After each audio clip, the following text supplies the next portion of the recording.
Praise for Volume 2, Dancing with Imperialism. In this book Moncourt and Smith are offering some institutional memory for those of us who are struggling against the horrible situations that unbridled capitalism and imperialism have forced upon us. Such institutional memory is desperately needed. They remind us that a generation ago a RAF political prisoner in Germany wrote that the world was facing a fascism that no longer requires mass mobilization of ideologically motivated fascists, but only bureaucrats and technocrats in the service of the imperialist state. A political observation that a generation later we still have not adequately mobilized around. Here too, Churchill lets us see that not nearly enough has been done to provide a similar institutional memory regarding those who struggled against the same forces in the United States in that same time period.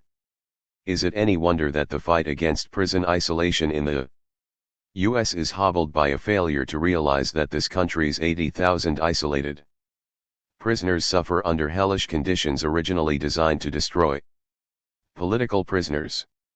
Knowledge that would force U.S. prisoners to recognize that their struggle requires political and not legal solutions. Moncourt and Smith also remind us of the crucial strategic roles women played in the struggle centered in Germany. Widespread and courageous roles that even left me stunned as to how little I really knew of that aspect. A realization that if patriarchal conditions can blind one who has been struggling over 4 decades against these same forces, then we all must step up our efforts to place the destruction of patriarchy and all forms of gender oppression on the same level as the fight to overcome capitalist and imperialist exploitation. Russell Maroonshotz, U.S. political prisoner. Dancing with Imperialism, the second volume in the Red Army faction documentary trilogy, continues to excavate a fascinating history of the German revolutionary left in the 1970s and 1980s. It powerfully situates the RAF within a broader orbit of revolutionary politics and world events. It gives us the inside story of how militants did and might engage with police, prisons, informants, media, and one another in the context of struggle. It is an exciting story, a global story, and very much a story for today's movements. Dan Berger, editor of The Hidden 1970s, Histories of Radicalism. Praise for Volume 1, Projectiles for the People. The editors of this work, J. Smith and André Moncourt, have created an intelligently political work that honestly discusses the politics of the Red Army faction during its early years. Their commentary explains the theoretical writings of the RAF from a left perspective and puts their politics and actions in the context of the situation present in Germany and the world at the time. It is an extended work that is worth the commitment required to read and digest it. Not only a historical document, the fact that it is history provides us with the ability to comprehend the phenomenon that was the RAF in ways not possible 30 years ago. Ron Jacobs, author of The Way the Wind Blew, A History of the Weather Underground. This first volume about the RAF is about a part of World War II that did not end when the so-called Allies defeated the Nazis. The RAF warriors come from a strong socialist history and knew they were fighting for the very life of their country. Many victories and many errors were scored which provide this important look into real her/history lessons. A must-read for all serious alternative history students who then in turn can use it as a teaching tool towards a better future. B. Female sign, R.D. Brown, former political prisoner, George Jackson Brigade. This book about the Red Army faction of American-occupied Germany is one that should be read by any serious student of anti-imperialist politics. Volume 1, Projectiles for the People provides a history of the RAF's development through the words of its letters and communiques. What makes the book especially important and relevant, however, is the careful research and documentation done by its editors. From this book you will learn the mistakes of a group that was both large and strong, but which, like our own homegrown attempts in this regard, was unable to successfully communicate with the working class of a democratic country on a level that met their needs. While the armed struggle can be the seed of something much larger, it is also another means of reaching out and communicating with the people. Students interested in this historic era would do well to study this book and to internalize both the successes and failures of one of the largest organized armed anti-imperialist organizations operating in Western Europe since World War II. Ed Mead, former political prisoner, George Jackson Brigade. The Red Army Faction. A Documentary History. Volume 2. Dancing with Imperialism. The Red Army Faction. A Documentary History. Volume 2. Numerous graphics in this volume come from the book and CD. Vorwärts bis zum Nieder MIT, compiled by Sebastian Hans, Marcus Moore, and Klaus Weimann from a variety of archives and published by Verlag Association A. The interested reader can view the entire contents of the CD online at http://plakati.nadir.org. All those involved in producing this artwork, and the book and website in question, have our thanks.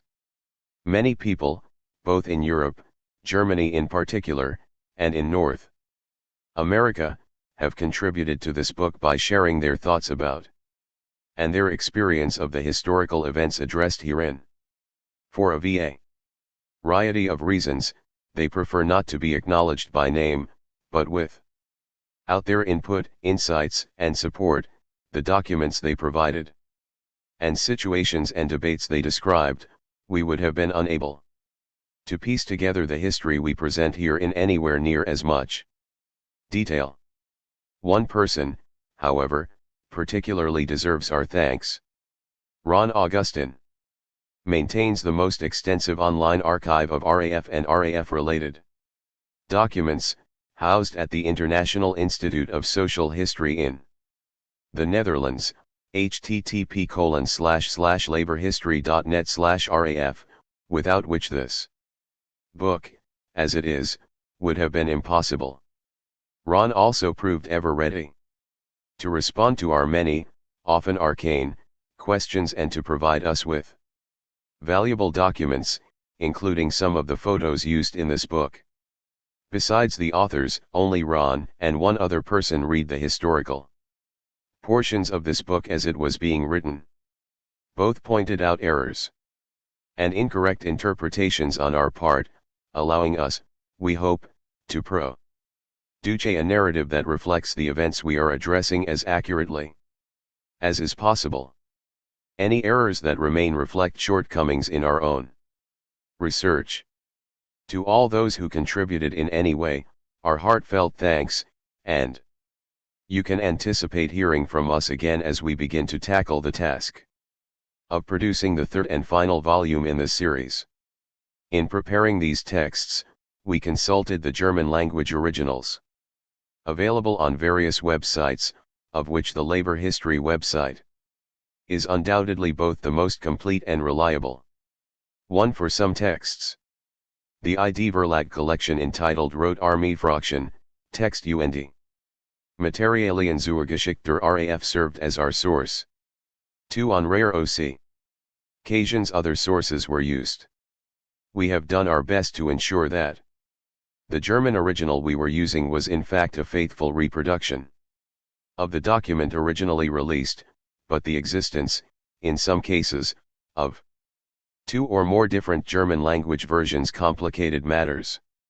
Should any differences exist between our translations, particularly in terms of missing passages or additional passages, and versions found on the Labor History website, the error lies with us.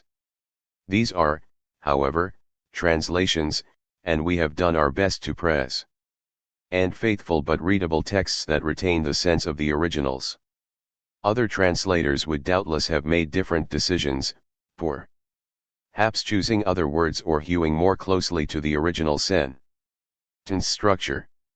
Our primary preoccupation, however, was to create translations that were as elegant as possible, while retaining as closely as possible the meaning of the original.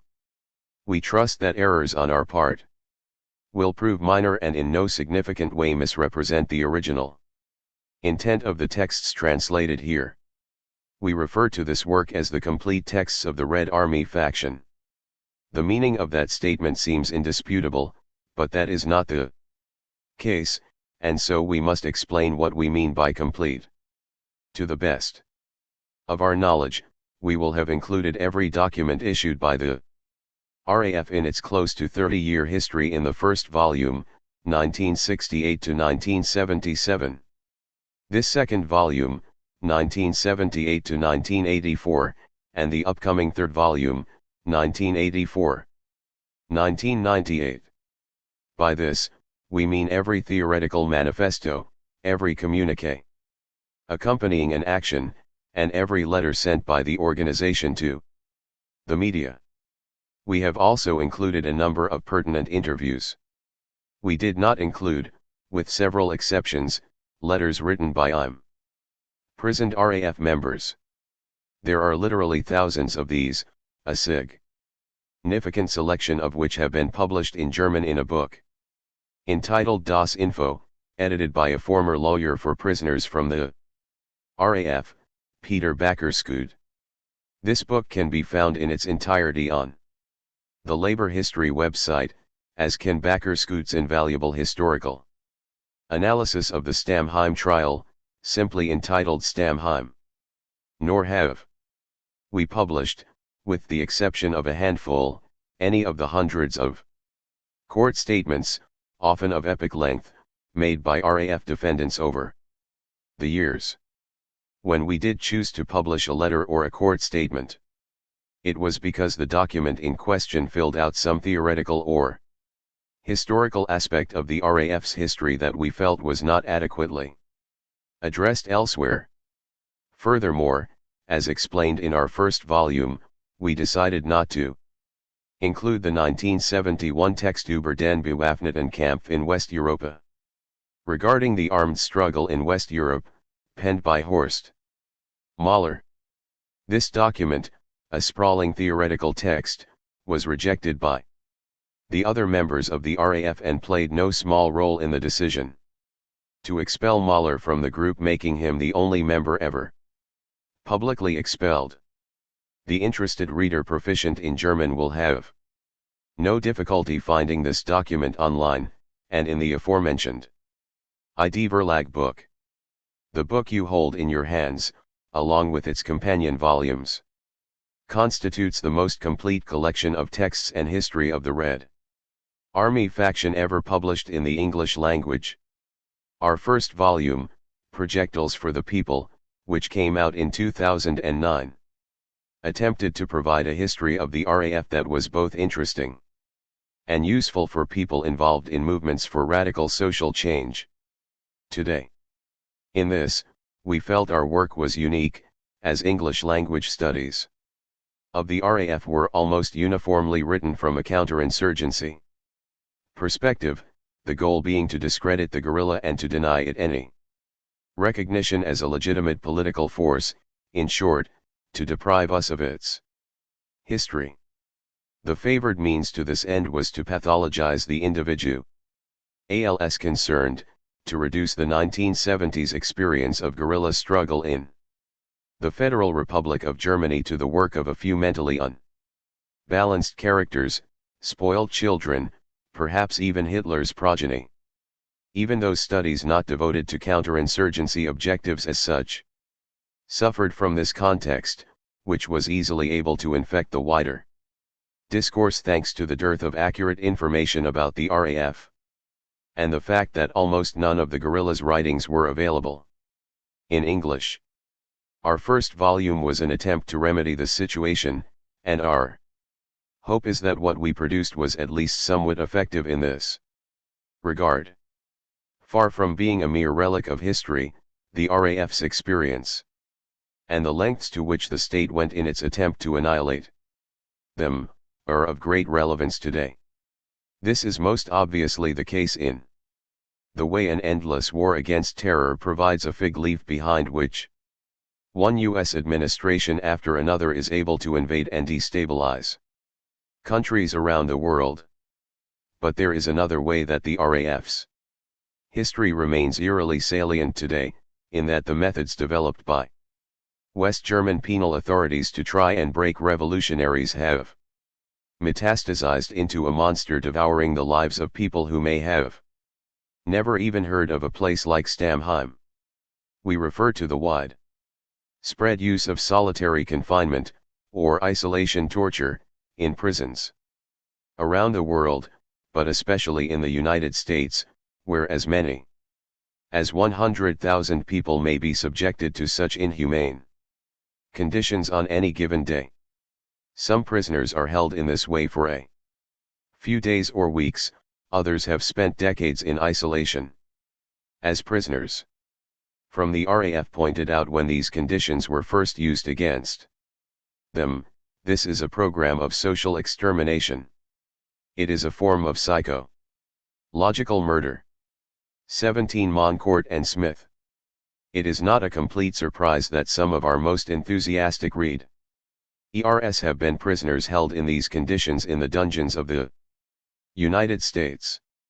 They have no difficulty grasping the reality of prison conditions purposefully designed to inflict clean torture, destroying people while leaving no physical scars. When we began this series, we intended to produce 2 books about the RAF, the obvious breaking point in the narrative being 1977. Most authors and cinematic propagandists simply pretend that the group ceased to exist at that point. It became clear soon after we began work on our second volume, however, that we had made a mistake, given numerous written documents produced by the RAF in the course of its own coming to grips with its history in the 1990s. There was simply too much to fit into 2 books. The project would require a 3rd volume. If the question of where to split the RAF's narrative in 2 was obvious, where to divide it in 3 was far less so. A strong argument could be made for 1986, when the front definitively came to an end and the era of assassinations began, or even 1992, when the group would decide to unilaterally de-escalate. However, we chose 1984, allowing us to devote this, the shortest of the 3 volumes, to a very specific phase of reorientation, on the level of theory and of practice, for the RAF and for the rest of the left. This volume examines 7 difficult years. Our narrative begins in the moments following the guerrillas' greatest defeat to date, the failed attempt to win its prisoners' freedom in 1977. This was only the most dramatic in a series of challenges then facing all of the movements and tendencies that had emerged from the 1960s radical left. Everything was open to question, and insofar as the guerrilla was concerned, these questions were all the more urgent as the consequences of pursuing failed strategies could be all the more dire. Reappraisal, coming to grips with mistakes and addressing weaknesses in one's own ranks, trying to find a new footing under adverse conditions, navigating the tensions between different strategies. These are the themes of this volume. It is not always a cheery story. Our hope, however, is that it will prove a useful one. The present volume is intended to stand alone. While we imagine readers will want to learn all they can of the RAF's formative ideas and experiences, and how their ideas developed in their first 7 years. One need not have read Projectiles for the People in order to appreciate the tale told in Dancing with Imperialism. Where necessary, we have Quoted from our first volume to provide the context necessary to understand a particular question or issue, so that the story from 1977 to 1984 should be comprehensible from the book currently in your hands. Those who have read Volume 1, and for whom it remains fresh in their minds, may choose to skip over our first chapter, which largely amounts to a summary of what came before. That said, we have purposefully tried to include observations and perspectives in that chapter, which we had not included previously, to make the effort worthwhile. For those who do opt to start their reading at page 1, we hope that our third volume, which should appear sometime in the next few years, will bring this story to its close. The formulation, we hope, is not used casually, for in recent years the German state has proven itself eager to keep the RAF story alive and developing into the second decade of the 21st century. A new trial for former RAF member Verena Becker was held in 2012, in connection with the 1977 murder of Attorney General Siegfried Buebach. This was preceded by legal threats against other former RAF members, in an attempt to coerce them into providing details about their past activities. Besides sheer vindictiveness, there are political and historiographical, in the sense of creating a historical narrative palatable to the state, motives behind all this. As some former RAF members explained in a statement in 2010, the RAF was dissolved in 1998, based on its assessment of the changed political situation globally. The fact that it was its own decision and that it has not been defeated by the state, obviously remains a thorn in the flesh. Hence the eternal lament of the myth yet to be destroyed. Hence the political and moral capitulation demanded from us. Hence the attempts to finalize the criminalization of our history, up to the mendacious proposal of a truth commission. Whereas the search for those who are still underground, the smear campaigns in the media and the legal procedures against former prisoners continue, we are expected to kowtow publicly. As, in all these years, it didn't work by renunciation, we are now to denounce each other. Save yourself if you can. 3. The present volume is dedicated to the memory of Krista X., one of those who was called upon to testify in Becker's trial, and who refused. This despite the fact that she was at the time battling a particularly virulent cancer, and had been threatened with coercive detention in a prison cell if she did not comply. X stood her ground, and in the end the state was forced to back down. This refusal to snitch, this example of refusing to betray one's principles, was a final gift that X gave to us all. She died of cancer on May 23, 2012. On the necessity of armed struggle. Reflections on the RAF and the question of moving forward. By Ward Churchill. Never again without a rifle. Italian leftist slogan. Circa 1970. Looking back from the vantage point of more than 40 years, it's clear that those of us in the so-called developed world purporting to be serious about abolishing the prevailing order had by 1970 come to know a few things now forgotten, or, perhaps more accurately, consigned to the murky depths of active denial. Among the foremost of these is that, absent a global system of imperialism, the grossly inequitable societies in which we find ourselves could not exist in their present form, one that colonialism/neocolonialism constitutes the veritable bedrock upon which imperialism is both foundationed and sustained, 2. And that the impact of colonialism upon the colonized is inherently genocidal. 3.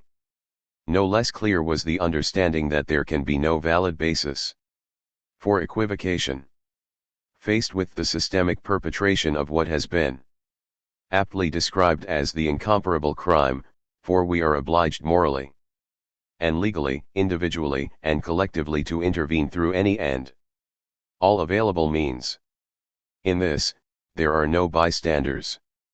As Karl Jaspers observed of so-called good Germans during the Nazi era, those who pretend blindness with regard to genocidal processes or, worse, seek to avoid the weight of oppositional responsibility by arguing that such processes weren't or aren't really what they were and are, may be properly viewed as accomplices to the crime itself.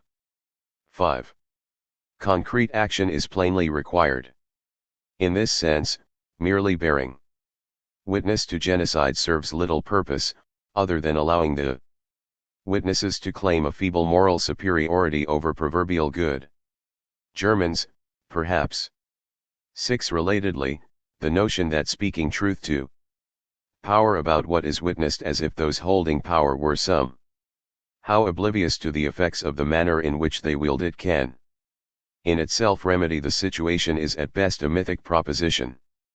7. And, of course, the pursuit of substantive change through electoral politics has long since revealed itself as adding up to little more than a species of alchemy or, perhaps more accurately, masturbation. The same holds true with regard to the forms of dissent formally permitted or even approved by those in power: marches, rallies, and other state-sanctioned modes of protest irrespective of the scale on which they might be pursued. 8. Indeed, the ability of advanced states to assume a posture of repressive tolerance 9 has largely nullified the prospect that business as usual can be significantly impaired even by mass engagement in the rituals of nonviolent civil disobedience. 10. It's of course possible that the hallowed anarcho-syndicalist prescription of a general strike might in some ways accomplish the desired result, as it very nearly did in France during the spring of 1968, 11, but, alas, history offers no example of where it has been possible to organize such action, either on an explicitly anti-imperialist basis or, more narrowly, in opposition to a particular genocide. 12. This is not to say that the range of approaches mentioned are altogether devoid of value or utility. On the contrary, each has a place in a continuum of tactics and techniques required to effect the galvanization of popular consciousness and consequent political mobilization essential to transforming the status quo. Even where all elements have been present and functioning more or less in concert, however, the historical outcome has been a consistent failure to achieve the desired result. In other words, something more has been and remains necessary. In this connection, it is instructive that the only instances to date in which genocidal processes undertaken by technologically advanced states have been brought to a halt have involved significant, often massive, applications of military force. The most conspicuous examples are undoubtedly those of Germany, Japan, and Italy, each of whose imperial ambitions and frankly exterminatory policies vis-a-vis various subject peoples were unconditionally terminated by force of arms during World War II. 13 other noteworthy instances include the Cuban guerrillas' eviction of a U.S. client regime. In 1959, 14 Algeria's sustained prosecution of a guerrilla campaign resulting in the eviction of French colonialism in 1962, 15 the protracted Vietnamese People's War that defeated first the French, in 1954, and then the United States, in 1975, 16 the guerrilla campaigns that freed Guinea-Bissau, Mozambique, and Angola from Portuguese rule in 1973, 74, and 75, respectively, 17 the elimination of another U.S. client regime by Nicaraguan guerrillas in 1979, 18, and the success of Namibia's War of National Liberation against apartheid South Africa in 1988. 19. while it is taken as an article of faith in many quarters that Britain's post-war relinquishment of dominion over India manifested with truly genocidal callousness between 1940 and 1944-20 was brought about through a Gandhian program of nonviolent civil disobedience. The reality was actually quite different. 21 Not only was there a significant armed dimension to India's struggle for independence, 22 but without the Second World War itself Gandhi's effort would most certainly have failed. Simply put, the demands of waging total war against the earlier mentioned tripartite alliance of Germany, Italy, and Japan so exhausted British military and financial resources that the empire simply lacked the capacity to maintain its grip on the subcontinent. 23 The more so, since Britain was simultaneously confronted with armed liberation struggles in others of its colonies, notably Malaya, now Malaysia, Kenya, and, a bit later, Aden, Yemen. 24. It is of course true that in no instance has national liberation yielded the results hoped for by those who sacrificed to attain it, and in even the most successful cases abatement of the genocidal effects of imperialism has been transient at best. Not the least reason for this dismal outcome is that, aside from the crushing of the tripartite powers by other industrially/technologically advanced states in 1945, the imperial order has been forcibly repealed only in the so-called Third World of colonized rather than colonizing countries. 25 With the exceptions of Germany, Italy, and Japan, each of which was quickly reorganized, rebuilt, and restored to its rightful place in the international hierarchy, the imperial centers have remained largely unscathed. 26. This has allowed imperialism to absorb and in many respects even welcome dismantlement of its classic system of overseas colonialism in favor of a more refined, profitable, and genocidally immiserating mode of neocolonial domination now depicted by its proponents, rather contradictorily, as being both a global free market and a fully integrated global economy.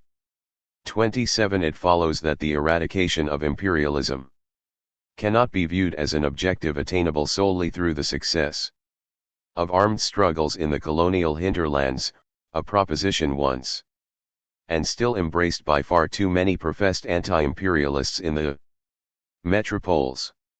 28 Rather, it must be brought about in the metropoles themselves.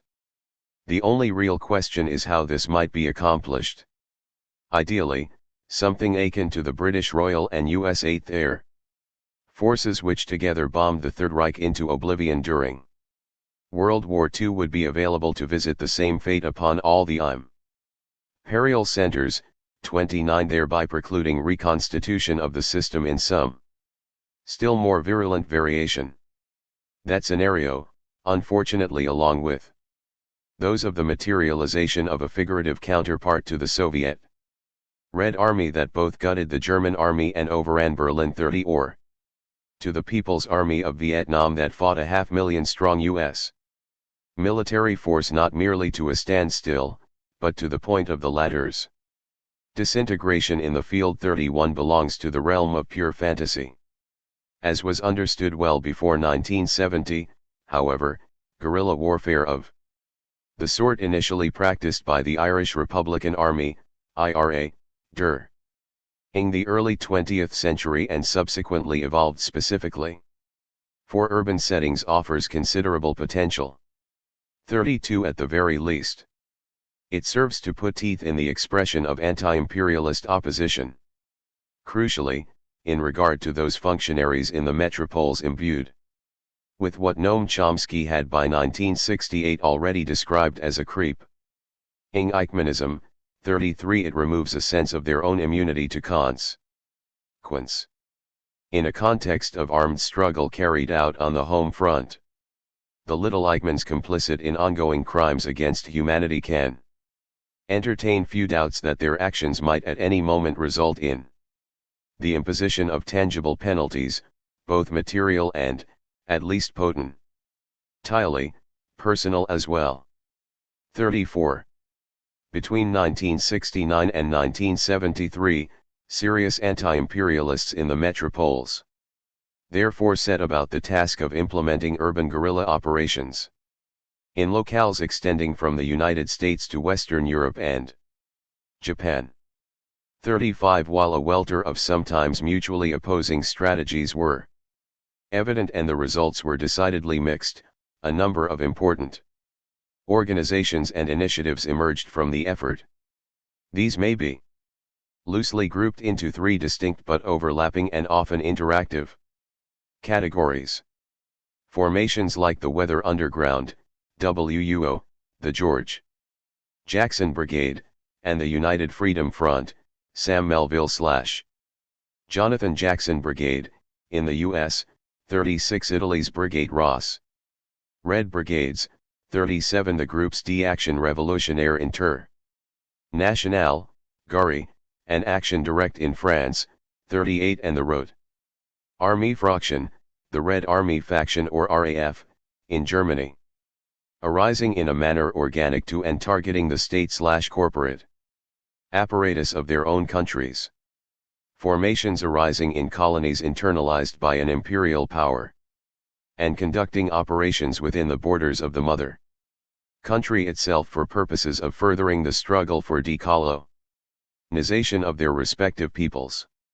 Examples include the Basque separatist Euskadi ta Askatasuna, ETA, in Spain 39 and the Front de Liberation du Québec in Canada, 40, as well as the Black Liberation Army, BLA, and Fuerzas Armadas de Liberación Nacional Puertorriqueña, FALN, in the U.S. 41 to a significant extent, the Provisional IRA's guerrilla campaign to free Ulster, Northern Ireland, from British rule also falls into this category, 42. Formations like the Japanese Red Army, JRA, and a section of the German revolutionary cells which, although arising in particular metropoles, adopted an internationalist stance leading to their operating largely in the case of the JRA, all but exclusively outside their own countries, targeting the state/corporate apparatus of imperialism on a global basis. 43. Often, groups of this type worked directly with and often took their lead from Third World guerrilla organizations, notably the Popular Front for the Liberation of Palestine, external operations. 44. While each of the organizations named above is deserving of in-depth study and analysis, only a scant handful have thus far received it. The matter is by no means of mere academic interest. Only through excavation of their histories in substantial detail can lessons of their much varied experiences be extracted, their errors corrected, and a better praxis of armed struggle in the metropoles achieved. Here, the ongoing effort of J. Smith and André Moncourt to provide a definitive archaeology of the Red Army faction is to be especially commended. This is so not only because of the exemplary quality of the work produced by Smith and Moncourt but because of the unique importance of the RAF as a signifier of the potential lodged in the populace of the mother country itself.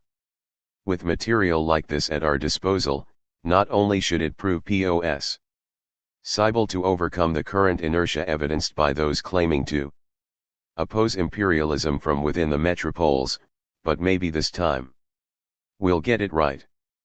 40 years ago, the world was a very different place.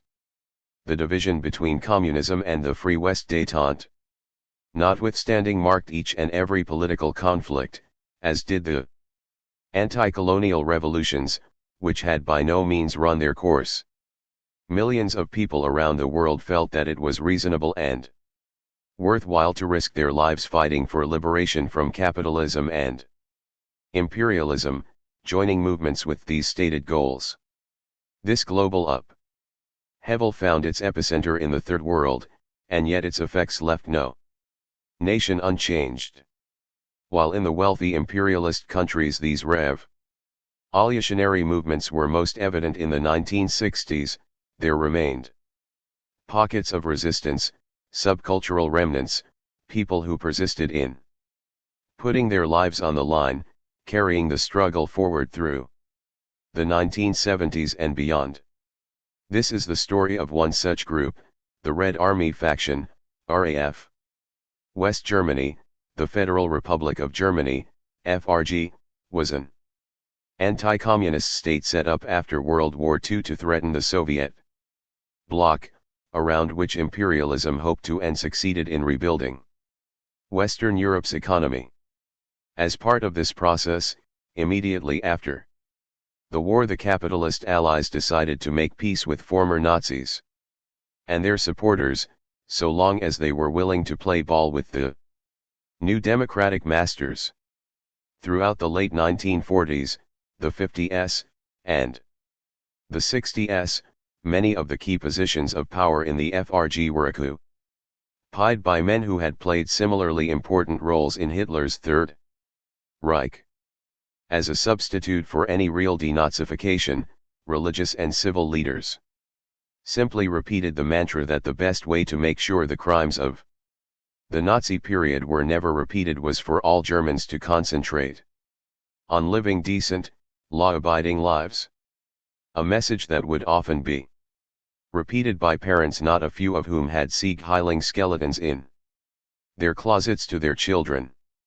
A stifling, authoritarian, and conformist ideology was being imposed from above, a perfect match for the cultural wasteland that had been sterilized in the post-war period, just as it had been Aryanized by fascism. The global wave of revolt that became known as the New Left hit the FRG in the 1960s, just as it was reaching the other imperialist countries. Students in West Berlin began questioning not only the economic system, but the very nature of society itself. The structure of the family, the factory, and the school system were all challenged as these young rebels mixed the style of the hippie counterculture with ideas drawn from the Frankfurt School's brand of Marxism. In 1966 and 67, a recession that had hit the entire capitalist world pushed unemployment in the FRG to over 1 million for the first time in the post-war era. In a move to preempt dissent, the Social Democratic Party, SPD, was brought into a so-called Grand Coalition government alongside the Christian Democratic Union, CDU, and its more rabid Bavarian counterpart, the Christian Social Union, CSU. With the putative left working hand in hand with the right to manage the crisis, it appeared that any real change could only come about outside of government channels. Disenchantment struck West Germany's youth in the factories and on the street, as younger workers were increasingly marginalized by the new corporatist compact, but most especially in the universities, which had been bastions of right-wing power for over 100 years. One, the Außerparlamentarisch Opposition, APO, or extra-parliamentary opposition, was born. Communes and housing collectives began to spring up. Women shall lend the male leadership and orientation within the student movement and the APO, setting up daycares, women's caucuses, women's centers, and women's communes. The broader counterculture, rockers, artists, and members of the drug scene all rallied to the emerging political insurgency. Political protests encompassed traditional demonstrations, as well as sit-ins, teach-ins, and happenings. This was all the more striking given the conservative cultural and political situation in West Germany at the time.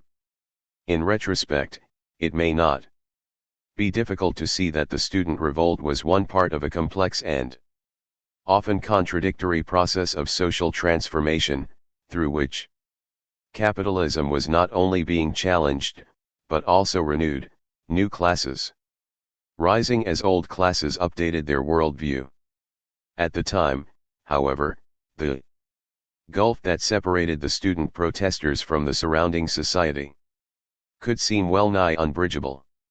The APO was opposed by a rabidly right-wing gutter press and gratuitous violence, which would be exemplified for many by the killing of Benno Onezorg, a young student shot dead by police while attending his first demonstration in West Berlin, on June 2, 1967. In this context, the APO was forced to develop a capacity for street militancy, as ongoing attacks on the movement combined with the specter of Germany's recent past to imbue it with a sense of do or die urgency, and attitude that was sadly vindicated, as Socialist German Students' Federation, Sozialistischer Deutscher Studentenbund, or SDS, leader Rudi Dutschke, the target of a hate campaign in the popular Springer Press, barely survived being shot 3 times by a would-be assassin in 1968. He would in fact die as a consequence of his injuries 11 years later. In radical circles it was a commonplace that the Federal Republic was simply the Third Reich in new clothing, and this view made all the more credible by the violence directed at the new left had consequences as to the place that repression, violence, and resistance would all play in activist strategies. As Irmgard Mahler would recall, over 30 years later, repression had not brought people together, but it had sharpened the perspective of those affected. Who is it that one confronts? How can one protect oneself? Above all, it became clear that PLE could only defend themselves if they acted together. Then, the overview of the entire justice system, the repressive system, what would they go after? What grinder would they put us through? I'm not saying that persecution automatically gives rise to something good. But at the time, it was important that anyone who had ever set foot on the street against the state of emergency legislation, protesting the Vietnam War, the junta in Greece, there was an endless stream of demonstrations and demonstrations, felt threatened. All of this was criminalized. 3. It was within this context, and inspired by the liberation struggles occurring in the Third World, that militants began experimenting with a new form of political intervention, the urban guerrilla. 4.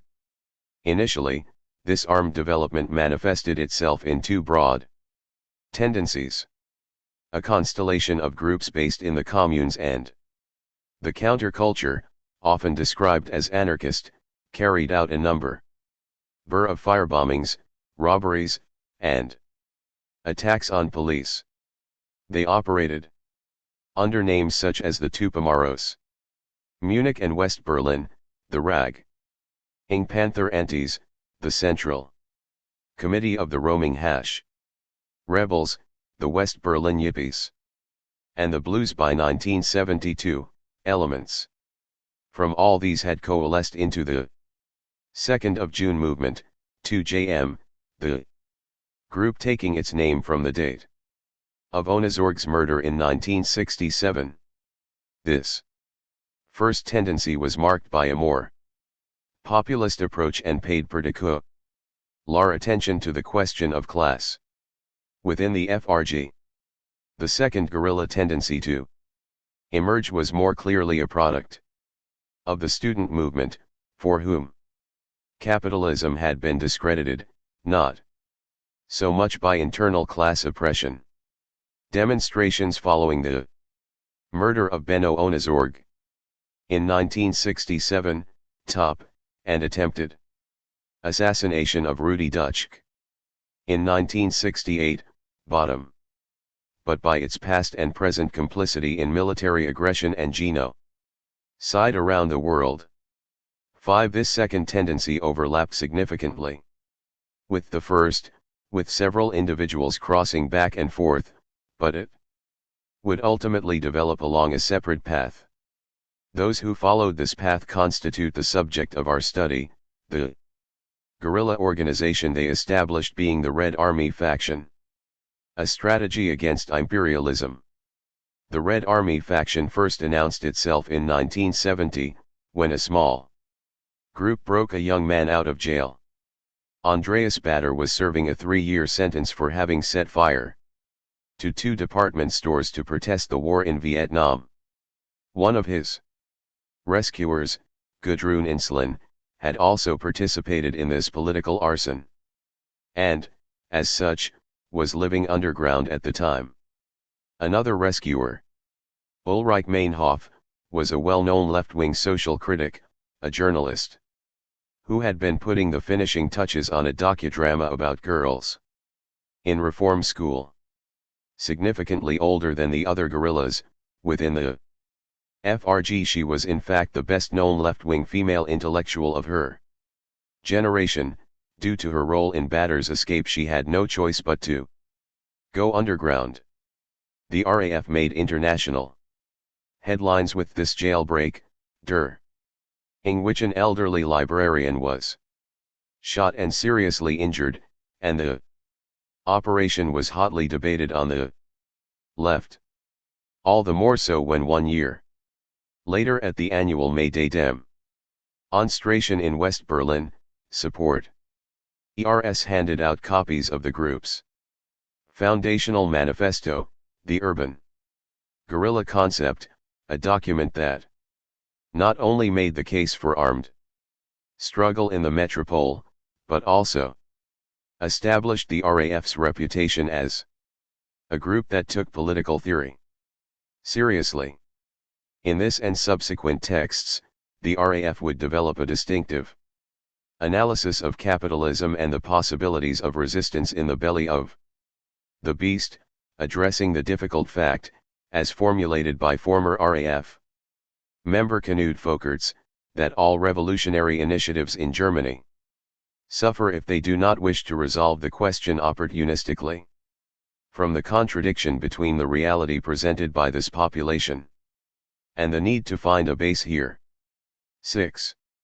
Grappling with this, the RAF would combine insights from the Frankfurt School and other European Marxist intellectuals with the anti-imperialism of their day, arguing that the First World working classes suffered a unique form of psychological/cultural oppression. The 24-hour workday, saturated with consumer terror. That oppression notwithstanding, according to their subjectivist anti-imperialism, material issues in the metropole no longer qualified as the primary contradiction.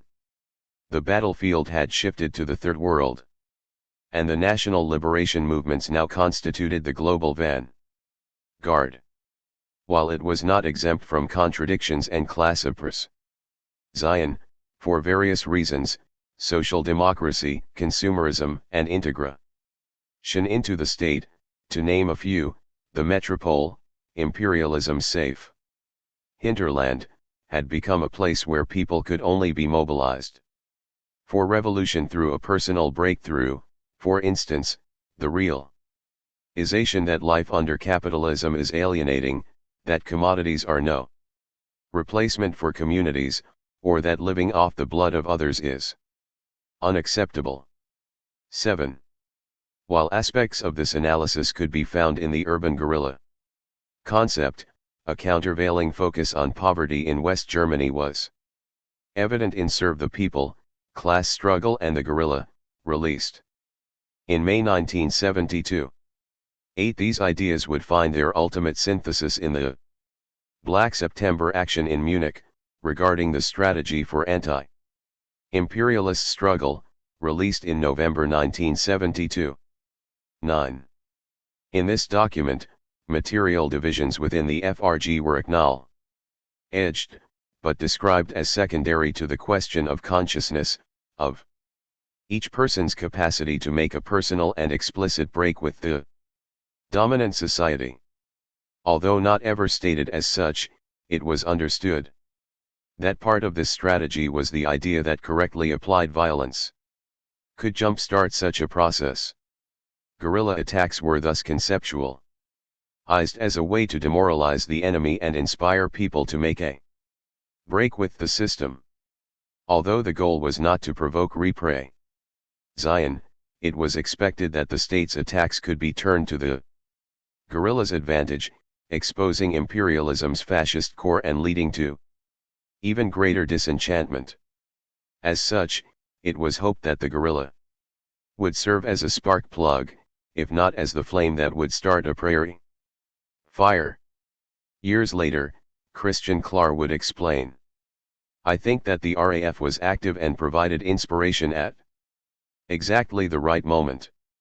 By that I mean, not acting from a base, but on the basis of the existing contradictions, acting to create a rift in society's ideology, an ideology that presents the bourgeoisie as representing shared political interests, creating a rift around that.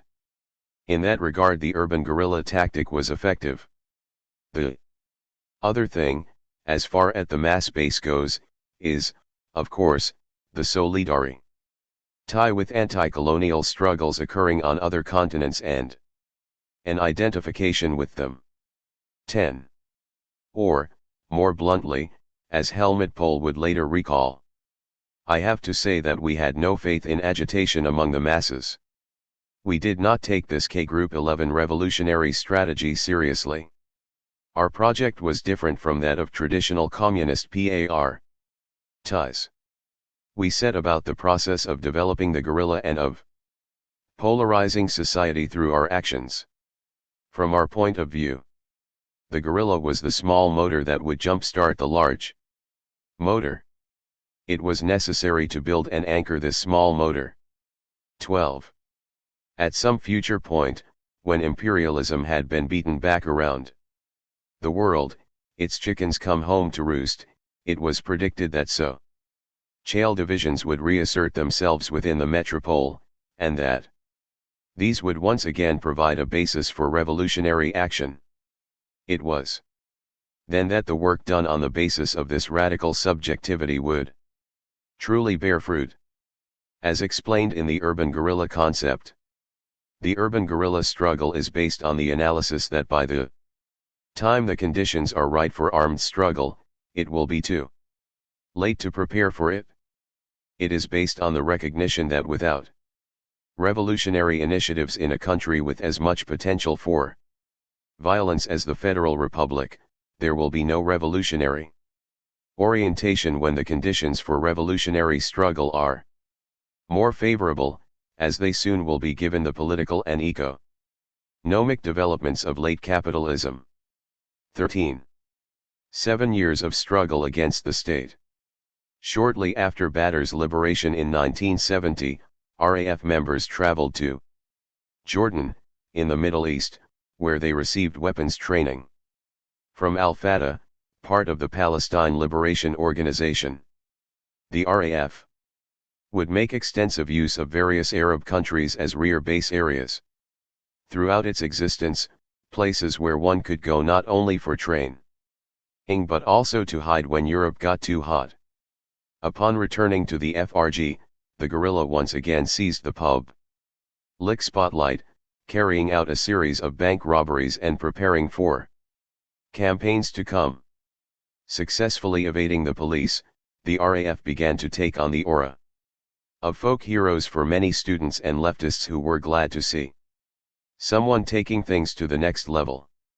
Thousands of people secretly carried photographs of RAF members in their wallets. Time and time again, as the cops stepped up their search, members of the young guerrilla group would find doors open to them as they were welcomed into people's homes, including those of not a few middle-class sympathizers. Newspapers at the time carried stories under headlines like "Celebrities Protect Badr Gang" and "Sympathizers Hamper Hunt for Badr Group." Shortly after a firefight in July 1971, in which RAF member Petra Skelm was killed by police, one opinion poll found that 40% of young people were prepared to describe the RAF's motives as political, not criminal, 20% indicated that they could understand efforts to protect fugitives from capture, and 6% stated that they themselves would be willing to conceal a fugitive. 14. What is a rear base area? As has been discussed elsewhere, rear base areas are little discussed, but essential to guerrillas. This is something precise, a large area or territory, bordering on the main battle zone, where the other side cannot freely operate, either for reasons of remoteness or impenetrable mountain ranges, or because it crosses political boundaries. 1. For the RAF and other West German guerrilla groups, two countries in particular emerged as favored travel destinations in this regard: Lebanon and the People's Democratic Republic of Yemen. The former was home to a large number of Palestinian refugees, and served as a base of operations for several revolutionary organizations. The latter was the only self-described Marxist-Leninist country in the Middle East, which had earned the admiration of progressive people around the world for its social and economic reforms. 2. In both countries, it was not the government that provided sanctuary for the European guerrilla, but a Palestinian organization, the Popular Front for the Liberation of Palestine, External Operations, or PFLP, EO. Having split from the Popular Front for the Liberation of Palestine in the early 1970s, this was a small armed organization devoted to carrying out attacks throughout the world. 3. Throughout the 1970s, PFLP, EO, training camps in the Middle East served as sanctuaries for many West European guerrillas. Indeed, most RAF members involved in the 77 offensive had spent time in these camps, where they not only learned how to use various weapons, but were also able to meet with other revolutionaries from around the world. Then, in 1972, immediately following the release of Serve the People, at that year's May Day demonstrations, the group turned things up a notch, carrying out a series of bombings that would come to be known as the May Offensive.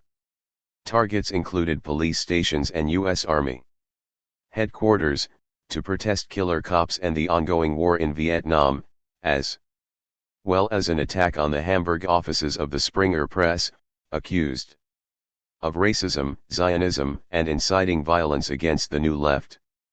4.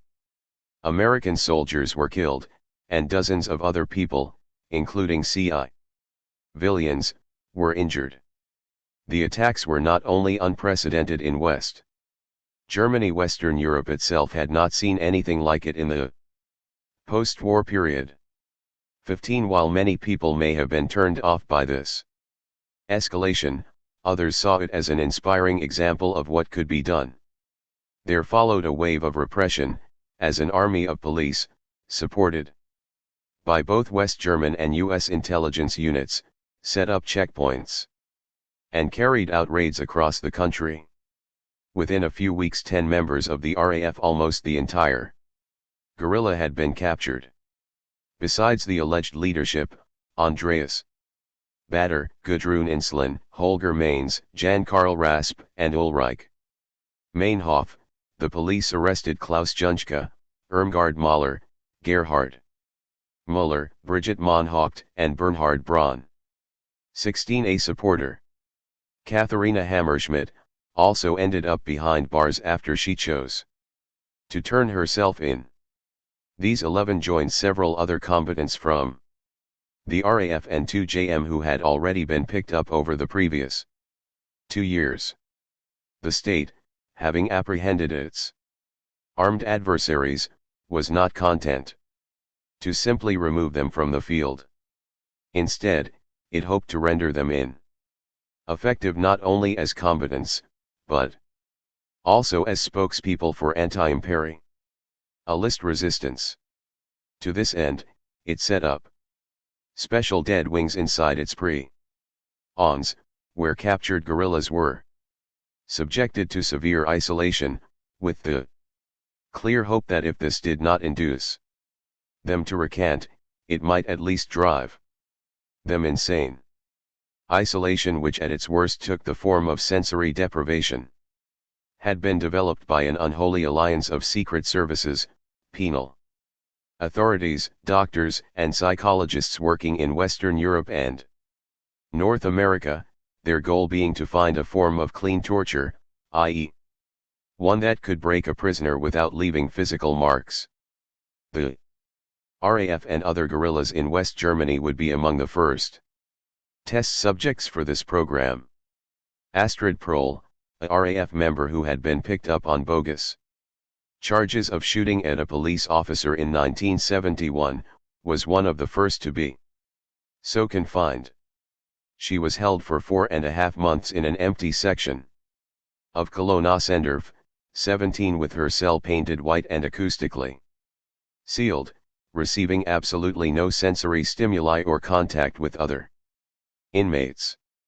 Her physical and mental health deteriorated to such a point that she could barely walk, and the state was obliged to release her to a sanitarium in the Black Forest, where she stayed for a year before escaping and making her way to England. Even when recaptured years later, Perl remained scarred by her ordeal. In 1978, she wrote, "Not even today, 6 years later, have I completely recovered from that. I can't stand rooms which are painted white because they remind me of my cell.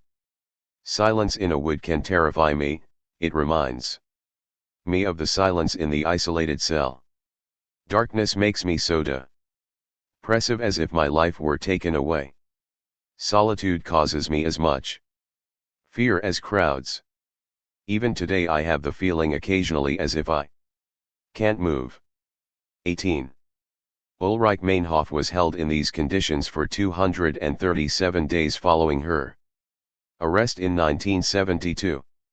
After 8 months of this torture, she wrote, "I finally realized I had to pull myself out of this. I myself had no right to let these frightful things keep affecting me. It was my duty to fight my way out of it, by whatever means there are of doing that in prison, dobing the walls, coming to blows with a cop, wrecking the fitments, hunger strike.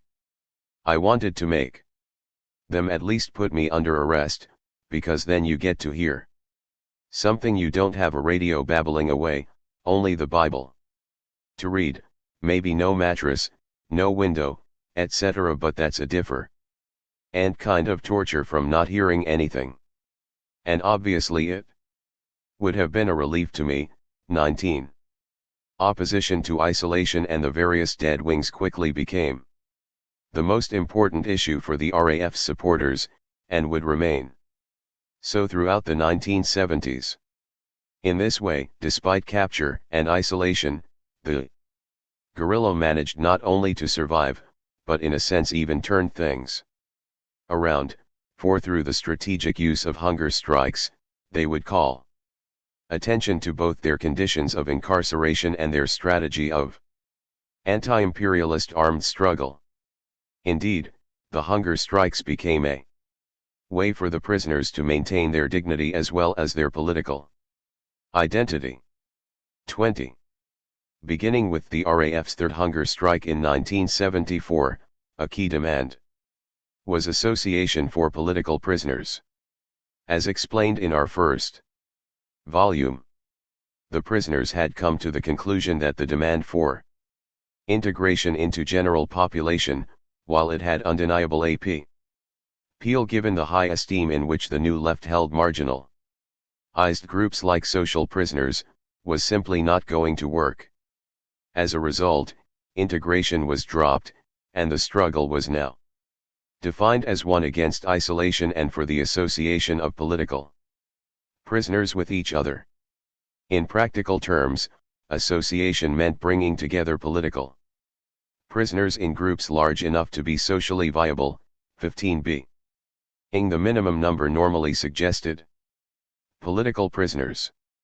In some other European countries, such as Italy and Northern Ireland, had already won such conditions for themselves, and so it was hoped that this might prove a realistic goal. 21. After 6 weeks on hunger strike, on November 9, 1974, RAF-MEM Berholger Mainz died, setting off protests across West Germany. Thousands met in university auditoriums in West Berlin to discuss how to respond, while thousands more braved the ban on demonstrations and took to the streets, battling police with stones and bottles, with protesters in Frankfurt and Mannheim smashing the windows of court buildings. 22.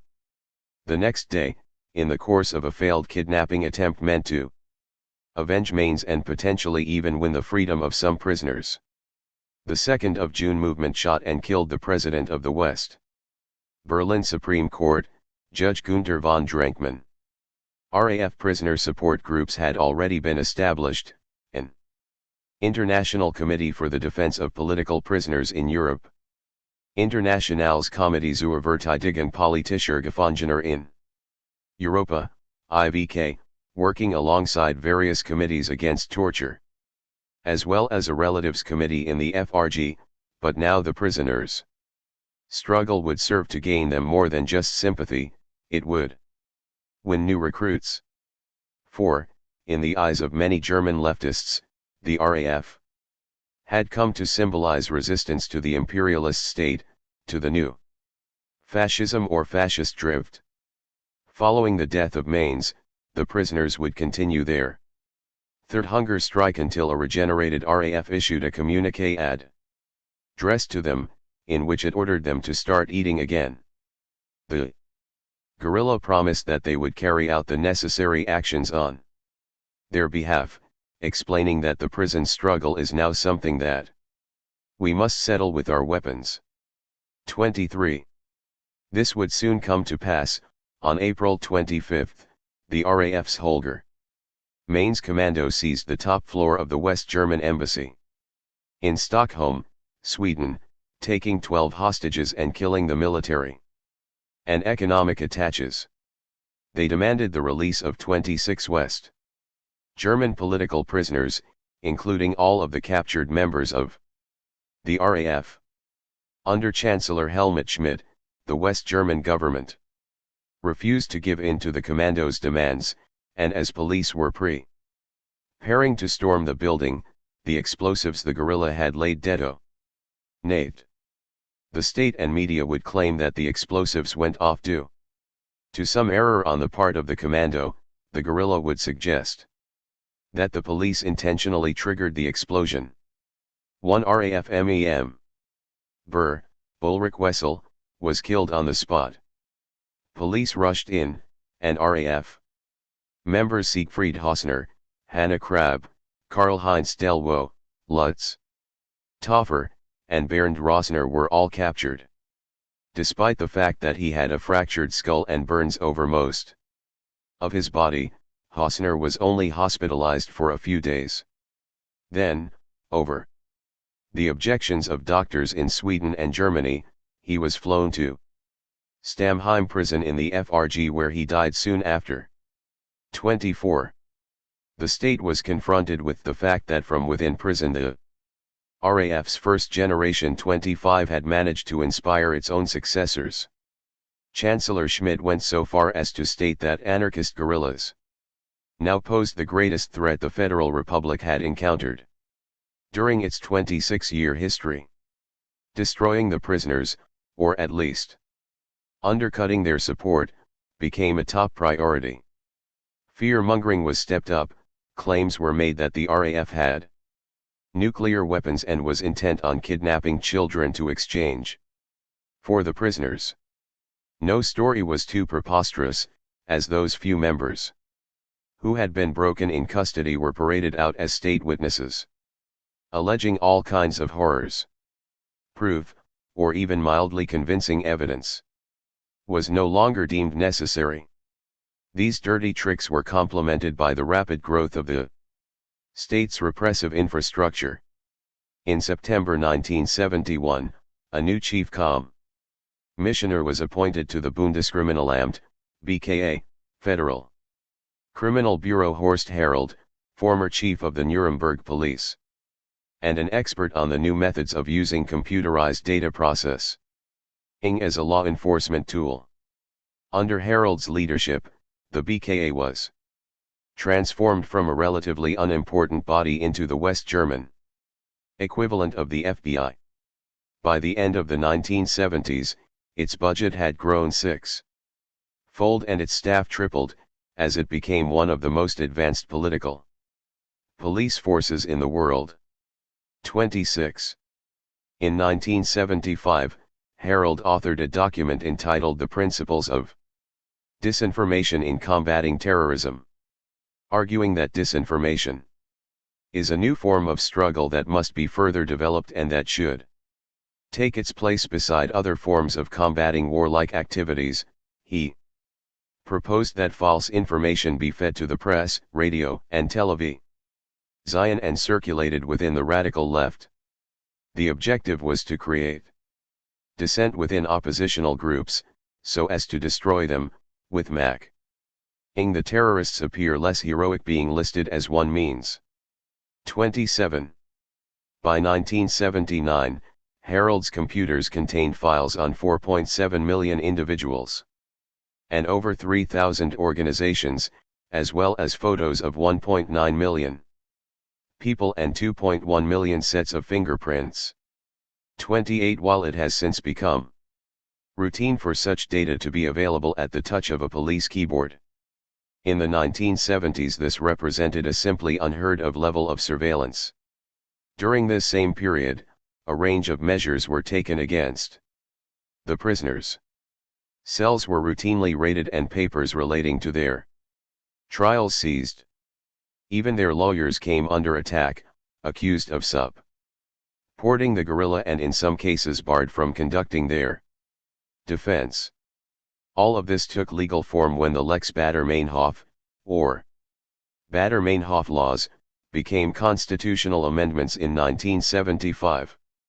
In particular, 138 AD allowed for the exclusion of any lawyers deemed to be forming a criminal association with the defendant, while 231A and 231B allowed for trials to continue in the absence of a defendant if the reason for this absence was found to be of the defendant's own doing, a stipulation directly aimed at the prisoner's effective use of GER strikes. 29. Under 146, it was prohibited to present a joint defense, even though many of the prisoners were facing joint trials. Surveillance of defense correspondence was sanctioned by 148 and 148A, while the previously held right of the accused and defense lawyers to issue statements under 275A was withdrawn. 30. By 1976, these were supplemented with 129A, an anti-terrorist subsection to 129 which dealt with criminal organizations, and 88A, criminalizing all those who produce, distribute, publicly display, and advertise materials that recommend unlawful acts such as disturbing the peace in special, example, armed cases, murder, manslaughter, robbery, extortion, arson, and the use of explosives. 31. Concrete form literally was given to this repressive atmosphere with the construction of a special terrorist-proof bunker for holding the RAF ringleader's trial in the regular Stuttgart courthouse was declared to be out of the question. This dungeon courtroom adjacent to Stammheim prison came equipped with anti-aircraft defense against helicopter attack, listening devices sewn in the ground around the building, scores of closed-circuit TV cameras, and an underground tunnel to the prison so that the defendants could be brought to and from court without ever appearing in the open. 32. What came to be known as the Stammheim trial, where Andreas Baader, Gudrun Ensslin, Jan Karl Rasp, and Ulrich Meinhof would face charges relating to the May offensive, did not start until 1975. 3 years after the defendants had been arrested and barely a year after Mainz had died on hunger strike. Had he not died, he too would have stood trial there. Due to the attacks on sympathetic lawyers, not all of the defendants had legal representation of their choosing, and it would later be revealed that one of the judges was leaking court documents to a conservative newspaper throughout the proceedings. Despite the state's assertions that it held no political prisoners, there was never any pretense that this was a mere criminal case, nor was there much effort put into even pretending that it would be a fair trial. This already bad situation got dramatically worse on May 9, 1976. Just as the proceedings were entering their most critical phase. On that day, the state announced that Ulrike Meinhof had died in her cell, having apparently committed suicide by hanging. The BKA circulated excerpts from notes that had been found during cell raids months earlier, in order to create the impression that there had been a falling out, with Meinhof on the one side and Bader and Insulin on the other. The prisoners, and most of the left, immediately denounced the suicide story as impossible, and did not hesitate to accuse the state of killing the woman who many viewed as the RAF's chief theoretician.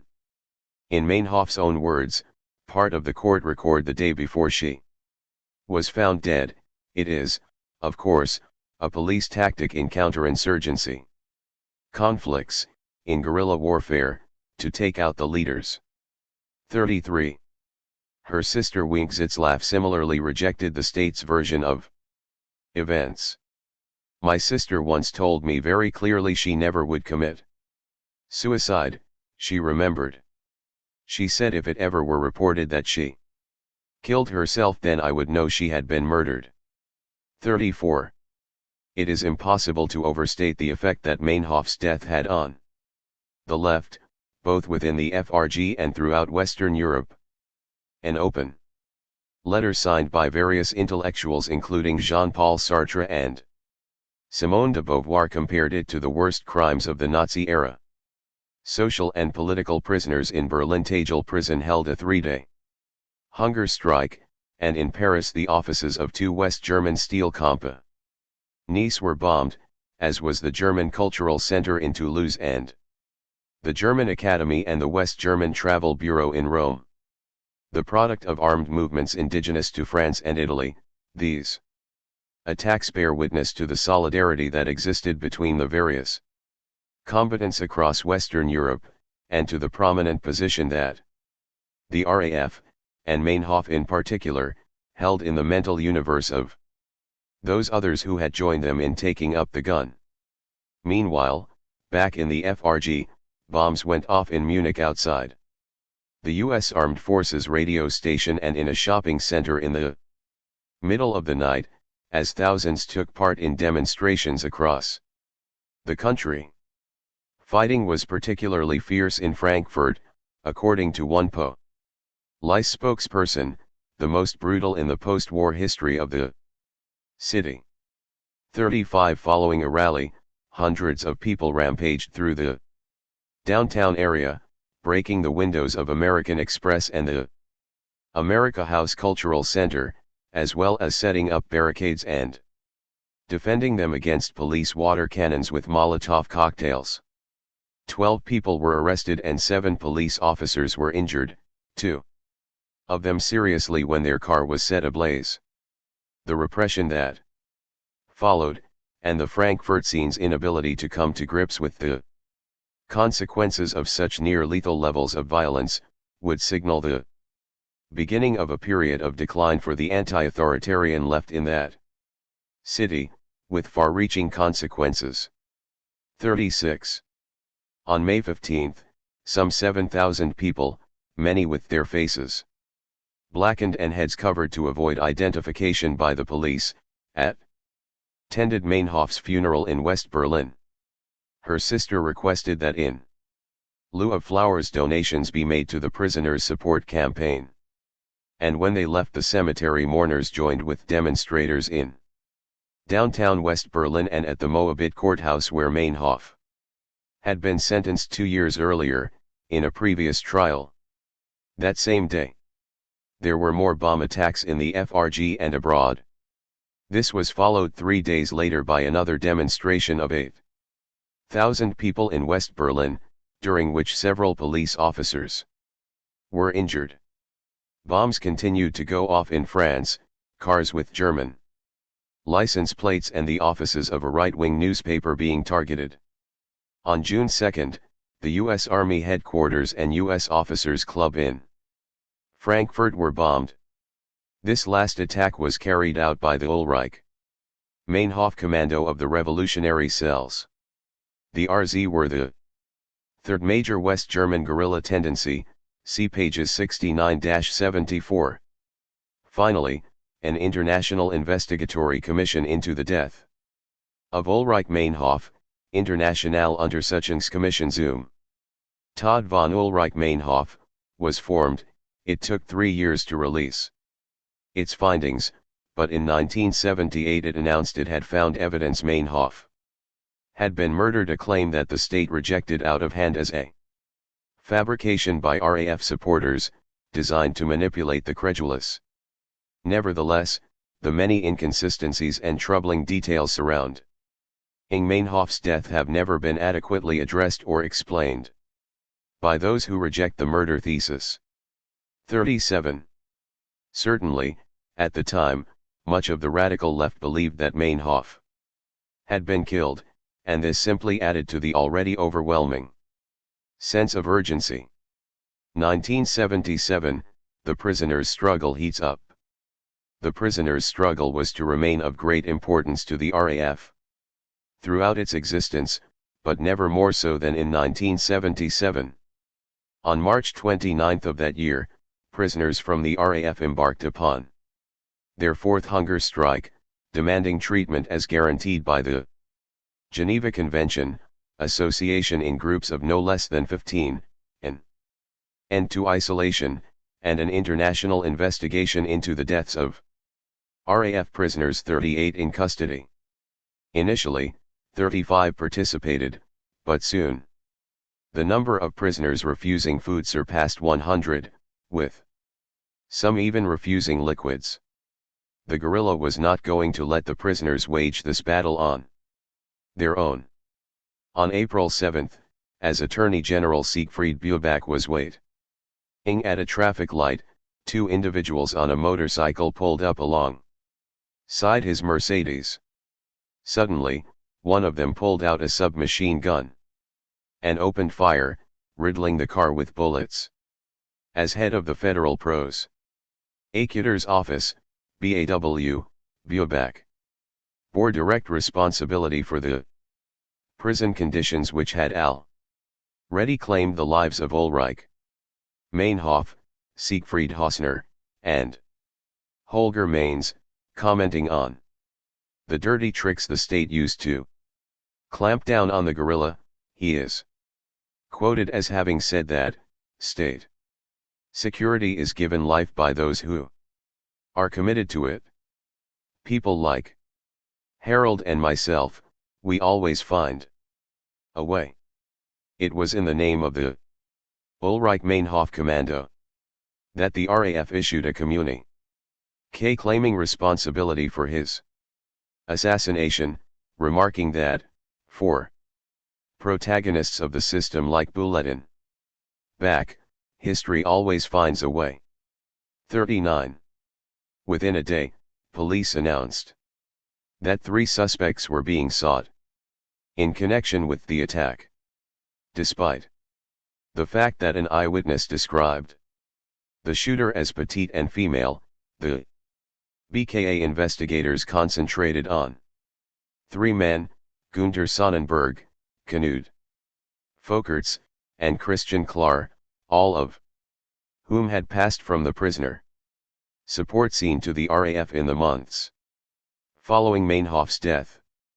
40. The main evidence against them seems to have been that before going underground, they had all lived in Karlsruhe, the city in which the attack took place. A bounty of 200,000 DM, $88,000, was offered for their capture. The hunger strike continued, consolidating support. Soon relatives of the prisoners began a solidarity strike, and on April 17, Peter's church in Frankfurt was occupied and turned into a hunger strike information center.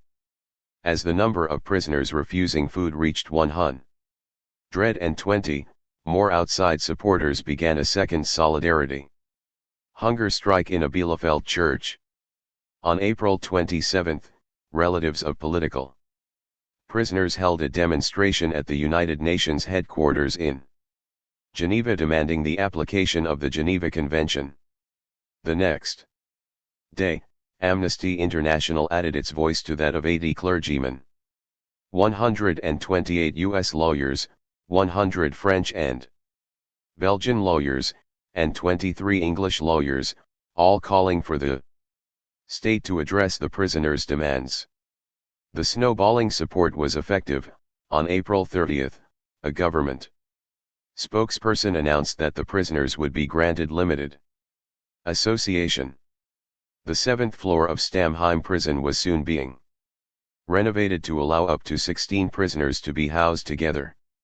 Andreas Bader, Gudrun Inslen, Jan Karl Rasp, and Irmgard Mahler, who had been transferred to Stammheim following Meinhof's death, would soon be joined by RAF prisoners Ingrid Schubert, Helmut Pohl, Wolfgang Beer, and Werner Hoppe. 41. In response to this victory, the prisoners agreed to end their hunger strike. Then, on May 3, RAF members Günter Sonnenberg and Verena Becker were captured in the German town of Singen, near the Swiss border. A woman had tipped off the police after spotting the two as they sat in a cafe. She recognized Sonnenberg from the wanted posters that had gone up throughout Western Europe after the Buback assassination.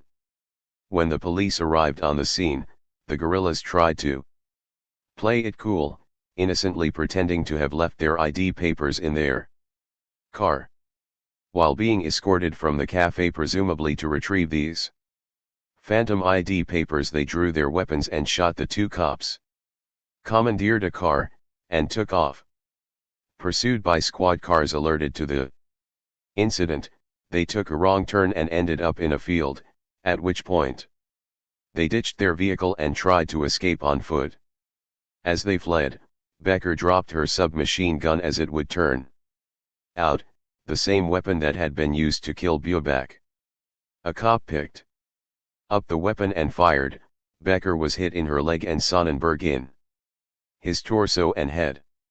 His injuries were such that police had difficulty identifying him, despite the fact that his face was on wanted posters across Europe, and he would remain in a coma for 4 weeks.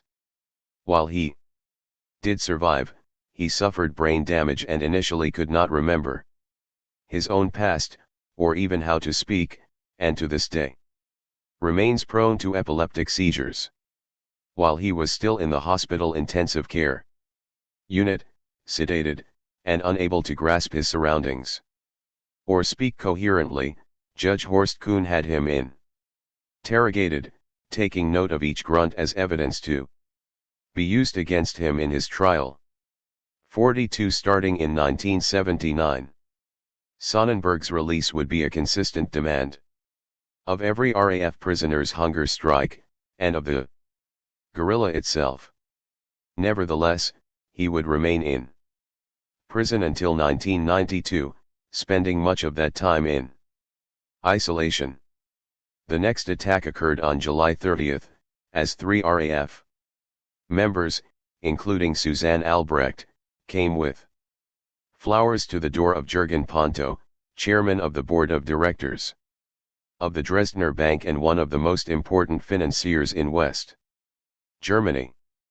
Ponto had direct ties to many Third World governments and had served as an advisor to South Africa's brutal apartheid regime. He was also Albrecht's sister's godfather, and a close friend of her parents. The guerrilla attempted to abduct him, but when he resisted they opened fire, shooting him 5 times. As Albrecht had been recognized By Ponto's wife, she signed her name to the communique for this action. On August 8, the RAF prisoners who had been moved to Stammheim just 1 month earlier were transferred back to Hamburg. The precise excuse used was a fight with guards, essentially a setup whereby the guards provoked an incident and used it as an excuse to attack and beat the prisoners. It appeared that Buebach's replacement Kurt Riebmann was reversing his previous decision to grant association. Bader, Rasp, Inslin, and Mahler were once again alone on the 7th floor of Stammheim prison. In reaction to these machinations and to the attack on Ponto, all RAF prisoners went on hunger strike, some escalating to a thirst strike.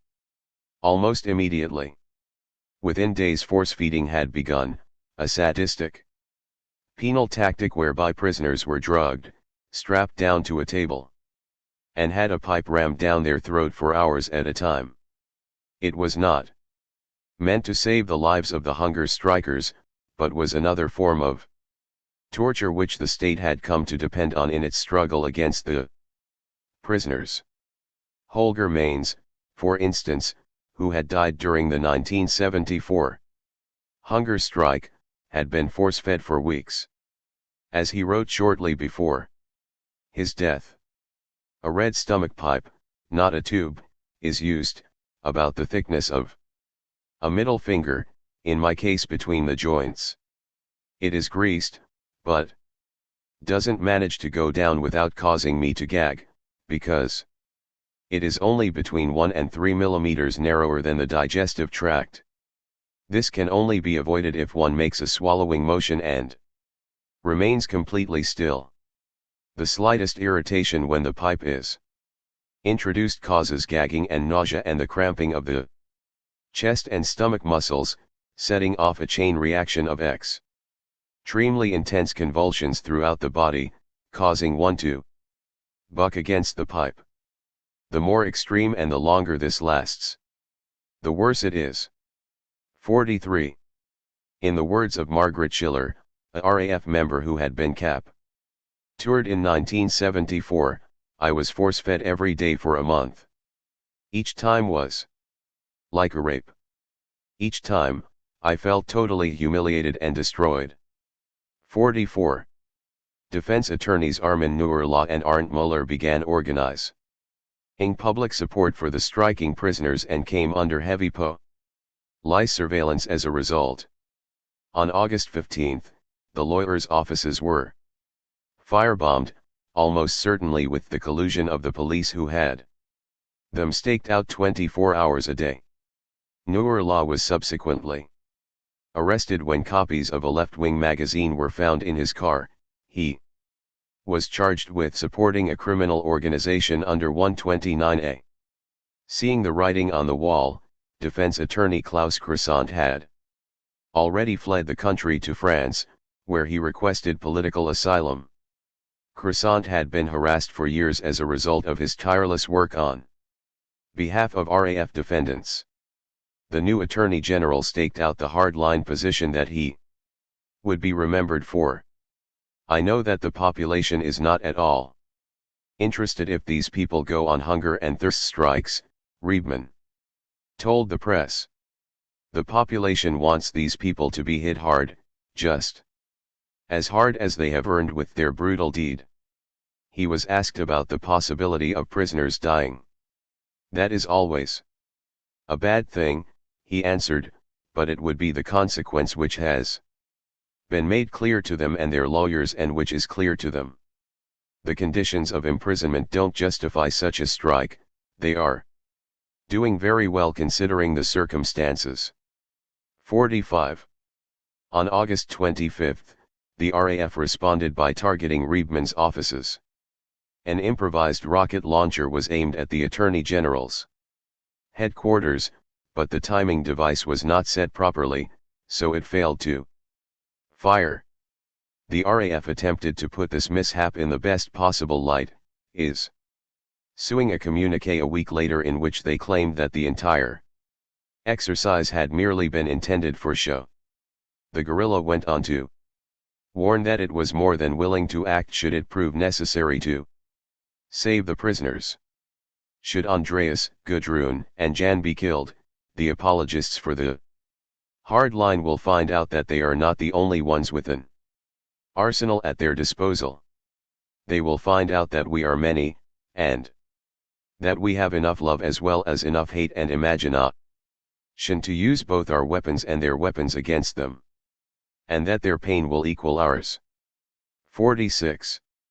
The guerrilla was clearly concerned, following Meinhof's death, and given Riebmann's bloodthirsty statements, that the state might move to kill Bader, Insulin, and Rasp.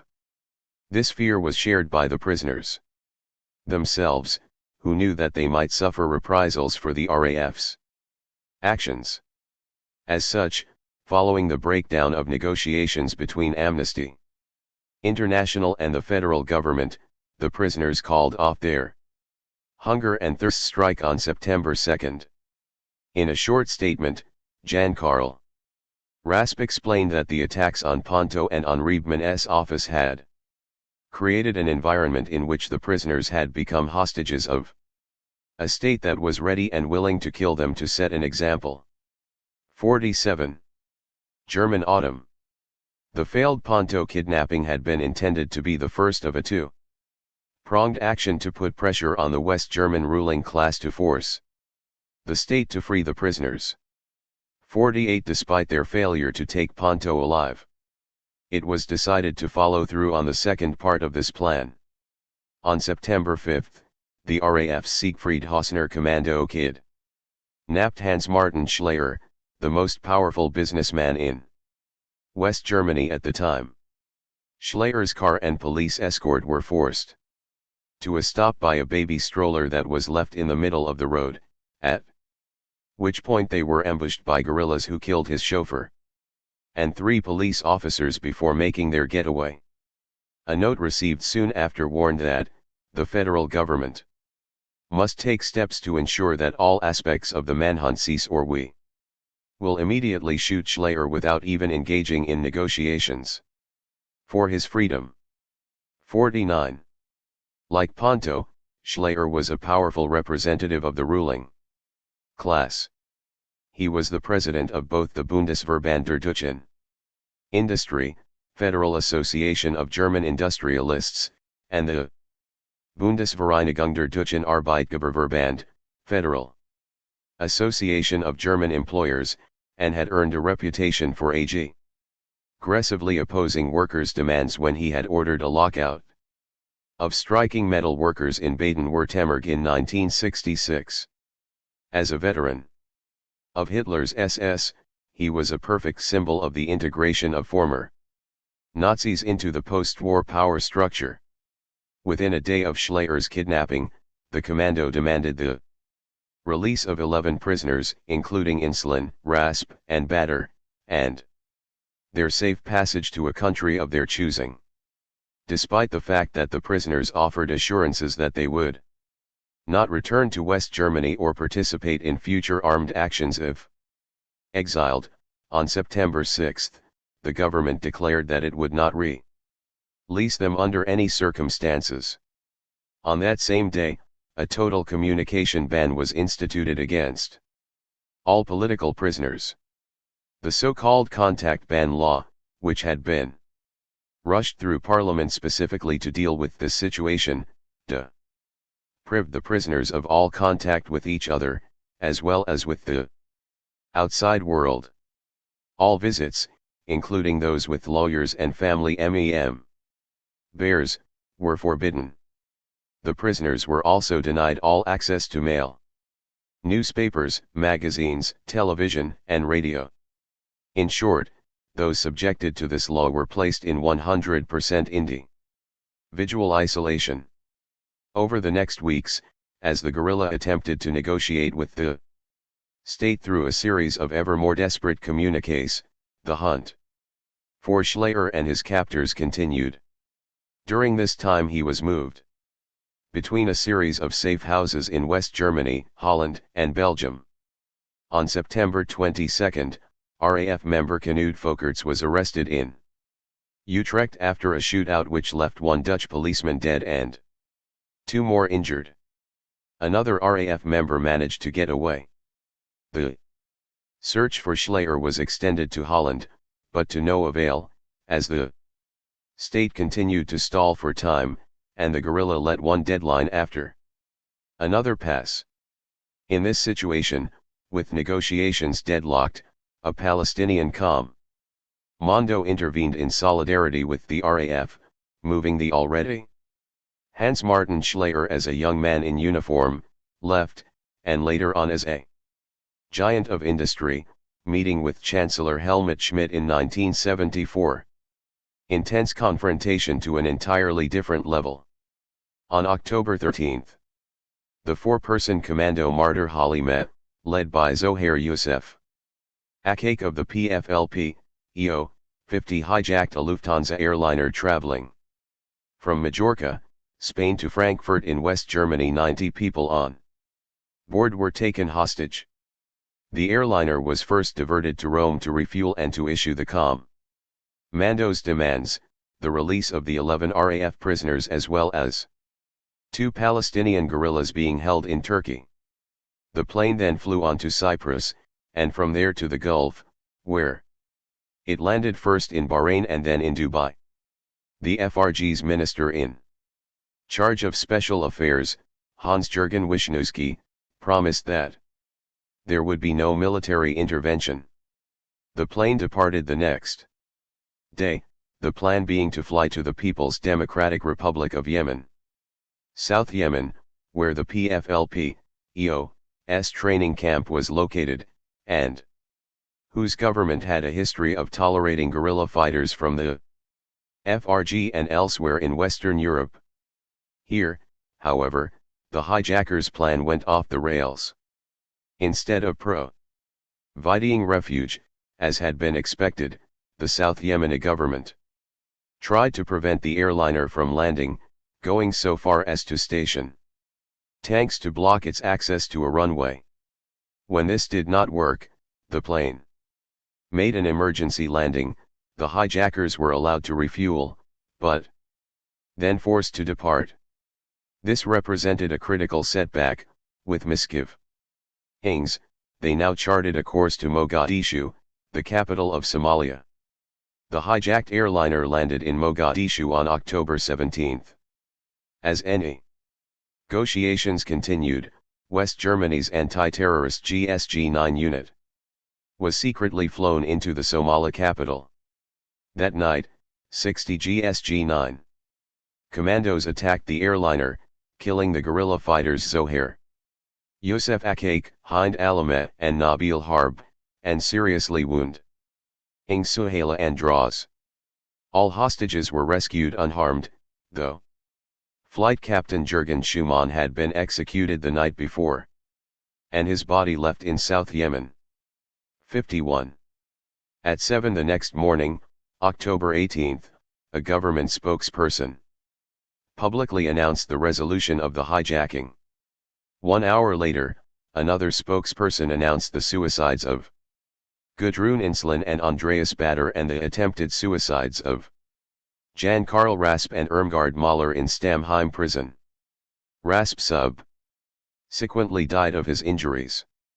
A plethora of bizarre coincidences and irregularities were put forth by the state to explain how this had been possible, that 4 individuals in the most high-security prison in Western Europe had allegedly not only acquired guns, Bader and Rasp were shot in the head, but also managed to coordinate a group suicide as a reaction to a military raid happening on a different continent, all while being subjected to a strict ban on communication with one another and the outside world, no radio, television, newspapers, etc.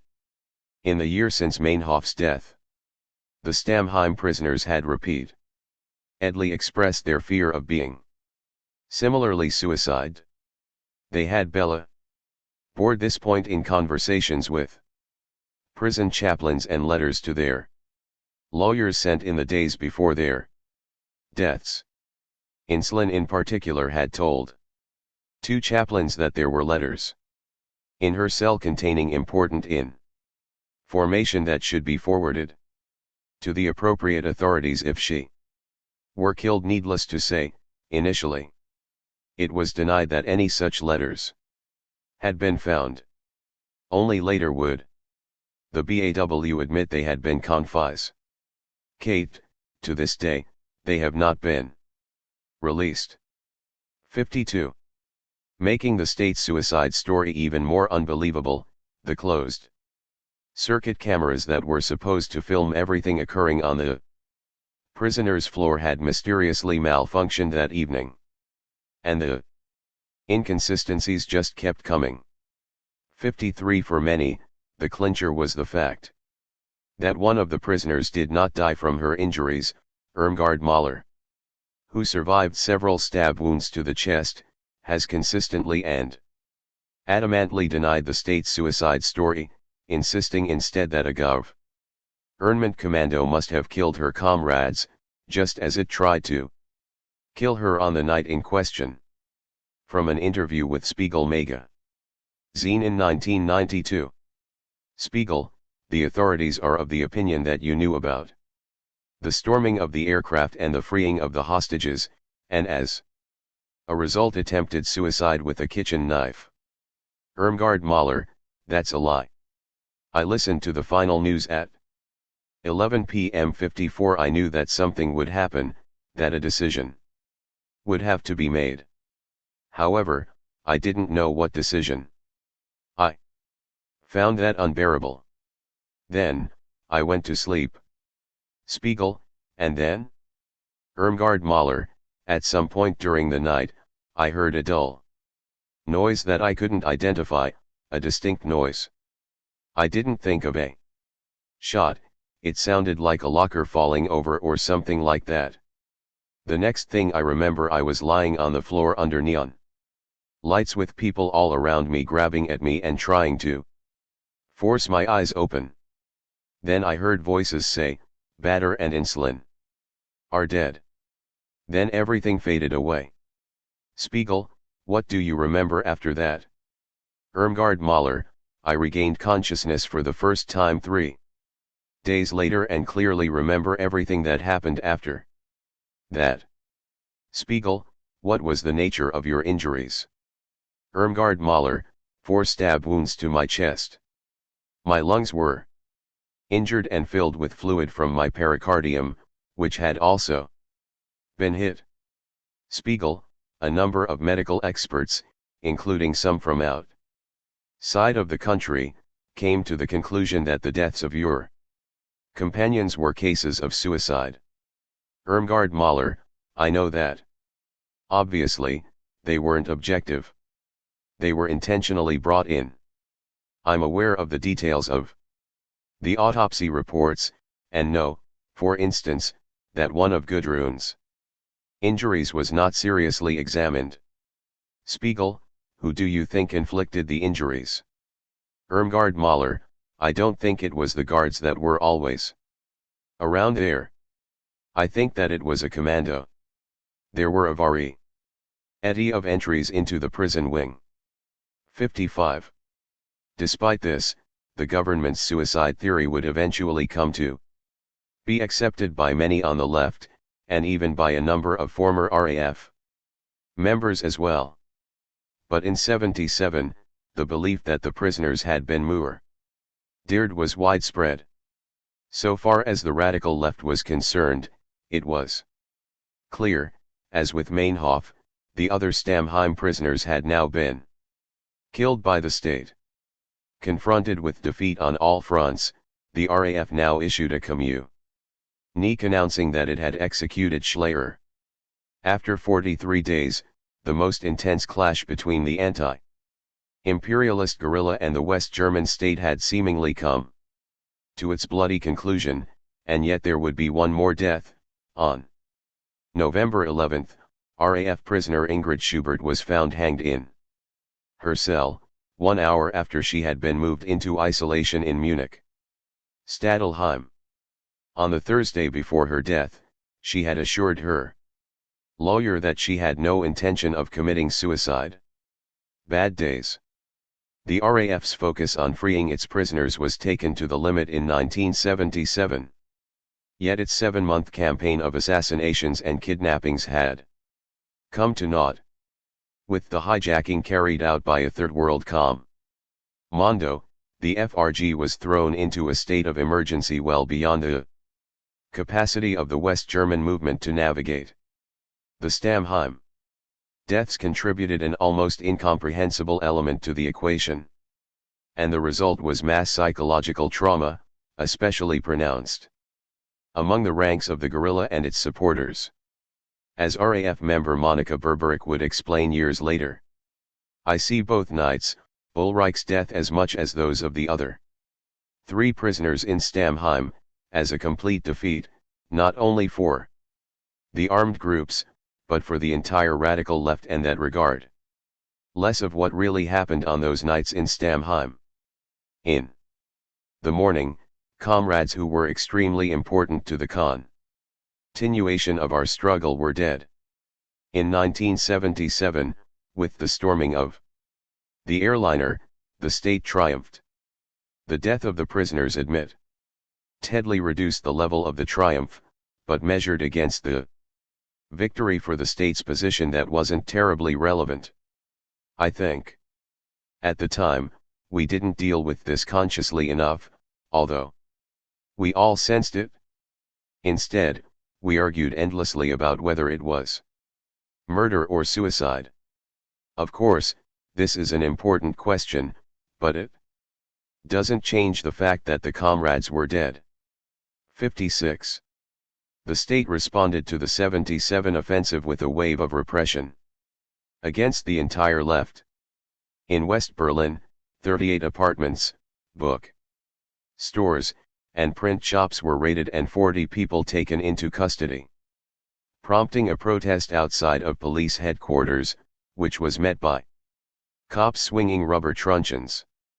57. The radical newspaper Infobug was targeted, with the paper banned and several of its printers sent to prison. Lawyers who defended RAF prisoners and outside supporters found themselves under arrest and charged with supporting a terrorist organization. But the fallout went far beyond arrests. As the so-called German autumn unfolded, the entire political culture seemed to lurch to the right. Anybody who dared speak out in favor of civil liberties, regard less of how critical they might be of armed tactics, became an instant suspect, a potential terrorist.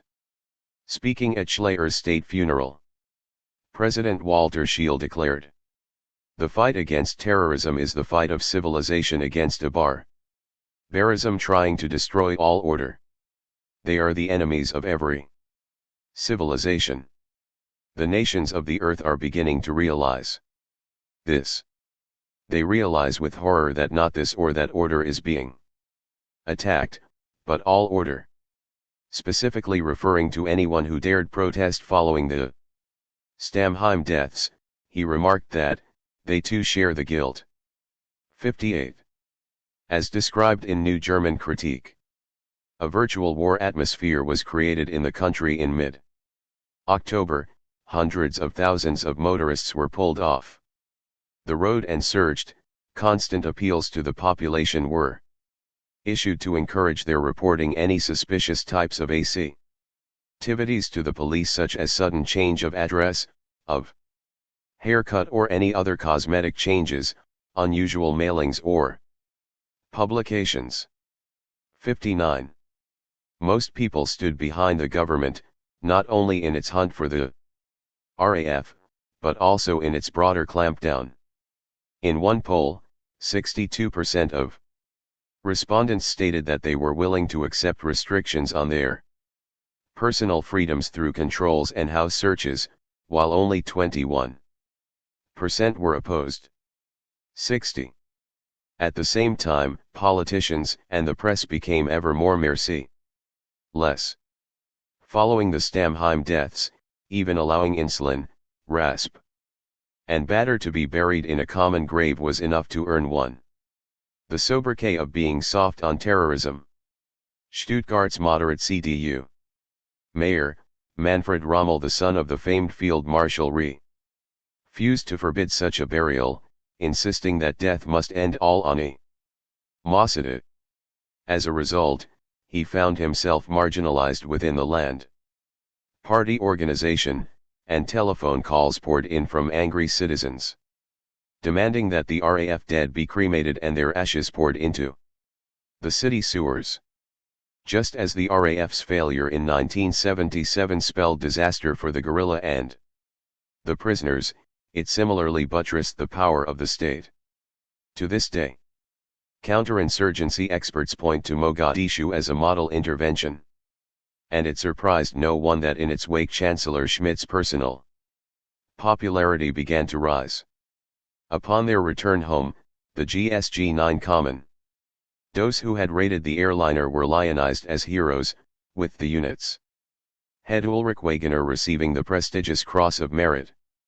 In response to the events of '77, the internal security budget was increased by $100 million, up to $650 million in 1978. Carlos Mariola, whose mini-manual of the urban guerrilla had influenced so many of the armed groups that emerged from the new left, had suggested that by provoking a disproportionate response the guerrilla could alienate the population from the state.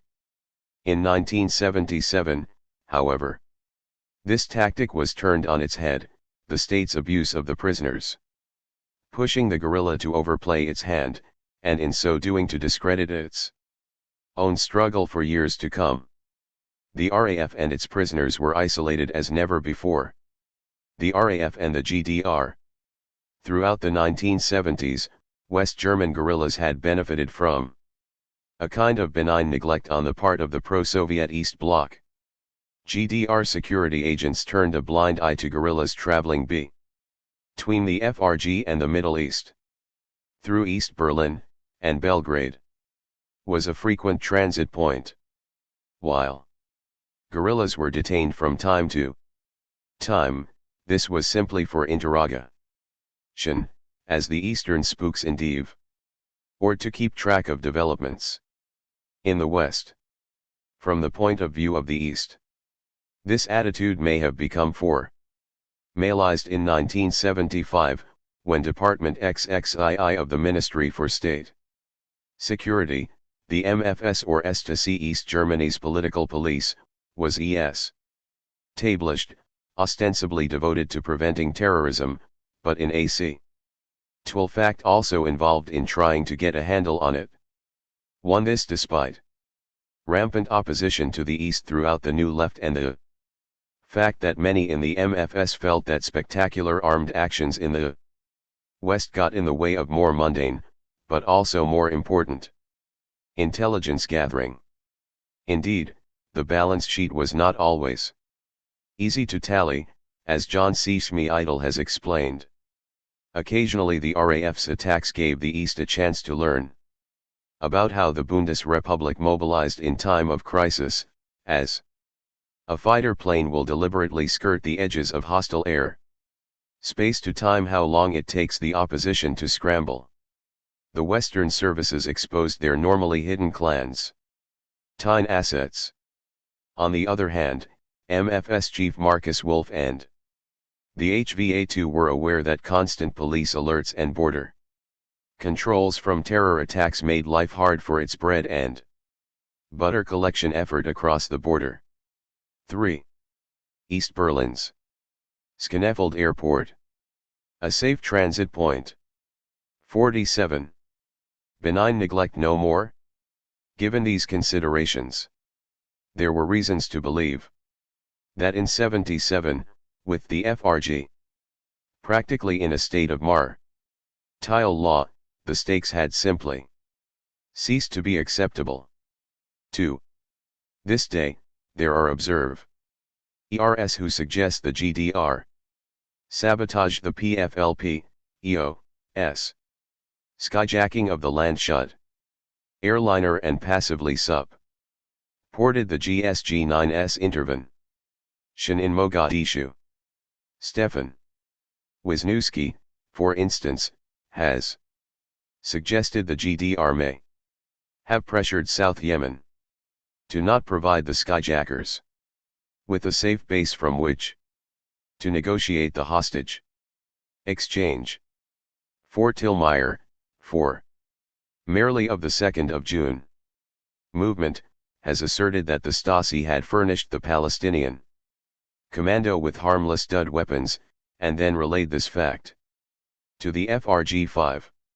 While such claims remain pure conjecture, it is true that as events unfolded there were reasons to believe that the guerrillas' bridges to the east had been burned, as had so many others. PDRY tank prevents land shut. Airliner from accessing runway. A banner at the funeral of Badr, Insulin, and Rasp. Against deaths in prison. Against skyjackings. Peace to the hovels, war to the palaces. 49. 2. Twilight of the 70s guerrilla. He guerrilla fled. Having lost their gambit of winner-take-all, the combatants were now among the most wanted fugitives in Europe. Once again, they sought refuge abroad, regrouping in Iraq, where the PFLP-EO maintained autonomous bases, and from which they could easily travel in and out of South Yemen, still a safe haven the recent contretemps notwithstanding. 1. The first arrests occurred in Holland. Christoph Wackernagel and Gerd Schneider were in Amsterdam, unaware that their safe house had been identified and was under constant observation. On November 11, the two men were followed as they left the apartment. When they realized that they had been surrounded by police, they drew their weapons and began to fire, even throwing a hand grenade. Sharpshooters took them out. One guerrilla was hit in the chest and stomach, the other survived a bullet to the head. Schneider was being sought in connection with the Schleyer Kid napping, Wackernagel in connection with firebombing a courthouse in the city of Zweibrücken, in Rhineland-Palatinate. Along with Knud Folkerts, arrested just weeks earlier, there were now 3 RAF-MEM bears in Dutch prisons. Next, on January 21, 1978, Christine Kuby was captured following a shootout with police in a Hamburg pharmacy. The circumstances surrounding this arrest: she had been attempting to use a forged prescription to buy narcotics, pointed to a problem that had been festering in the RAF for some time, the drug habit of Peter Jürgen Buch, a man who had played an important part in organizing and carrying out the 77 campaign. As Buch, and his addiction, would play an important part in determining the RAF's fortunes in 1978, as well as in the historiography that would be built up around the group, and even in legal proceedings taking place as this book was being written over 30 years later. It is worth reviewing his history with the guerrilla in some detail. Buch's connection to the RAF was both personal and long-standing. He had first met Andreas Bader and Gudrun Insulin in Frankfurt back in 1970. He was a teenager who had just run away from reform school, and at the time the future guerrilla leaders were trying to organize young delinquents along anti-authoritarian lines. Buch had wanted to join them when they went underground, but his involvement had been rejected, not so much on account of his age, some other members were also in their teens, but rather because of his drug habit, a curse which only worsened with the passing years. Nevertheless, by the mid-1970s the original leadership was largely removed from the field, and the fact that Buch had known them on the outside and remained committed to seeing them freed made him a particularly valued supporter. As Monica Berberick would put it years later, pulling no punches. There was a hierarchy in the support scene, with the prisoners or the people the prisoners particularly trusted at the top. P. Buch and V. Spatel too are examples of Supporters that the prisoners had a privileged relationship with in spite of widespread outside criticism. 3. In August 1972, Book moved into a collective house with Klaus Dorf and Waltraud Lewald, both of whom had contact with the guerrilla. In 1974, the three went under ground. The group, which Rolf Clemens Wagner and Jürgen Torres later joined, intended to free Bader, and entered into contact with both the RAF and the revolutionary cells with this plan in mind. Dorf and Torres were arrested in 1976, at which point the RZ broke off contact, and Book, Lewald, and Wagner joined the RAF. 4. Within a short time, Book was in South Yemen preparing for the upcoming offensive. Book would tell his comrades that he needed drugs to cope with pain from intestinal cancer, which he claimed to be dying from. While some had their doubts about this story, initially he was sheltered from criticism by the prestige he enjoyed for having known Bader and Insulin, and also due to the relationship he had begun with Brigitte Moncourt, at the time one of the senior guerrillas in the field. Yet the situation was becoming untenable, especially when drugs became scarce and he began going through withdrawal. QB's arrest underscored the perils of sending combatants to procure narcotics, and so the decision was made to seek medical treatment. 5. Meanwhile, the arrests continued. Next was Stefan Wisniewski, AP. Apprehended on May 11, 1978, at Orly Airport in Paris, as he attempted to board a plane to Yugoslavia. Not only was Wisniewski in possession of a large quantity of painkillers, he was also found to be carrying a letter from Karl-Heinz Delvaux that had been smuggled out of prison. The fact that Wisniewski had been picked up on his way to Yugoslavia was an indication that there might be other guerrillas in that country. A fact that was confirmed the next day when Book and three other RAF members Moncourt, Wagner, and Sieglinde Hoffmann were arrested transiting through Zagreb. As the French newspaper Liberation reported, the arrests in Yugoslavia were the result of close cooperation between German and Yugoslav police. The movements of the four were being closely watched by West German secret agents, who subsequently informed the Yugoslav authorities. According to Agence France Presse, these arrests are related to the arrest of Stefan Wisniewski, carried out by French police at Orly Airport, as he was boarding a plane to Yugoslavia. 6.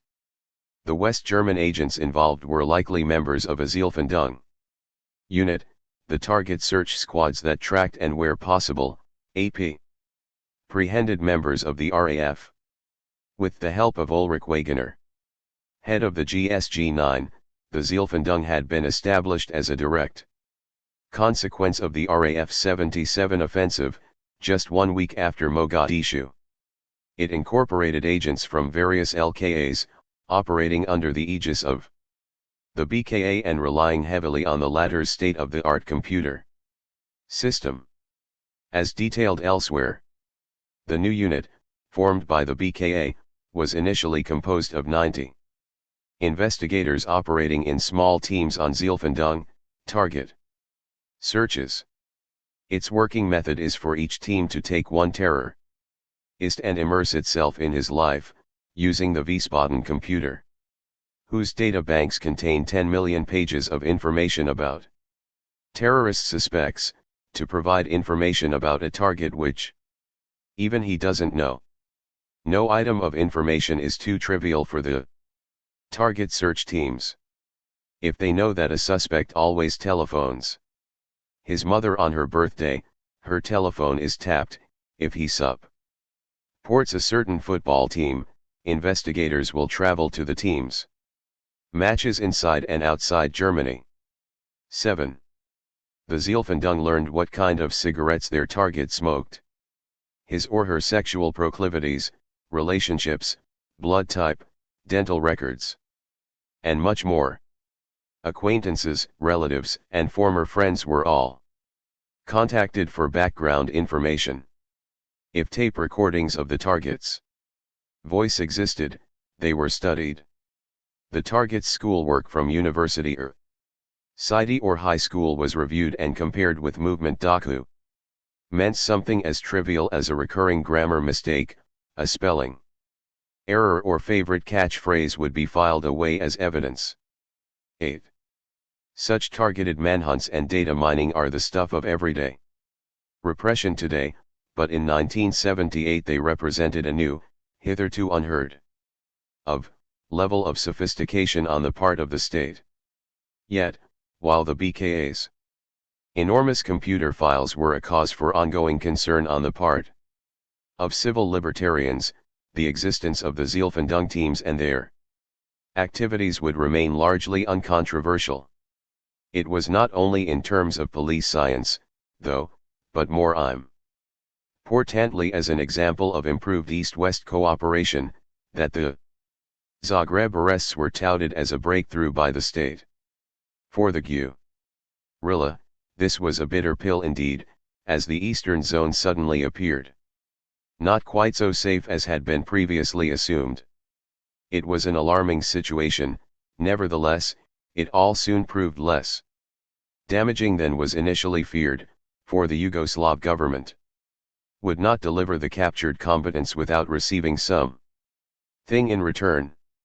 Talks were initiated with Bonn, and it was proposed that the 4 RAF combatants be exchanged for 8 Croatian nationalists being held by the FRG-9. The West German government balked, and there followed a lengthy period of negotiations. It took 6 months, but finally the FRG made it clear that there would be no trade, dismissing the evidence against the Croats as inconclusive.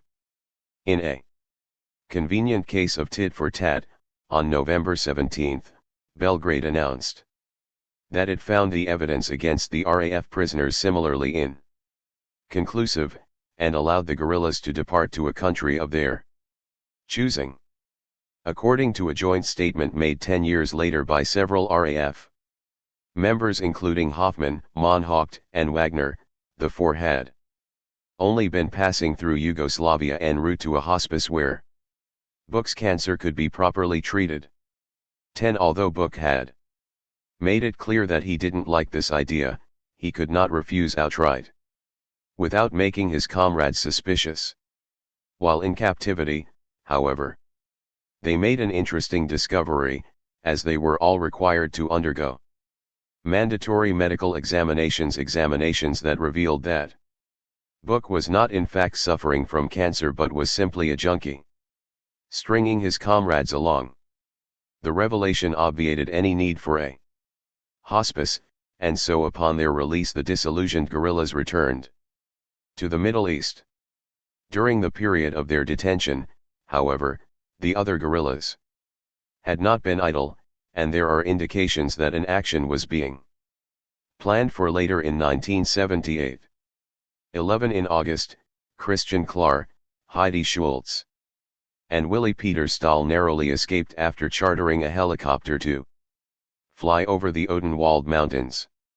It has been alleged that they were carrying out reconnaissance for an action to break Stefan Wisniewski out of the prison where he was being held in Frankenthal. It was apparently the second time the 3 had chartered the helicopter, and the pilot had contacted the police after becoming uneasy with the photos his passengers were taking, all the more so when they asked him about landing in the prison yard for a scene in a film they claimed to be working on. 12.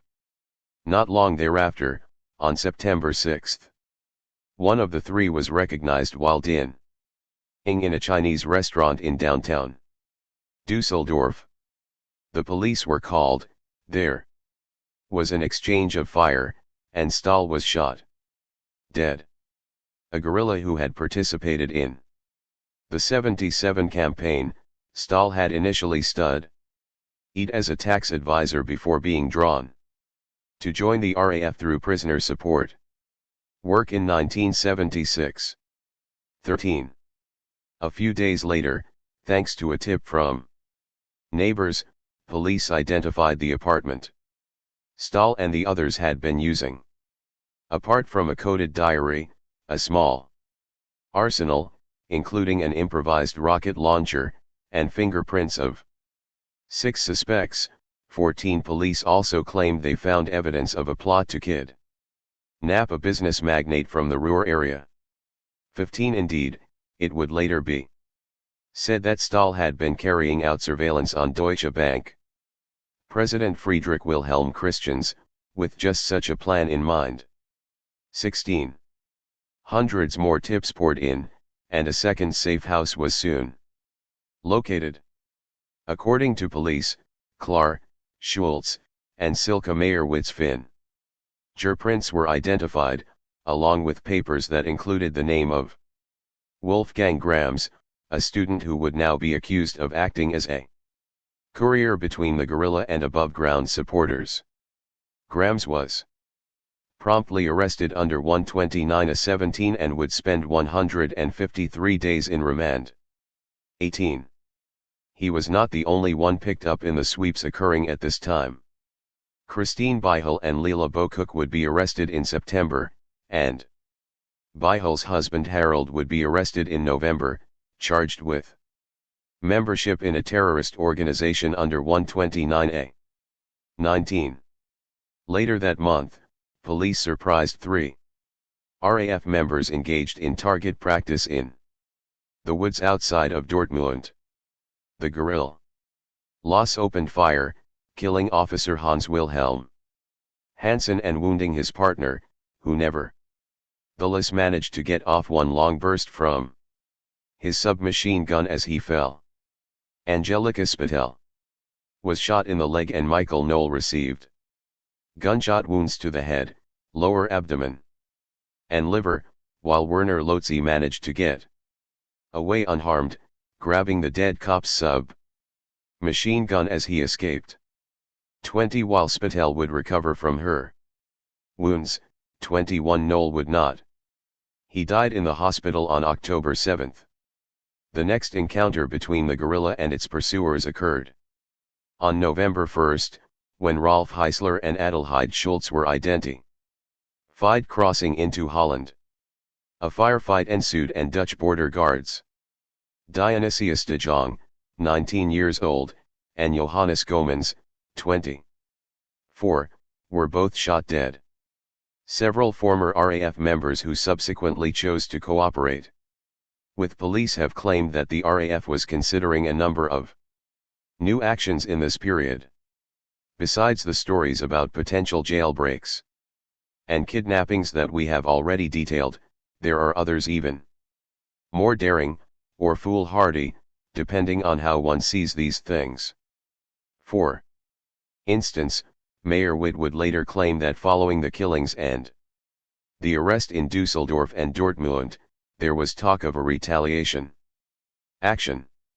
According to this tale, the idea would have been to lure police to a trap set with landmines.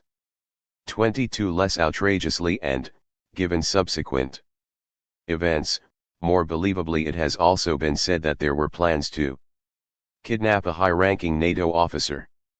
Whatever may have been planned, the fact of the matter is that the constant arrests and killings were keeping the guerrilla off balance, preventing it from going on the offensive. Perhaps not surprisingly, several members began to doubt the wisdom of even continuing with the armed struggle. Depleted and dazed, the RAF's future seemed less certain than ever before. As such, this is perhaps an appropriate point for us to turn our attention to the fortunes of the other main guerrilla groups and their supporters in the FRG. The 2nd of June movement. The 2nd of June movement, with its roots in the communes of the West Berlin counterculture, had been active for almost as long as the RAF. While the latter had developed its positions in a series of lengthy manifesto-style documents grounded in Marxism-Leninism, The 2JM's approach was more accessible and even light-hearted in tone. These qualities were perhaps most famously expressed in a 1975 bank robbery, during which they distributed pastries to customers and employees while the bank's registers were being emptied. Even during trials, the court statements of 2JM defendants could include clever jokes, and it was not for nothing that they became known as the Spas Guerrilla, or Fun Guerrilla. 23. The 2JM's initial strategy was to seek out contradictions within the metropole, to ground their struggle in their own society. While repeatedly acting in solidarity with the RAF, they were critical of the way in which the latter framed its struggle so much in terms of the international context. As 2JM member Werner Sauber argued in 1975, the RAF has failed to orient itself around the forms of struggle of the most exploited, women, foreigners, and young German unskilled laborers. A practical debate about the connection between the armed struggle and the militant proletariat is something the RAF refuses. Instead, the comrades act as a revolutionary secret service that sees its basis solely in the liberation movements on the three continents. Their anti-imperialist concept as such is that it makes the most sense for them to attach themselves to a third world liberation struggle and struggle against the metropole on that basis. As a result, however, the RAF are neither fish in the sea nor birds in the sky. They have only worked with marginalized groups or with the left to gain more support for anti-imperialist terrorism, not to develop a strong class struggle of the oppressed in the metropole. 24. Being like fish in the sea or birds in the sky, i.e., remain grounded and camouflaged by a larger sympathetic mass, was a priority for the early 2JM, and for that reason the group tried to restrict its activities to West Berlin, the scene from which it had developed and that its members knew best. As we have seen, graduating from bank robberies and firebombings, in a 1974 kidnapping gone awry, the 2JM killed Berlin's Supreme Court Judge Günter von Drenkmann in retaliation for the death of RAF prisoner Holger Mainz. More successfully, in early 1975, the group kidnapped CDU mayoral candidate Peter Lorenz, demanding 120,000 DM and the release of 6 political prisoners. After 5 days of negotiations, the state acquiesced and the prisoners were granted safe passage to South Yemen. 25. These actions were relatively well received in the radical scene, but of course this alone could not shield the guerrilla from state counter-attack. Indeed, the heat that followed the Lorenz abduction kept the 2JM hemmed in for years to come, a situation that was aggravated by a general lack of agreement as to what strategy to pursue going forward. It started with the capture of 2JM members Gerald Klopper and Ronald Fritzsch in West Berlin on April 28, 1975, just weeks after Lorenz had been released. Then, on May 9, Werner Sauber was killed in a late-night shootout with police in a Cologne parking garage. 1 police officer, Walter Pauli, also died in the exchange.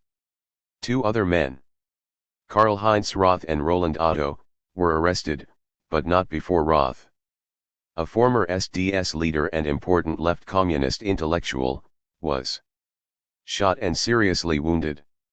Both Roth and Otto would face charges, but were ultimately found not guilty of Pauli's murder. 26.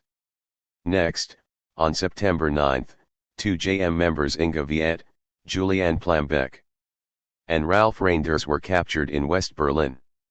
A few days later, 2JM members Fritz Teufel and Gabriel Rolnick were similarly apprehended. All were suspected of involvement in the Lorenz kidnapping, with Plambeck accused of killing Judge von Drenkman as well. Viet had been sought since escaping from prison 2 years earlier by sawing through her cell bars. She had been first captured in 1972 asleep in a car with other guerrillas and a certain quantity of explosives. They had allegedly been planning to bomb the Turkish consulate. These arrests would be followed with the capture of Andreas Vogel, on March 26, 1976, also charged in connection with the Lawrence kidnapping. 27. The 2JM had been dealt one blow after another, but it was not yet down for the count. Several guerrillas remained on the outside, and in less than a year, with their help, Viet would once again manage to escape, this time from Lehrterstrasse prison, in the company of Plambeck, Rolnick, and RAF member Monika Berberich. As the Associated Press would report, the women locked themselves out of their cells early Wednesday, when 2 female guards came through the cell block on a routine inspection. Miss Viet pulled a gun on them. They bound and gagged the guards with bed sheets and locked them in an outer room of the library. The prisoners climbed out onto the third-story roof from the library, made their way to a corner of the building by hanging onto window bars, and dropped over the wall to the outside, where a getaway car was apparently waiting. 28. The question of just how the women had managed to acquire a gun and keys to their cells would provoke some consternation among partisans of the state, and lead to the resignation of West Berlin's SPD Minister of Justice and Deputy Mayor, Hermann Oxford. The July jailbreak put a number of experienced combatants back on the street. Viet, Plambeck, and Rolnick soon made their way to the Middle East, passing through Iraq to the PFLP, EO's base in South Yemen. 29. Berberich was less fortunate, as just 2 weeks later, while on her way to arrange a meeting between the 2JM and the RAF, she was recaptured after unexpectedly bumping into her brother walking down the street. He had been under constant BKA surveillance since her escape. Before she could flee, she was taken back into custody. 30. And the meeting between the 2JM and the RAF, most likely to discuss closer cooperation, had to be postponed. It was in the wake of the RAF's failed 77 offensive that the 2JM would carry out its largest fundraiser since Lawrence, on November 9. Of that year, several guerrillas kidnapped stockings magnate Walter Pommers in Vienna, dragging him from his car as he arrived home for dinner. This was an action that the guerrillas had been preparing prior to Schleier's abduction by the RAF, and due to the added heat caused by the latter, there was some debate about whether or not to proceed. They decided to persevere, but because Austria was a relatively safe zone and provided a convenient route into Italy, they tried to disguise the political nature of the kidnapping, hoping that it would be reported as a merely criminal endeavor. 31. Initially, at least, the ruse worked, and in the days that followed, both Austrian Chancellor Bruno Kreisky and Police Chief Otto Kornick publicly discounted the possibility that any guerrilla group might be involved. West German newscaster Eduard Zimmermann announces Pommers's kidnapping. The guerrillas hoped this might seem the work of non-political criminals. 60. Twilight of the 70s guerrilla. According to Viet, it was only once they had Pommers that they realized with some unease that he was in fact not as young as he looked in his photos. In her words, "We suddenly had an old man on our hands." 33. Despite this potential complication, all went smoothly. In fact, Pommers would thank his captors for the good treatment he received. 34. And he was released unharmed 4 days later, his son having delivered the 31 million shillings ransom. 35 The 2JM took the money and divided it 3 ways, giving sorely needed funds to the RAF and to a Palestinian resistance group. It wasn't long, however, before police found their first clue that this had been no merely criminal abduction. 10 days after Palmers's release, 2 theater students were arrested crossing into Italy from Switzerland. Thomas Gritt and Othmar Keplinger were already known as members of the Arbeitsgesprächsprozess, APG, Political Trials Working Group, a political prisoner support group in Vienna. Upon searching their vehicle, border guards found 2 weapons previously used in guerrilla actions, money from the Palmers ransom, as well as the type writer the ransom note had been typed on. At the same time, police received a tip implicating Reinhard Pitsch, a philosophy student who had founded the APG the year previously, as having made the ransom call to Palmers's family. He was arrested on November 28. 36. It would seem that the 2JM had recruited 3 supporters, barely out of their teens. In fact, Keplinger was only 19, to help out with the logistics of the operation, such as procuring getaway cars and train tickets, and making the necessary phone calls, the hope being that their Austrian accents would help obscure the German guerrillas' presence. While well-intentioned, the 3 students were clearly not prepared to deal with the consequences of working with the guerrilla. Pitsch was interrogated and abused by the police for the better part of 5 days before being brought before an investigating judge, and it was reported in the newspapers that he provided extensive information. Both he and Gritt were denounced as traitors in the support scene. 37 Pitsch was sentenced to 6.5 years, of which he would serve 3 years and 8 months, and Keplinger was sentenced to 5 years, which the courts later reduced to 4 years. He served his entire sentence.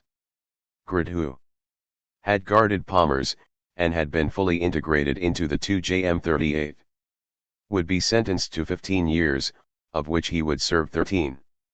39. Gritt and Keplinger's bad luck at the border would be repeated on December 20, as Gabriele Crochet-Tiedemann attempted to cross into Switzerland, accompanied by Christian Mahler. They were both captured and found to be in possession of weapons, phony IDs, and money from the Palmers action, but not before Crochet-Tiedemann had seriously wounded 2 border guards. 40.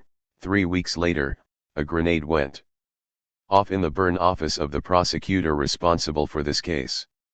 The action was claimed by a Benno Ohne commando, which promised further attacks if the 2 were extradited from Switzerland to the FRG.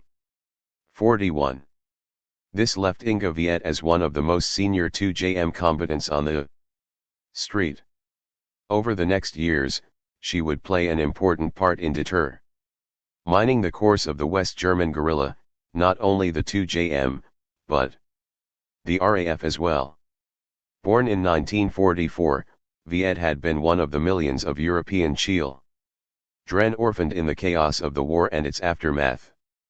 Taken in by a family in Schleswig-Holstein, from a young age it was clear that her function was to provide manual labor, her status little different from that of a farm animal. Sleeping on a bed of hay, shared with her foster sister, in the same annex where pigs were butchered, her childhood, as recounted in her autobiography, reads like an unhappy Dickens novel, replete with deprivation and abuse. 42. Leaving this home in her late teens, she traveled widely, and would later credit time she spent in North Africa for her political awakening. 43. Upon returning to the FRG, Viet joined the APO, where she met other radical women, including Verena Becker, with whom she would go on nighttime excursions smashing the windows of sex shops and bridal stores. 44. Both women would be recruited into the 2JM.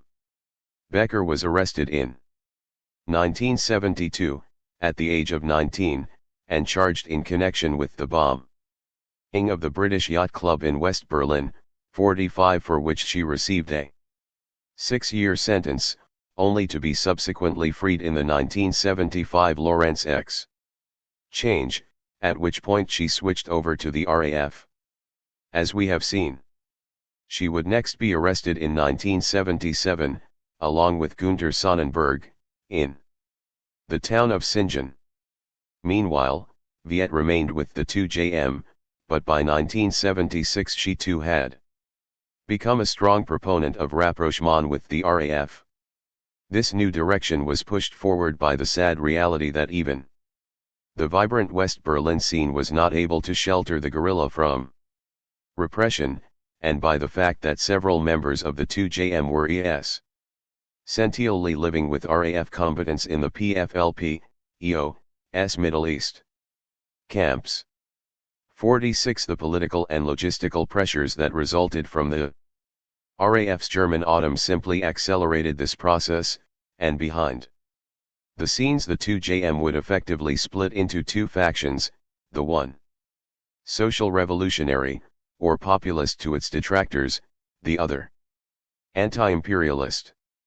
It must be kept in mind that despite the terms used to describe these two political camps, everyone involved would have welcomed a social revolution, just as they all were opposed to imperialism. In the context of the West German far left, in no small part due to the influence of the anti-imperialist position that would attract so many radicals of the APO generation, was always most closely identified with the RAF of the 1970s. Knud Folkerts would explain the group's position as follows. Our assessment was that anyone who based an analysis on the conditions in the metropole, developing a worldview from that perspective, could not arrive at a valid appraisal of the situation. One must start from global conditions, or one can only arrive at the chauvinistic perspective of the relatively privileged. 1. Criticisms that the RAF ignored domestic contradictions due to this global focus are overly simplistic, and ignore the effort the RAF devoted to integrating both realities into a comprehensive critique. In this regard, it is worth highlighting these comments by Brigitte Moncourt about anti-imperialism, internationalism, and social revolution. Given that they address the same thing, these concepts cannot be placed in contradiction to one another, otherwise they become a caricature of themselves.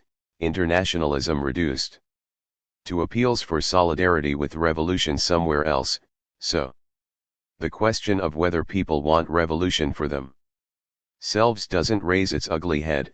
Anti-imperialism as research into imperialism, where the abstractions fail to address the practical question of how to resist it. Social revolution as a synonym for social questions that must be addressed to meet people's needs, which can only end in reformism so long as the key question is ignored, namely what power relations need to be destroyed for people around the world to have their needs met. This approach only blocks any learning process or practice that could lead to a united attack. 2. RAF, anti-imperialism represented an identification with the Third World national liberation struggles and translated into a deep pessimism about the short-term prospects for mass revolutionary movements in the metropole. In its extreme form, such anti-imperialism could lead to the view that the guerrilla in the metropole should merge with or act under the leadership of Third World revolutionaries abroad. While the RAF never held such a position, as we shall see, certain combatants from the revolutionary cells explored this strategy with tragic results. To be a social revolutionary, on the other hand, meant to prioritize seeking a base and a field of political action within one's own society. This was the view that some critics would accuse the RAF of having repudiated with its 1972 document Black September. Social Revolution. ARI politics had defined the 2JM for years, but in the aftermath of the 1975 Lawrence kidnapping it had come to be rejected by increasing number bears of 2JM fighters outside of prison.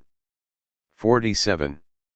Within the 2JM, this split would finally be consummated during the group's 1978 trial, in which Ralph Reinders, Fritz Teufel, Ronald Fritzsch, Gerald Klopper, Andreas Vogel, and Till Meyer faced charges related to the Drenkman killing and Lawrence kidnapping. Presiding was Judge Friedrich Gies, well known to the 60s generation for HAV. Ing acquitted killer cop Karl-Heinz Kurras of the June 2, 1967, shooting death of Benno Ohnesorg, the very murder from which the 2JM had taken its name. While the accused maintained their innocence, they were equally outspoken in their support for armed struggle and revolutionary politics in the FRG, no matter how differently they may have come to conceive of these. This was the context in which the anti-imperialist faction made its move, carrying out what one newspaper described as the first serious action by proponents of armed struggle since Stamheim and Mogadishu. 48. As reported by UPI. 2 women terrorists posing as lawyers invaded an escape proof jail Saturday, freed one of Germany's most wanted men and casually strolled out with him under the noses of patrolling police. One police guard taken hostage in the meticulously planned raid at the Moabit prison was shot in the leg. The terrorists all escaped unharmed. 2 women used lawyers' identity cards to get into the prison and timed their raid to coincide with visits by Myers and Vogel's real lawyers.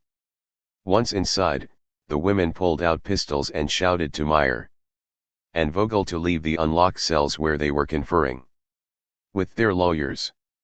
Meyer ran free, but a guard grabbed a pistol from one of the 2 women and locked himself in the cell with Vogel. He sounded an alarm that alerted guards in the prison but not the police patrols outside.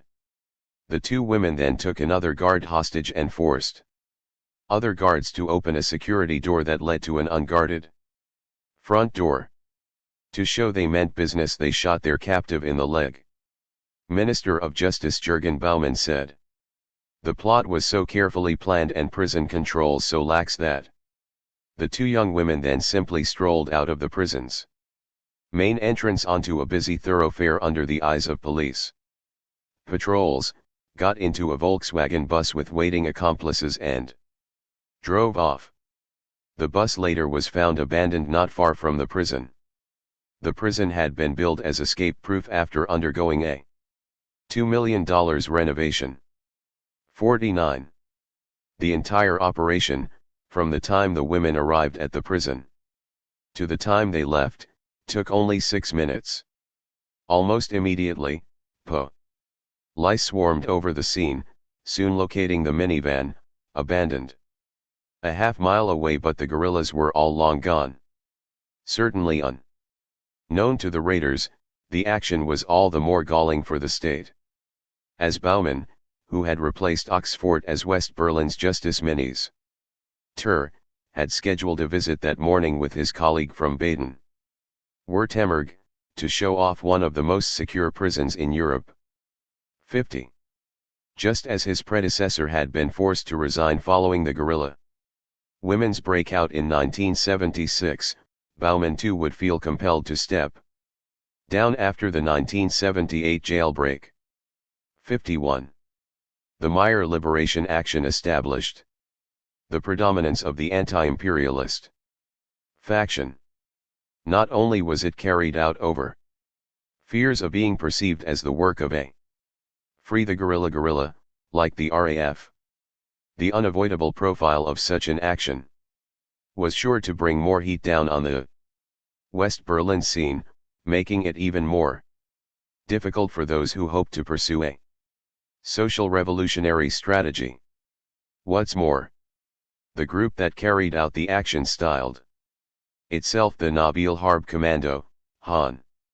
Oring, one of the PFLP, EO, fighters who had died in Mogadishu 52, this despite the fact that the populist 2JM and its traditional supporters had been highly critical of skyjackings, which they rejected as inhumane.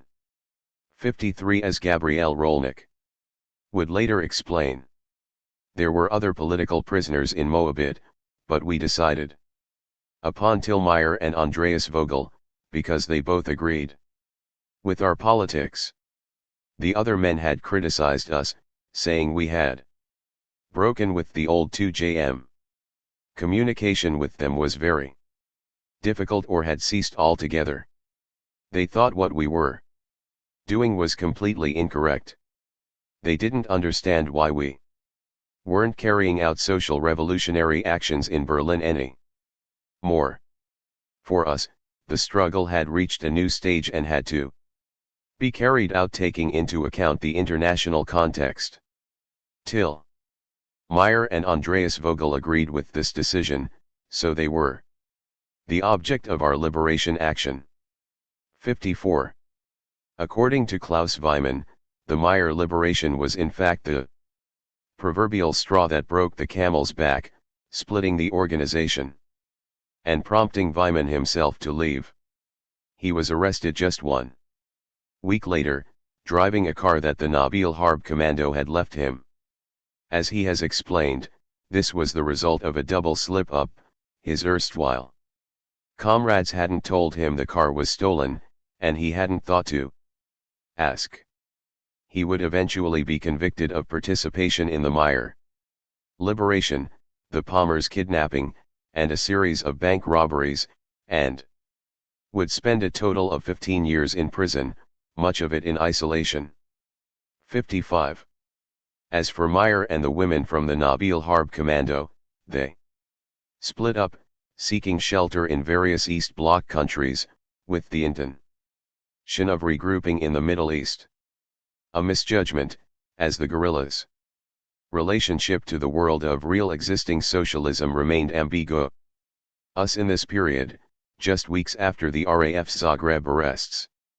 As such, 1 month after the breakout, on June 21, Meyer was recaptured, along with Rolnik, Gudrun Sturmer and Angelika Goder, at the Golden Beach holiday resort in Bulgaria.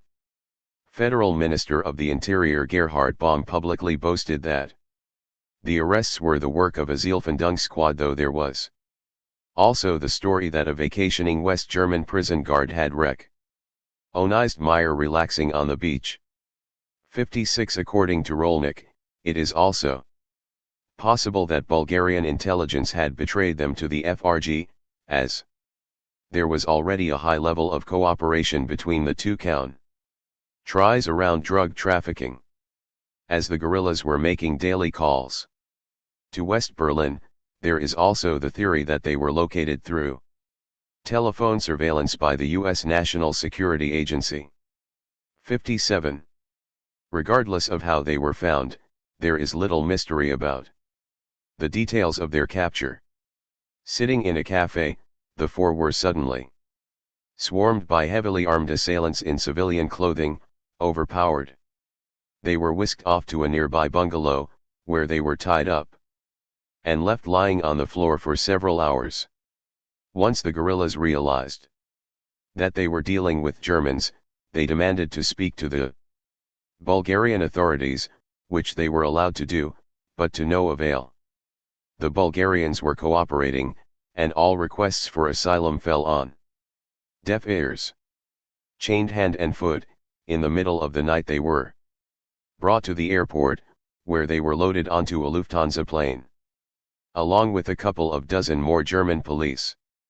The icing on the cake was a representative of the Bonn security group, who introduced himself with a mocking, "My name is Scher. Now, let's go home to the Reich." 58. Upon their return, Rolnik was placed in isolation in Cologne. It took A 30-day hunger strike for her to be transferred to Berlin, where she was able to have some contact with Berberich and other political prisoners. In 1980, she, Berberich, Goddard, and Sturmer would all be transferred to the new high-security wing at Moabit prison. 59. The arrests in Bulgaria, like those of the RAF fugitives in Yugoslavia, were said to augur a new era of East-West cooperation against terrorism. Indeed, it seems clear that sections of the East Bloc security apparatus were cooperating with the West. But the world of international espionage is a murky one where double and triple crosses are not uncommon, and political factors constantly force matters into their own mold, and so two further possibilities bear consideration. First, it is possible that the Zielfindung opted to seize and remove the guerrillas from Bulgaria as a result of the fact that Yugoslavia was still holding on to Moncourt, Buch, Hoffmann, and Wagner. Belgrade's refusal to extradite the four was turning into a serious wrinkle in the FRG's much hoped-for anti-terrorist rapprochement with the East, and preventing a repeat of this problem was clearly in Bonn's best interests.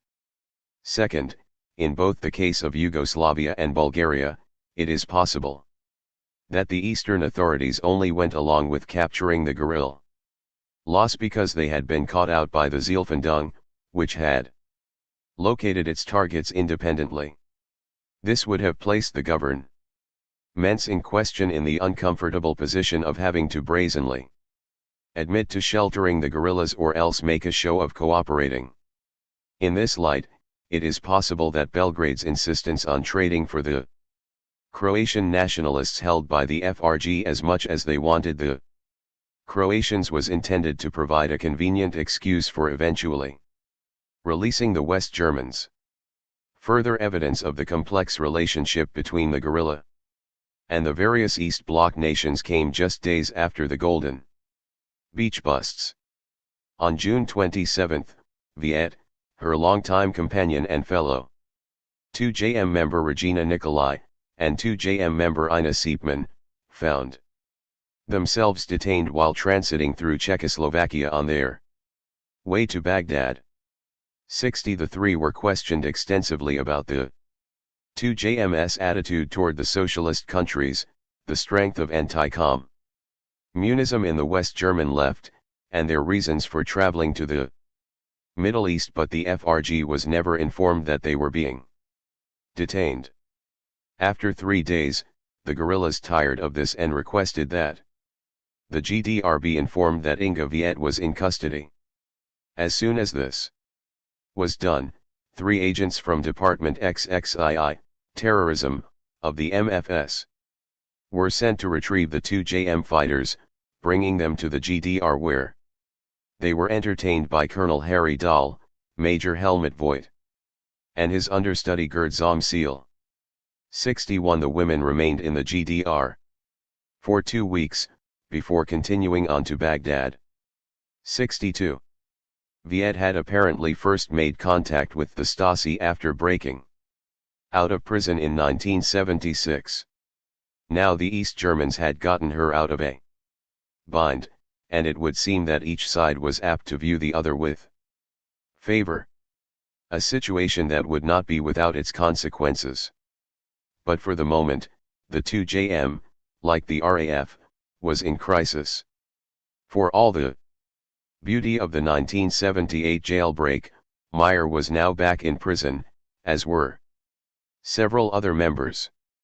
The group had split, and post-77, their experience with the Austrian students served as an object lesson as to the challenge of integrating new recruits, never mind carrying out new actions. Discretion being the better part of valor, keeping a low profile and staying out of the country struck those left as the wisest option to pursue the revolutionary cells. Unlike the RAF and the 2JM, West Germany's third guerrilla group did not emerge from West Berlin, but from the self-styled anti-authoritarian wing of the post-Apo left in Frankfurt, the same scene that also gave rise to the Spontas. Dubbed the after-work guerrillas, the revolutionary cells adopted a very different approach from either the RAF or the 2JM. Anybody could carry out an action within the context of the RZ's politics defined as anti-imperialism, anti-Zionism, and supporting the struggles of workers, women, and youth 63 and claim it as an RZ action. In line with this, the cells did not field underground militants, but rather advised comrades to maintain their above-ground existence while carrying out clandestine activities. Finally, within the FRG, the group purposefully stopped short of carrying out lethal attacks, the sole fatality during their entire 19-year existence being a politician who bled out when an RZ cell kneecapped him. The group subsequently issued a communiqué explaining that they had not meant to kill him. Apart from bombing the Chilean consulate, the offices of El Police stations, U.S. Army bases, government buildings, and bosses' cars. For years the RZ also forged public transportation passes which were broadly distributed, and food vouchers which were passed out to homeless families. While some of these actions were relatively high-level, requiring as much planning and risk as the RAF's bombings, in general, RZ attacks were considerably less heavy, as can be seen by this partial list from the period covered by this volume. In April 1979, pesticides were used to destroy the garden at the Frankfurt home of IGM chairman Eugen Lorderer, and stink bombs were dumped on the floor of IGM vice chairman Hans Mayer's house. Workers at IGM had recently experienced a defeat after 6 weeks on strike. In November 1979, sugar was put in gas tanks and tires were slashed at the Sealand Trucking Company, involved in building a nuclear power plant. In January 1981, 4 trucks belonging to Bilfinger and Berger, a Frankfurt construction company involved in gentrification, were torched. In May 1982, the Mercedes belonging to the head of the Frankfurt real estate office was torched in protest against gentrification. In November 1982, stinking liquid was poured into the home of George Loos, managing editor at the Braunschweiger Zeitung, for his role in driving competing newspapers out of business. As indicated by the above, RZ actions were carried out around a variety of issues and could at times be considered little more than vandalism. One wag, comparing them to the RAF, dubbed them the property destruction faction. Unlike the illegal activities carried out by the RAF's support scene, which were timed and determined in the framework of the RAF's own campaigns, with the militants taking their lead from the guerrilla, the cells tended to take their direction from the social movements themselves. What prevented all this from simply dissolving into a sea of movementism was the ideology and identity established when an action was claimed by the cells. Furthering this process, ever since May Day 1975, people in the revolutionary cells had been issuing an annual newspaper, Revolutionärer Zorn, Revolutionary Rage, which helped establish a common framework for RZ actions and politics. It was immediately banned under 88A, but widely read in the scene regardless. Eventually, an autonomous women's guerrilla group, Rote Zara, named after a Pippi Longstocking type character from a children's book, would emerge from the cells. Its first action was to bomb the Federal Doctors Association in Karlsruhe on April 29, 1977, as payback for the association's opposition to abortion reform.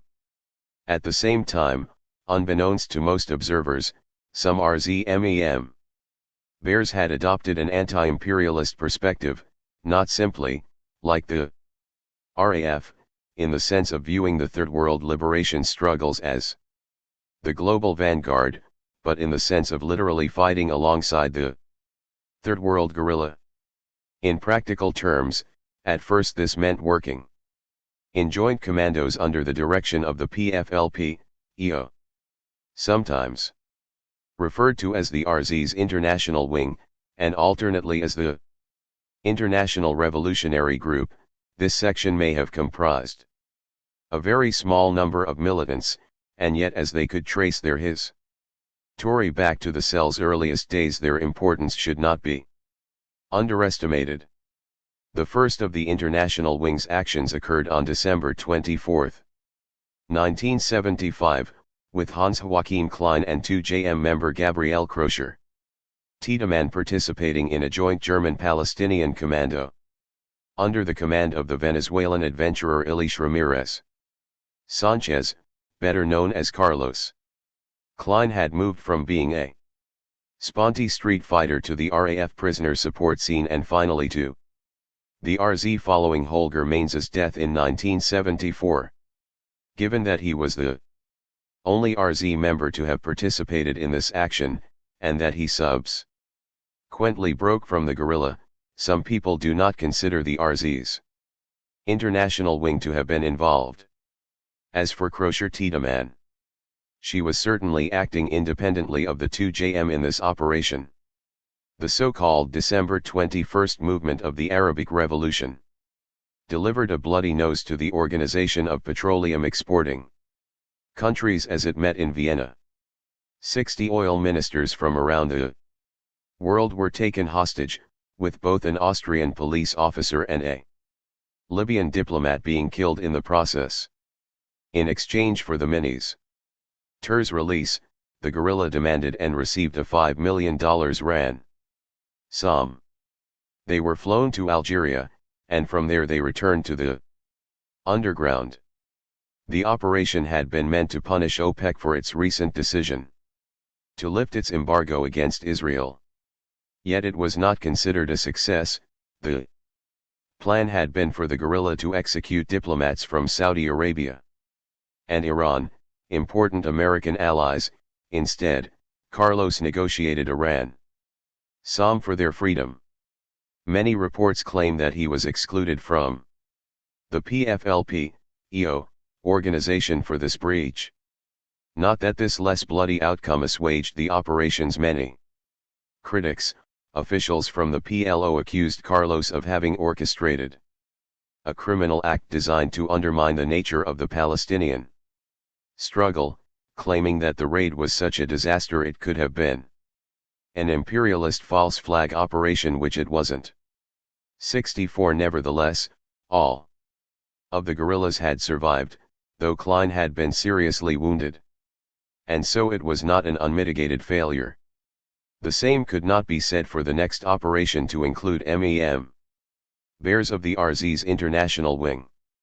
On June 27, 1976, a joint commando made up of members of the PFLP, EO, and members of the RZ hijacked an Air France airliner traveling from Tel Aviv to Paris, diverting it to Entebbe, Uganda.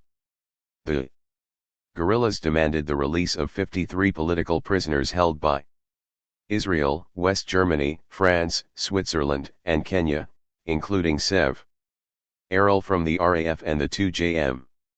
The hostage-taking was a drawn-out affair, in part because so many governments were involved. After a week of holding all 260 passengers and crew, the guerrillas arranged to release the non-Jewish passengers. 65. On July 4, an Israeli commando raided the airport, killing all of the guerrillas, as well as over 40 Ugandan soldiers who were guarding the area. More than 100 Jewish hostages were freed and quickly flown out of the country. Entebbe was a fiasco, doing so much harm to the Palestinian cause that British diplomats at the time even considered the possibility that it might be a Mossad false flag attack, but it wasn't. 66. It was in reaction to Entebbe that the United States established its first counter-terrorist military units. 67. As for Israel, the Mossad was given the mission of assassinating PFLP, EO, head Wadi Haddad, which it accomplished in 1978-68. Many observers eventually concluded that the perceived singling out of Jews represented a political defeat far greater than any military failure. Certainly, Entebbe provides a stark example of the inability some leftists had in recognizing or rejecting antisemitism. Initially, for most critics, the issue was not that Jews had been segregated, a fact which was dismissed by many as state propaganda, but that an airplane had been skyjacked. Karl-Heinz Delvaux, who at the time was a prisoner from the RAF, remembers feeling disbelief at the news, and was relieved to have a letter smuggled to him from Gudrun Ensslin in which she expressed the desire to publicly condemn the accusation, though she eventually decided to hold back out of respect for the two dead RZ guerrillas. 69 Helmut Pohl, too, would recall that, "We were critical of that action for a number of reasons: the selection of passengers with Israeli passports, the resolution of the action on the three continents instead of in the metropole, and most importantly, the tactic of hijacking a plane." 70. Within the 2JM, Entebbe merely aggravated what were already the beginnings of the tensions between the anti-imperialists and social revolutionaries. 71 Nevertheless, there too, nobody felt that a public denunciation was appropriate. As Fritz Teufel would later explain, in the aftermath of the Entebbe hijacking, we considered a public critique. I was opposed. It is not easy to criticize comrades who risked and lost their lives in an effort to free their comrades. The brutality and military precision of the Israeli military and GSG 9 commando actions in Entebbe and Mogadishu and the deaths of the comrades involved initially set in motion a process that blocked us from considering the sense or lack thereof of these actions, a suspension of thought. 72. Tragically, the lack of public criticism of Entebbe from the ranks of the armed combatants left the door ajar for future skyjackings, and as such, for the debacle in Mogadishu. As for the RZ's international wing, in the years to come it would continue along its troubled trail, eventually becoming a franchise for Carlos and various foreign intelligence agencies. Nevertheless, unlike Mogadishu, where the RAF suffered a serious political defeat and was widely condemned, Entebbe did not result in any backlash against the domestic RZ. Partly, this was because none of the hostages were Germans, the airliner was not from a German company, and the action was not carried out on German soil and did not directly involve the West German state. For many leftists, it could all be viewed as somewhat distant, and despite the leading role played by two members of the RZ, it could be dismissed as having nothing to do with anything in West Germany. So it was, that as the 1970s came to a close, all three of the FRG's main guerrilla groups had been faced with challenges to their identity and their sense of purpose. These challenges were not the same, though, and would be resolved in very different ways. Nonetheless, operating as they did in a world of shared illegality, their choices would not be made in isolation, but would rather build on each other's experiences, accomplishments, and failures. Nor did any of the guerrilla groups exist in a bubble of isolated armed conflict with the possible exception of the RZ's international wing. All three organizations, anti-imperialists and social revolutionaries alike, remained entrenched in the broader political context, both domestically and internationally. As such, in order to understand the paths they would take, we must now turn our attention to the rise of militant resistance on what was at first a quintessentially above ground, and certainly Unexpected, terrain, the movement against nuclear energy. The anti-nuclear movement. Old meets new. The onward march of generations affects all human endeavor. This is particularly true of the left, to such an extent that it often seems to keep time by the changing of the generational guard, and even remembering the lessons of just a few years past can be a challenge to what frequently appear as movements driven forth by youth itself.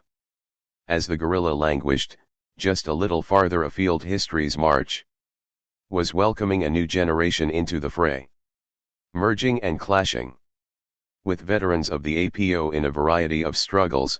The most important of these in the latter half of the 1970s was certainly the direct action movement against nuclear power, against the atomic state.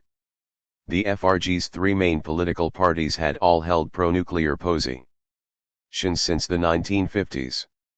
Indeed, at first, even social critics wondered if cheap nuclear power might provide a science fiction fix for the evils of industrial capitalism, as when Ernst Bloch waxed eloquent about the atom's potential to make Flushing Meadows from wasteland, flowering spring from ice, in the blue atmosphere of peace. 1.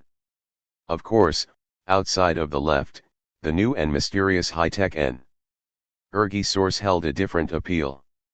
For the first generation after Hitler, nuclear energy gave hope that technical prowess might replace military might as the measure of the nation's strength. As one journalist from the liberal newspaper Die Zeit explained, there was no way to express German national feeling after the war. This would have been interpreted as a Nazi attitude. West Germans instead constructed their new national identity around economic growth and power. Nothing better symbolized this than the nuclear industry. 2. This vision of nuclear power as a symbol of pride, vital to the national interest, was bolstered by the first oil shock in 1973. That year, the price of oil quadrupled as a result of an OPEC decision to limit production. Following the Yom Kippur War, this came shortly after the collapse of the Bretton Woods monetary system in 1971. The world economy was sent into a deep recession, the post-World War II boom drawing to a final close. As the price of oil continued to spiral upwards, by the end of the decade it would be 14 times what it had been in 1973. The West German ruling class saw both danger and opportunity. On the one hand, petroleum imports at the time accounted for almost 60% of the country's primary energy consumption, and so the skyrocketing prices had the potential to strangle the economy. 3. On the other, the oil crisis created an opening for the FRG to use atomic energy to gain leverage in the world market. At the time, the country was ruled by a social liberal coalition made up of the SPD and the much smaller Free Democratic Party, FDP, and the government's economic strategy was for the FRG to position itself as a producer of capital-intensive, high-value exports, with the state mediating between employers and the working class to ensure social peace. This model Germany, a term coined by SPD Chancellor Schmidt during his 1976 election campaign, involved phasing out labor-intensive industries that produced inexpensive products and making substantial state investments in the Spiegel sums up the imperialists' evaluation of the oil crisis. Oil sheiks against Europe. 77 Moncourt and Smith. Research, development, and infrastructure upon which the high-tech sector would depend. Nuclear power was key to this strategy, and by the middle of the decade that sector alone was receiving 1/3 of all federal R&D monies, with the FRG becoming second only to the United States in international sales of light water reactors and fuel cycle equipment. 4. Meanwhile, at home, Schmidt's 1974 energy program called for 10 years of rapid growth in the domestic nuclear sector, with plans for more than 40 new high-capacity plants supplying energy to several giant projected industrial corridors to be built in traditionally agricultural areas. 5. The anti-communist bulwark was becoming the atomic state, based on a kind of nuclear imperialism and supported by all political parties, the trade unions, and big business. The word technocracy is an apt description, as sociologist Christian Jopka has noted, in response to energy crisis and economic recession, the neo-corporatist elites moved closer. Not dialogue, but the repression of dissent prevailed. 6.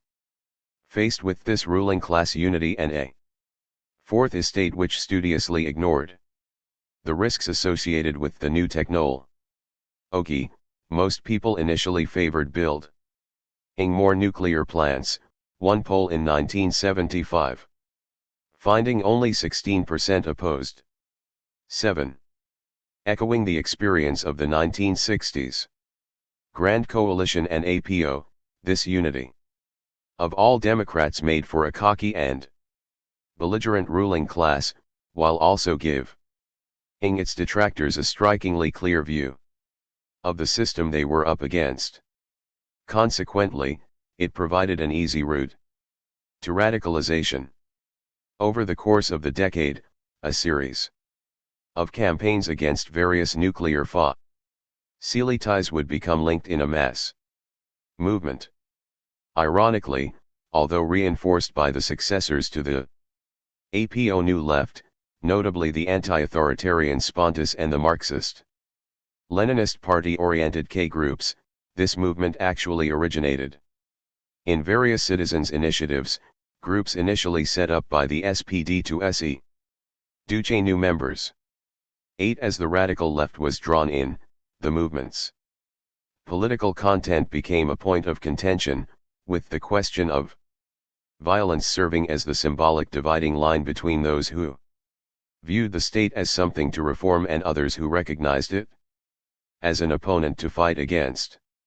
The way this broke down varied from one place to another, for instance, in Hamburg the Kommunistisch Bund found itself well placed to lead the local campaign, while in Bremen and Göttingen the dominant K group, the Kommunistisch Bund Westdeutschland, was in decline, and so a younger generation, more sympathetic to the Spontus, took the lead. 9. Coming together in a series of confrontations with the state, the anti-nuclear campaigns would serve as a laboratory for these groups to put their very different ideas into practice, exchanging insights and comparing results. More importantly still, their strengths and weaknesses would be made plain to see for all the new people being drawn to the struggle. It was, in the best sense of the term, a living movement. The first major mobilization occurred in 1975 against the proposed construction of a nuclear power plant at Wyhl in the conservative land of Baden-Württemberg, where the FRG borders on both France and Switzerland. Led by local farmers and professionals, and fueled by regionalist sentiments, the opposition was dismissed as irrelevant by the Land CDU government and the nuclear utility, which ominously warned that, even if the risks of nuclear power were bigger than they actually are, we would have to accept them in the interest of freedom and democracy. Or as Land President Hans Filbinger put it, without Wyhl, the lights go out in 1980, 10. Any opposition to the plant obviously being teleguided by communists or Maoists. 11. Despite the fear-mongering, protesters carried out an audacious, though strictly nonviolent action against the planned plant. In the Frozen month of February, hundreds of local residents occupied the construction site and refused to move. They remained for 2 days before police turned on them with water cannons. Although driven away, they returned the next week, joined now by tens of thousands of people who had come from throughout the FRG, as well as from France and Switzerland. This time they built barricades. 12.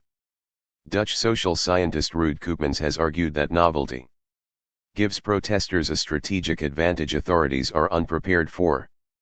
New strategies, political actors, and themes. 13. And this was certainly borne out at WYHL, the first site occupation of its kind in Europe. As the world's attention turned to this tiny German town, so did that of the urban radical left. 14. The nonviolent occupation became a miniature village, preventing construction work and creating a political nightmare for the government. After 10 months, the state blinked, declaring a temporary halt to construction, which would in fact never be resumed. WYHL was a successful first round, but the struggle against nuclear energy was just beginning. 1 year later, the ante was upped at Brockdorf. In Schleswig-Holstein, the intended site of a nuclear power plant slated to produce 1,300 megawatts, as much power as the total energy consumption of the entire land. 15. As protesters assembled for what was billed as a nonviolent occupation in the spirit of WYHL, they found that the building site had already been occupied by a battalion of police. As one student from Göttingen University remembers, for the first time, we were visually confronted with the atomic state, huge police levies, barbed wire fences, dogs, a construction site turned into a fortress. That was new for us. Before that, we had not been directly confronted with the state. The student movement and the wildcat strikes of the late 1960s had occurred before our time. 16. The RAF had similarly energized a section of post-Oppo youth, but only a small one. One needed to be predisposed to the prisoners' struggle, and preferably live in a big city with a supporters scene, in order to get it. Nuclear power, with its potential for widespread calamity, energized far greater numbers, and yet its opponents sparked a familiar dynamic, with repression exposing the system's violent core, drawing new people and forces into what was initially a more limited conflict. If the state had supposed it could keep a lid on things with its police deployment at Brockdorf, it would soon learn otherwise. Within a month, a national march on the site had been organized, with the insistence on nonviolence dropped. 30,000 people streamed in from across the country and beyond, many prepared for action. As they approached police lines, some 2,000 broke away, fighting their way through. They waded across the moat that had been dug, and, braving water cannons, attacked the wall surrounding the building site. 17. The response came as police helicopters indiscriminately tear-gassed the retreating crowds, including the vast majority who had not joined in the attack. 18. For the first time in West Germany's history, units of the Federal Border Guard were deployed at a protest. 19. Things continued to escalate. The next battle came in early 1977, in Gronda, where another one of the Schmidt government's new power plants was being built. As the movement magazine Autonomy 20 reported, a demonstration did not occur. Instead, the activists immediately attacked the fence with the necessary tools. Jopka explains. With military precision and criminal energy, and the help of blowpipes and electric chainsaws, the militant attackers struck a huge hole into a monstrous steel fence that had been considered Indestructible. 800 police officers and demonstrators were injured in this ferocious battle, the worst political violence ever registered in the FRG 21. Clearly, a section of the movement had transcended the normal bounds of democratic protest. As the movement radicalized, it also made connect ions, growing beyond its single-issue origins. In the words of Jens Scheer, a physics professor from Bremen University, and member of the Maoist Kommunistische Partei Deutschlands, KPD. The escalation of violence originates not from us but from the state. Already the construction of nuclear plants is violence. Many citizens learn from Wyhl and Brockdorf that their real enemy is not a flawed energy policy or a dangerous technology but the state itself. 22. Opposition to nuclear energy was radicalizing people by shining a light on the ugly face of repression in model Germany. In the year after Gronda, movement energies were spent supporting a number of arrested activists, 11 of whom would eventually be convicted of endangering national security. The state added insult to injury, taking legal action to force them to pay the costs for the police action. 230,000 DM, while 80 people who testified on their behalf were brought up on charges of perjury. 23. All of this was largely ignored by the RAF and the 2JM, most of their members being either in prison, or focused on freeing the prisoners, but not by the RZ. Members of the revolutionary cells had participated in the action in Gronda, and in Brockdorf before that. Impressed by what they had seen and coinciding with their move away from the international terrain subsequent to the Entebbe disses.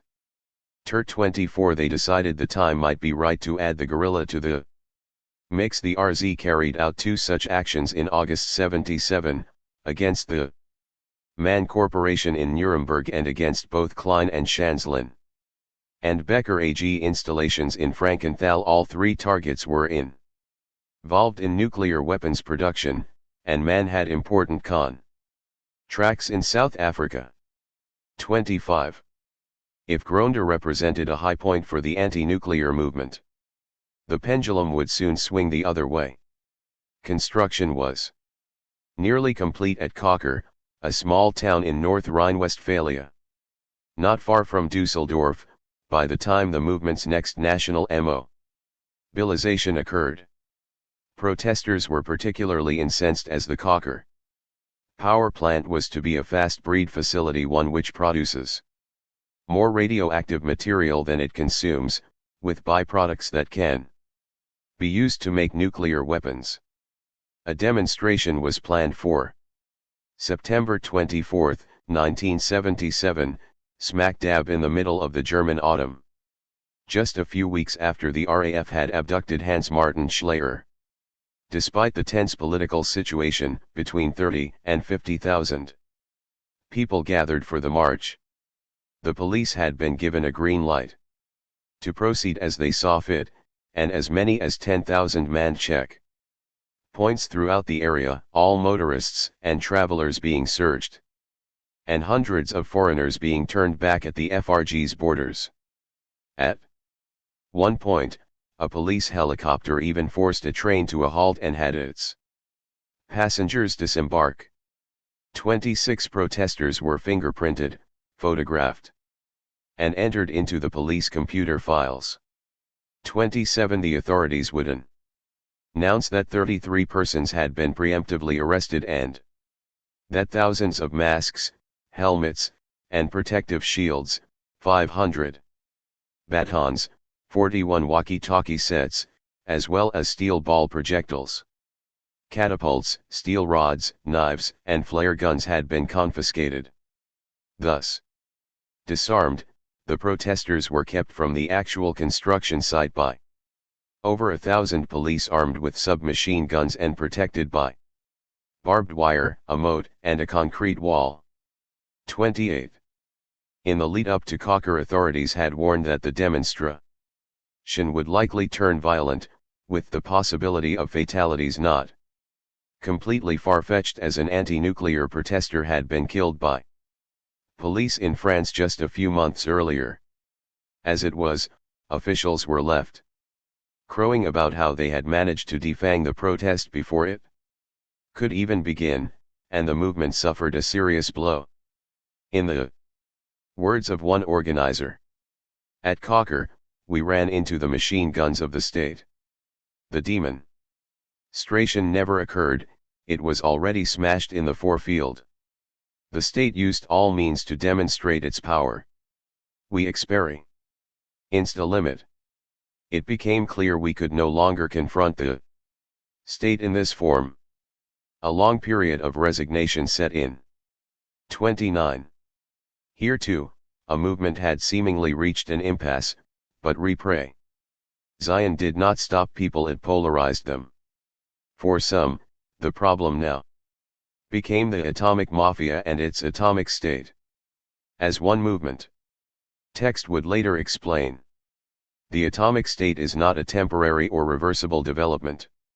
It is a symbiosis between the development of military strategy all over in Western countries, which are increasingly going over to considering and treating their own populations as the enemy, and the development of a destructive technology, atomic energy technology, that is to be put to use by the electricity concerns and the energy fetishes regardless of the consequences that could follow.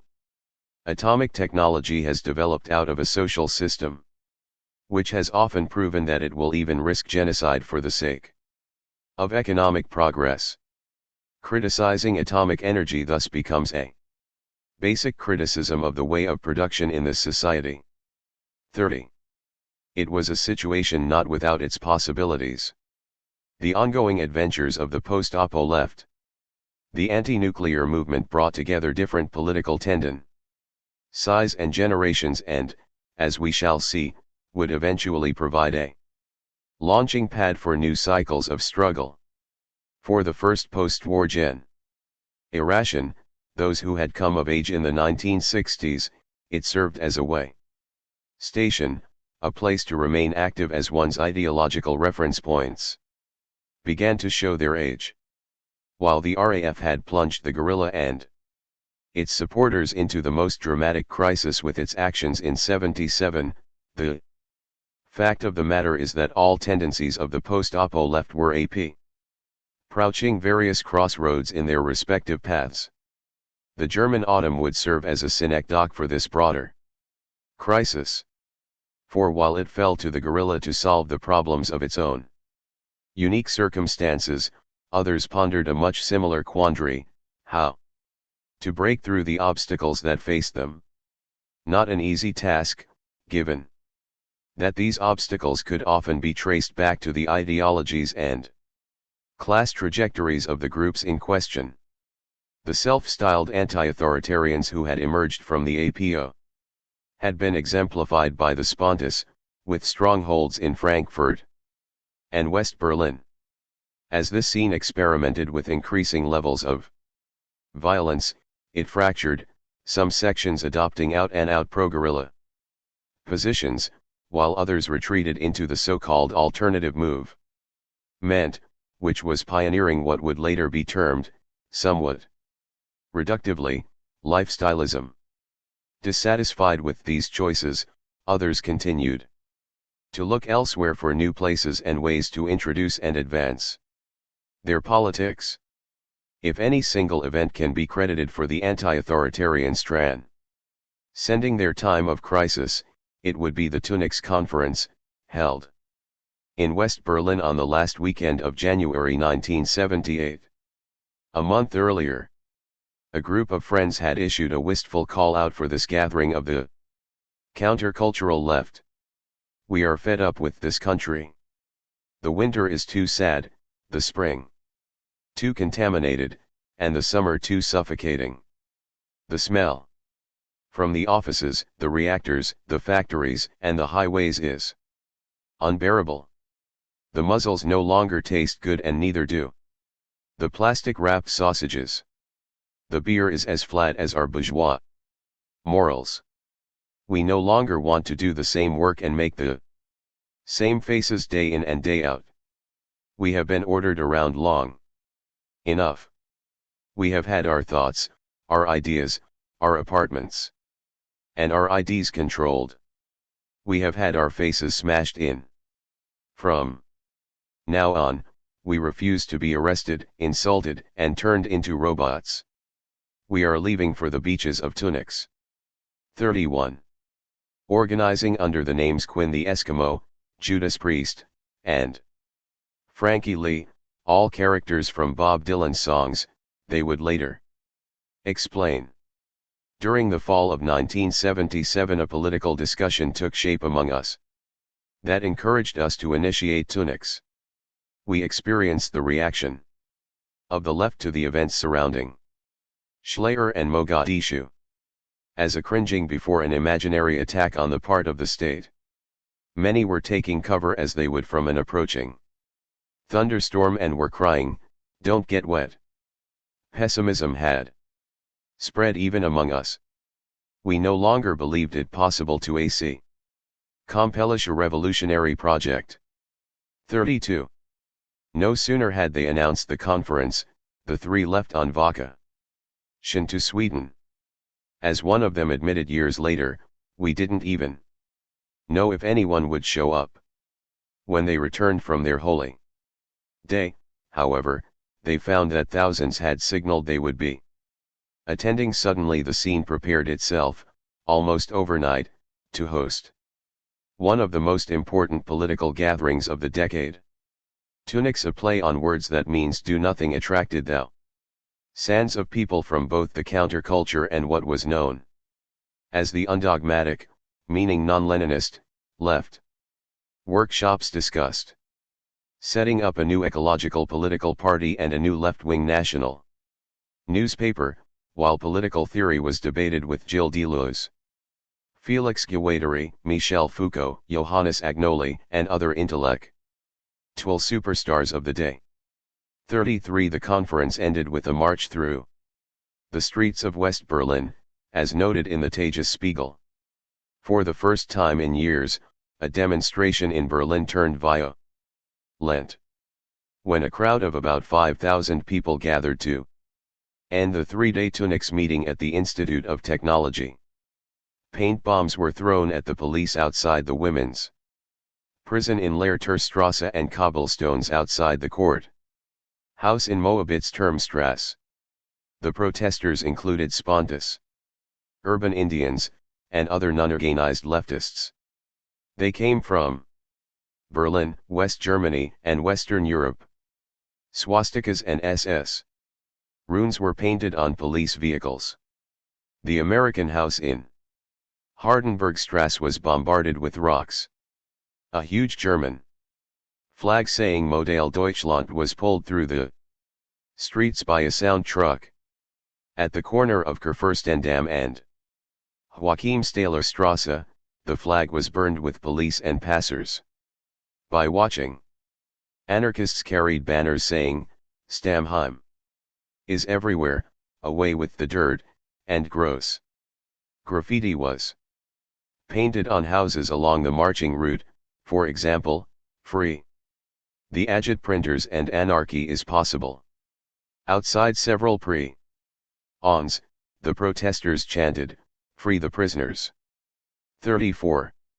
Defiant rhetoric notwithstanding, Tunis did not augur any escalation of resistance as such. Rather, it was another sign of the gravity of the RAF's conflict with the state in 77 that anything organized in the months following was obliged to refer back to the German autumn. What did end up coming out of Tunis were a series of concrete plans to build left-wing infrastructure, and there followed a period of dramatic growth in the already important West Berlin alternative scene. Health food stores, co-ops, bike shops, etc. As one historian of the period explains, West Berlin turned into the secret capital of the alternative movement. A 1979 survey claims that about 100,000 people in the city counted themselves, at least in a wider sense, among the alternative scene. 35. One product of the conference to have national significance was a new daily newspaper, the Tageszeitung, Daily News, which became more commonly known as TAS. Radical weekly newspapers had existed in almost every city previously, but only one, Infobug, had ever had a truly national circulation, and even then, it had been focused on West Berlin and had been banned the day of the Stammheim deaths. Even before this ban, though, there had been discussions about establishing a more respectable newspaper.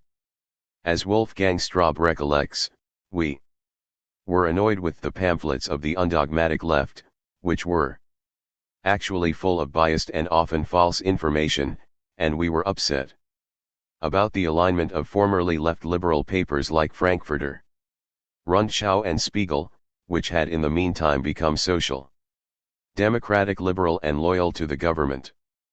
36. This had become particularly glaring in the state's confrontation with the guerrilla, especially in 1977, so while TAS would never be sympathetic to the RAF, the shameless subordination of the press to the government's counterinsurgency dictates was a catalyst for its inception. As has been noted elsewhere, in this way the German autumn had a unifying effect on the diverse and diffuse counterculture, particularly in its channels of communication, that is, the alternative press. 37. TAS would become the voice of the APO generation, now styling itself the Tunics generation, and would eventually establish a national circulation dwarfing that of any scene publication. 38. At the same time as the challenges and innovations of the non-party left were being discussed at Tunics, one of the other main tendencies that had emerged from the APO, the Marxist-Leninist K-groups, was grappling with an even gloomier perspective. This current, the West German expression of what in North America is known as the New Communist Movement, had almost exhausted its possibilities by 1978. As the Maoist road faltered, West Berlin was once again the site of an experiment that sought a way to move forward, now in the unlikely form of a new electoral party, the Alternative List, officially founded on October 5, 1978. 39. Bringing together activists from the citizens' initiatives, women's groups, the alternative scene, and a heavy contingent from the KPD, it has been argued that, initially at least, the AL served as a front group for the latter. However, as it was soon swamped by all kinds of people to the left of the SPD, it quickly underwent a political metamorphosis, capturing and captured by many of the same energies represented at Tunics and in TAS. As Ernst Hoplitz-Geck, one of the AL's founding MEM bears, would later reflect, the AL marked the end of the political sex of the 70s. But without the old, classical left blocs of those years, without the programmatic, personnel, and organizational framework of the Maoist KPD, self-critically speaking, the AL would not have existed. 40. The different incarnations of the post-Oppo left were collapsing into a new synthesis. As such, it is perhaps not surprising that some of those who rallied to the new party had spent time in the guerrilla and its support milieu.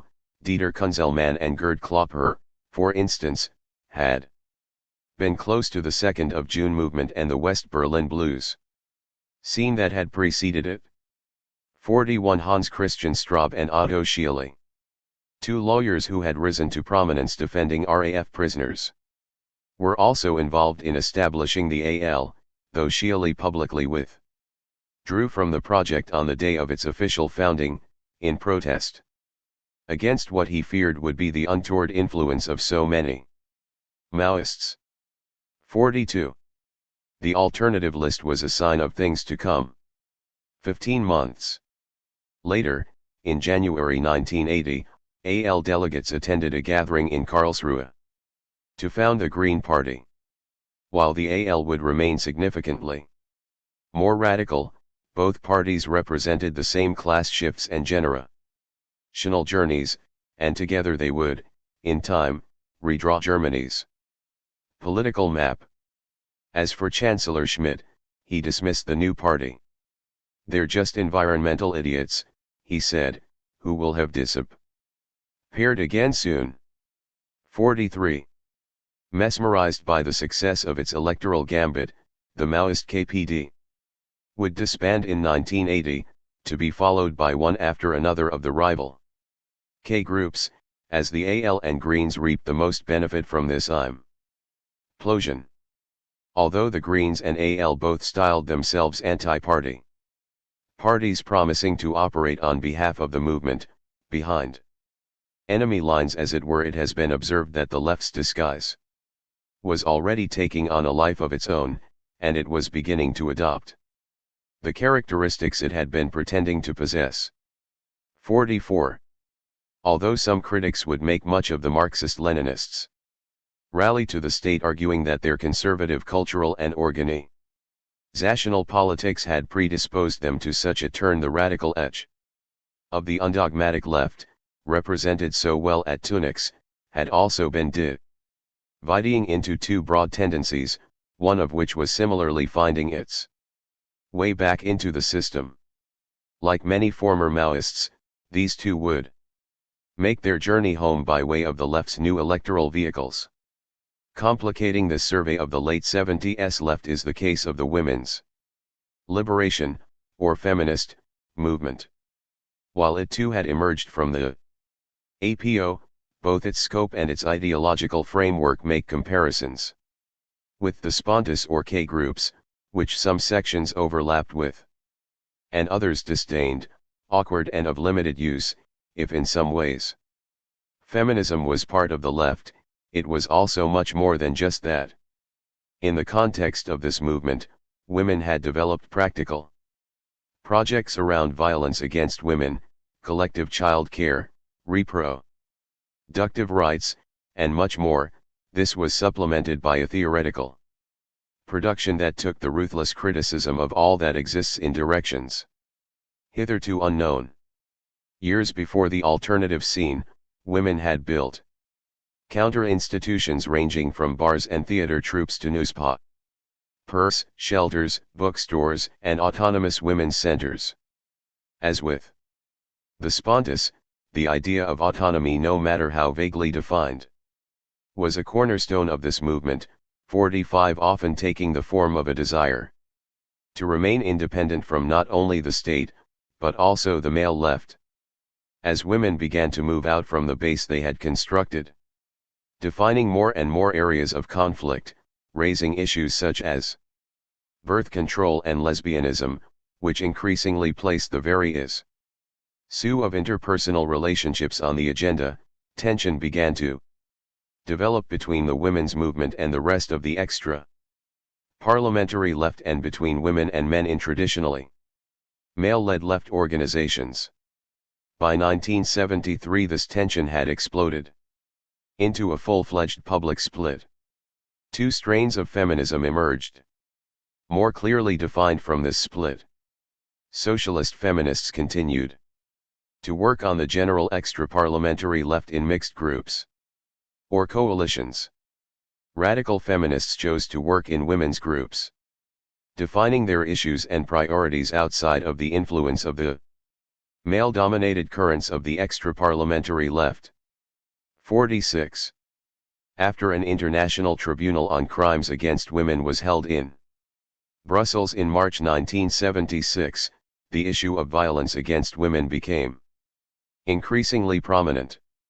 Attended by over 2,000 women from 40 countries, the tribunal addressed medical and economic crimes, rape, political prisoners, crimes against lesbians, spousal abuse, prostitution, pornography, and the murder of women.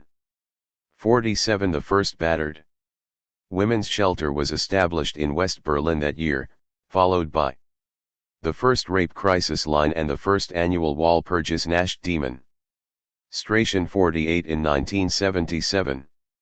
At the same time, women were active fighting for abortion law reform, the rights of lesbians, access to child care, and increasingly around ecological issues, which formed a bridge with the anti-nuclear movement then in its heyday. As the movement continued to grow, further divisions appeared between different conceptions of what women's liberation might mean.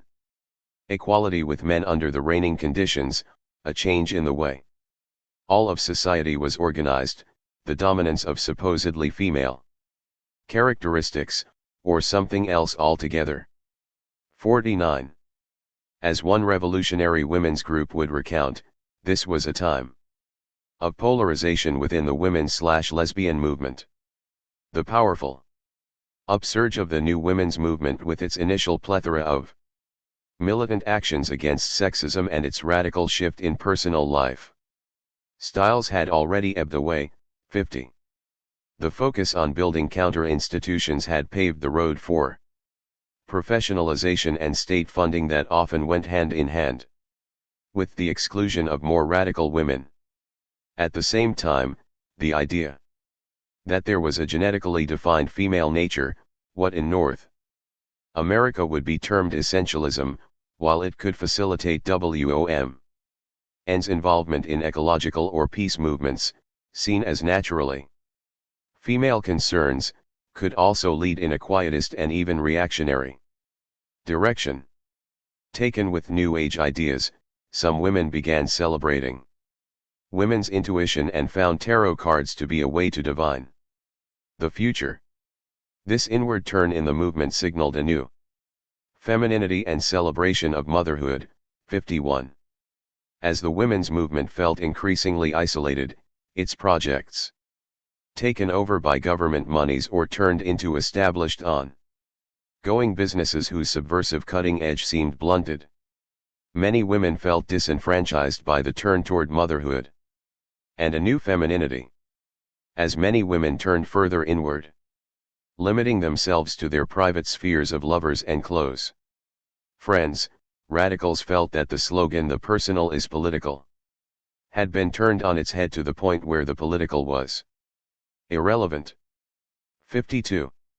Or as some women active at the time have recalled, a section of the women's/lesbian movement withdrew from the offensive implementation of women's demands and from provocative actions into inner life and the esoteric, initially conceived of as an expansion of feminist political activity by numerous women/lesbians. For many this approach rapidly evolved into a conscious dissociation from radical public feminist politics. Others held on in order to empower themselves and others, to create social spaces for resisting sexist violence, and to, for example, establish women's houses.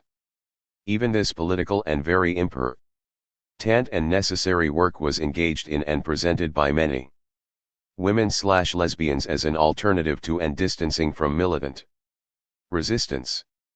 With this, the professionalization and institutionalization of many women/lesbian projects began. Radical women/lesbians often felt isolated, and many of them turned to the mixed groups, which had themselves also been decimated in the extreme. 53.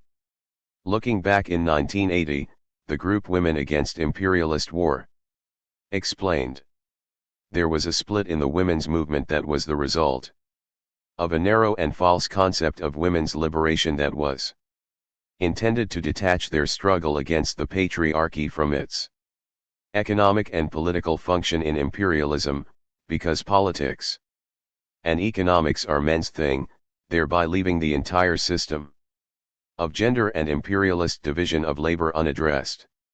On the other side were women who withdrew into the mixed left-wing groups to struggle against the political system here, no longer contributing their political demands and goals to the women's movement. 54. Like the anti-nuclear movement, the feminist movement was something larger and more diverse than either the Spontus or the K groups, yet, like the latter, feminism offered the possibility of a radical critique of society as a whole. As such, the challenges facing the women's movement overlapped and combined with the crises occurring elsewhere, just as the resolution of these would shape the forms and possibilities for both women's ongoing resistance and their co-optation. But that process would take years to play itself out. In the meantime, as the 70s came to a close, things could seem bleak, save for the new illusions of making change within imperialism. While there were shoots sprouting beneath the snow, on the surface what was visible were the new structures that the APO generation had built, the very ones with which so many of their number would be integrated by the state. 55. According to some observers, here too the experiences of 77 were central. Wolfgang Kraushaar, for instance, has argued that it appears to be anything but a coincidence that simultaneous with the unquestionable disaster of 1977, the radical left began a process of transformation that resulted in increased parliamentary power for the Green Party. Wolfgang Kraushaar, Die RAFUND der Link. Terrorismus Hamburg, Hamburger edition, 2006, 26. Auditors in the field may withdraw, things are more complicated. For captured combatants in Western Europe's high-security isolation cells, the RAF prisoners continued to be targeted for destruction. After a short time in the hospital following the attempt on her life, Irmgard Mahler was back in Stammheim. Even before the harrowing events of 1977, she had been diagnosed with serious emotional, intellectual, and nervous disorders, described by court-appointed doctors as the classic symptoms of sensory deprivation.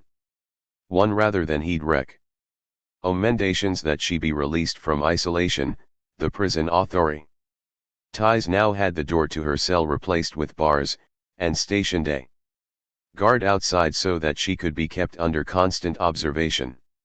She was forced to undress completely several times a day.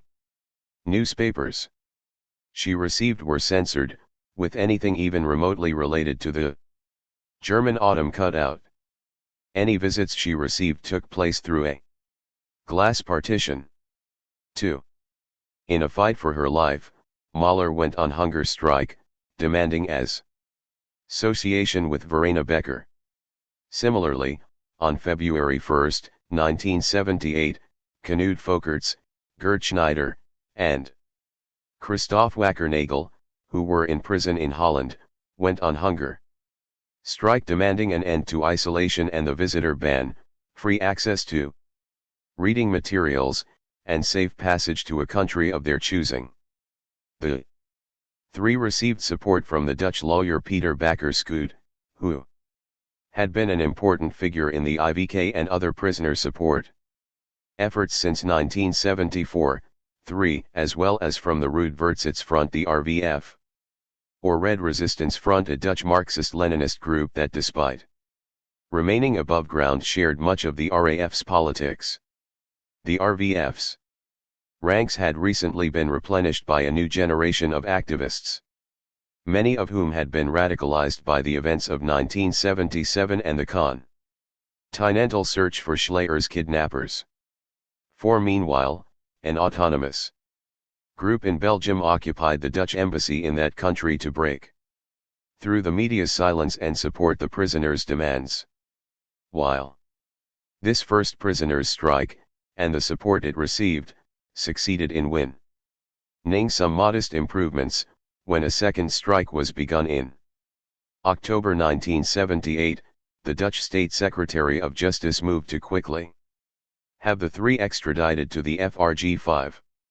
In mid-March 1978, the RAF prisoners began their sixth collective hunger strike, demanding that they receive treatment in accord with the Geneva Convention, association, an end to the psychological war fare against the guerrilla, and the release of information regarding the Stammheim deaths. As communication was extremely difficult, not everybody began on the same date, the first starting on March 10, followed by others as the word spread. Dozens of prisoners in the FRG would participate in the strike, including some from the above ground left and Andreas Vogel and Till Meyer of the 2JMS anti-imperialist wing. 6. Still, there was an effective media blackout and their action failed to achieve any substantial support. They called it off on April 20, though over the next months there would be a number of individual strikes, as the prisoners continued to attempt to resist or at least draw attention to the conditions of their incarceration. 7. Meanwhile, some prisoners' situations actually deteriorated, with the cases of Gabriel Rolnick, 8 Werner Hoppe, and Karl-Heinz Delvaux causing particular alarm. With the exception of 1 month in Stammheim alongside other RAF prisoners, 9 Hoppe had spent the entire 7 years since his arrest in isolation. By June 1978, he could not eat without vomiting, suffered from intestinal bleeding, had pain in his right shoulder, and could barely walk. He was finally transferred to Hamburg's Altona General Hospital in September. There, Professor Wilfried Rasch, director of the Institute for Forensic Psychiatry in Berlin, concluded that a return to prison, even under normal conditions, would endanger Hoppe's life, as would detention in a prison hospital. Even if released, full recovery was deemed unlikely. 10. As for Delvaux, he would later describe his situation at Cologne Ossendorf as follows. Between October 1977 and December 1978 I was also one of the prisoners who were mistreated in all sorts of ways as a revenge for the attacks of the guerrilla. 4 months a guard was sitting in front of my cell, looking through the peephole every 3 minutes and writing down what I was doing. Occasionally they would bang at the door or shout insults or scornful remarks at me. For 1 year the light stayed on also throughout the night, and if I made any attempt at darkening it the guards bursted, in and usually carried me off to the bunker again. 1 little sign from the yard towards any other window was enough for the hour outside to be broken off by force. Whatever could be removed from my cell they took away. My cell was ransacked every day, everything turned upside down. Papers mixed up, messed up with food or just trampled down. There were days on which I was forced to undress completely and change all my clothes 10 times, each time I left my cell or returned to it. 11. In order to try and secure his transfer to another prison and integration into general population, Delvaux commenced a hunger and thirst strike on September 21, 1978. 12. The crisis around Delvaux and Hoppe's condition is what pushed some comrades to engage in the most militant above-ground prisoner support action in years. On November 6, 1978, 11 masked individuals forced their way into the offices of the Deutsche Presseagentur, DPA, news agency in Frankfurt. Cutting the telephone wires and tying up the staff, the Willy Peter Stahl and Michael Knoll Commando intended to send out a statement about Delvaux and Hoppe on the DPA's news wire. It might have worked, except that an editor managed to trigger a panic button, setting off the alarm at a nearby police station. The cops quickly descended on the premises, arresting the 11 who, despite carrying out the occupation as a commando, had only been armed with clubs. 13. As the occupiers explained in a subsequent interview, we named our action after Willy Peter Stahl and Michael Knoll. For us, these two names exemplify the nature of the overall situation. in which we acted. Some of us knew the two personally, but, independent of that, the fact that the pigs could insidiously and openly liquidate them, with the left's reaction ranging from bewilderment to disinterest or completely cynical indifference, while the media celebrated these murders with bloodthirsty outbursts, that was a slap in the face for us.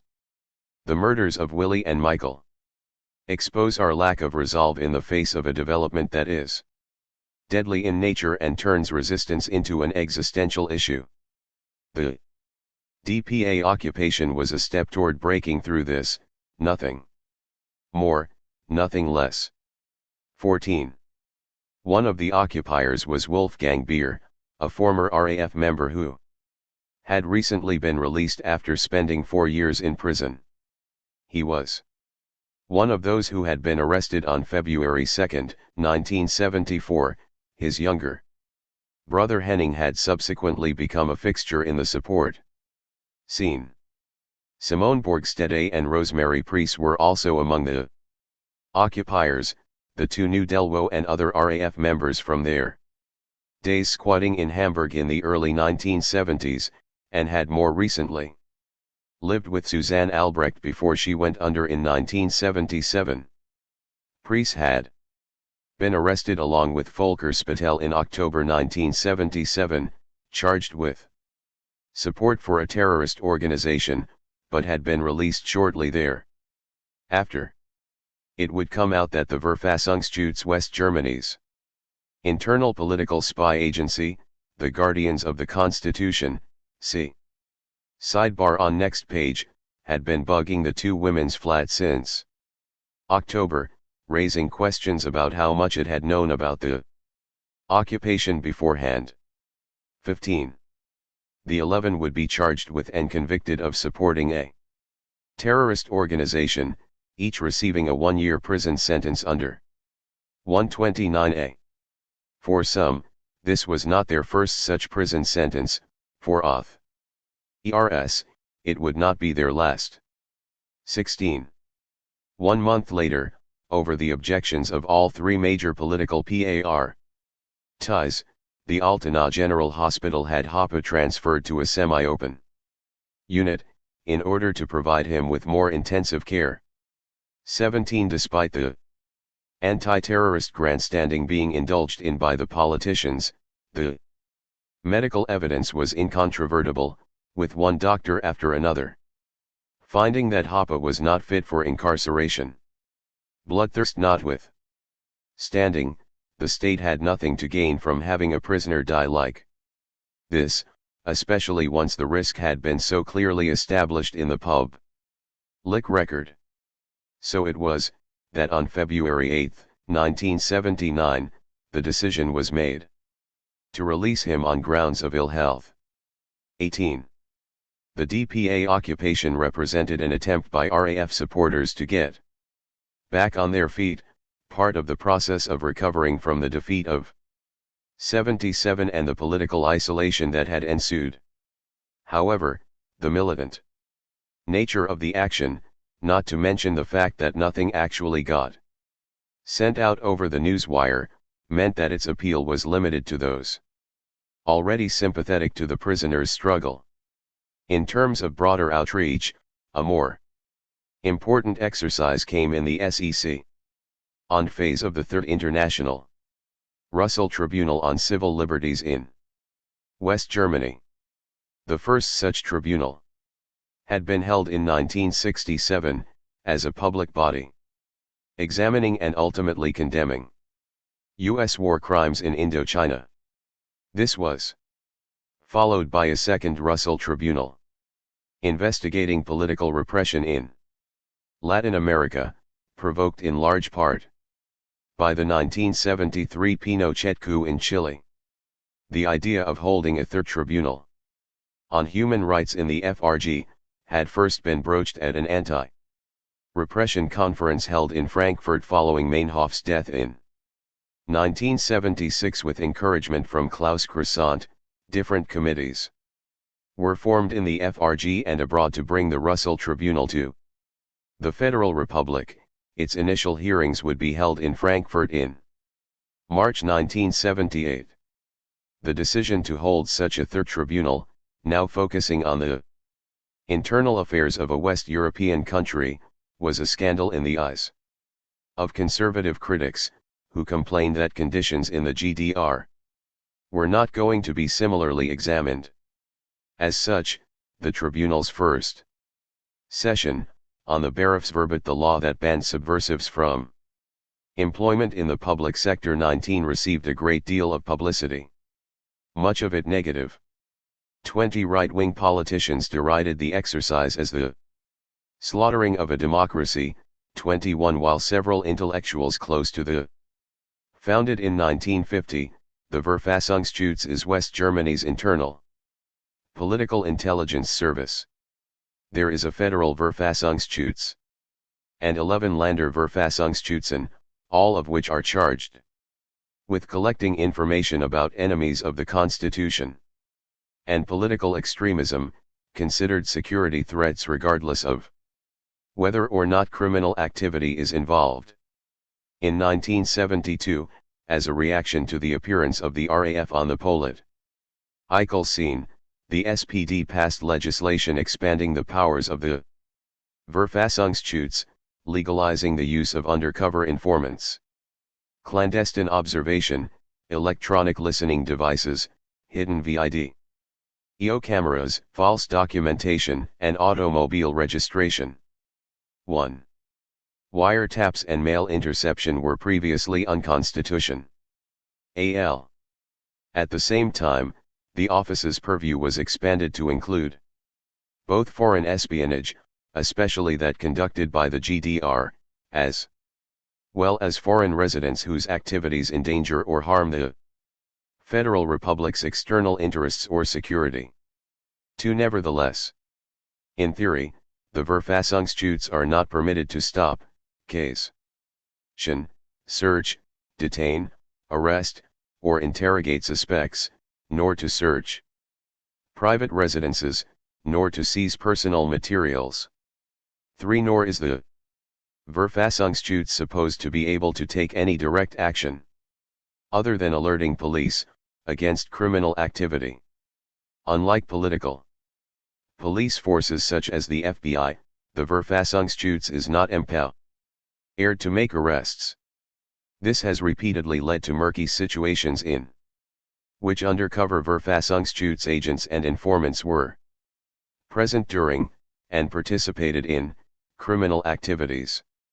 At the same time, the agency is not obliged to divulge information to either the courts or the police if this would reveal either its sources or methods of collecting information. For more on the Verfassungsschutz, see Appendix I, Conclusions of the Third Russell Tribunal, pages 324 to 325, 327.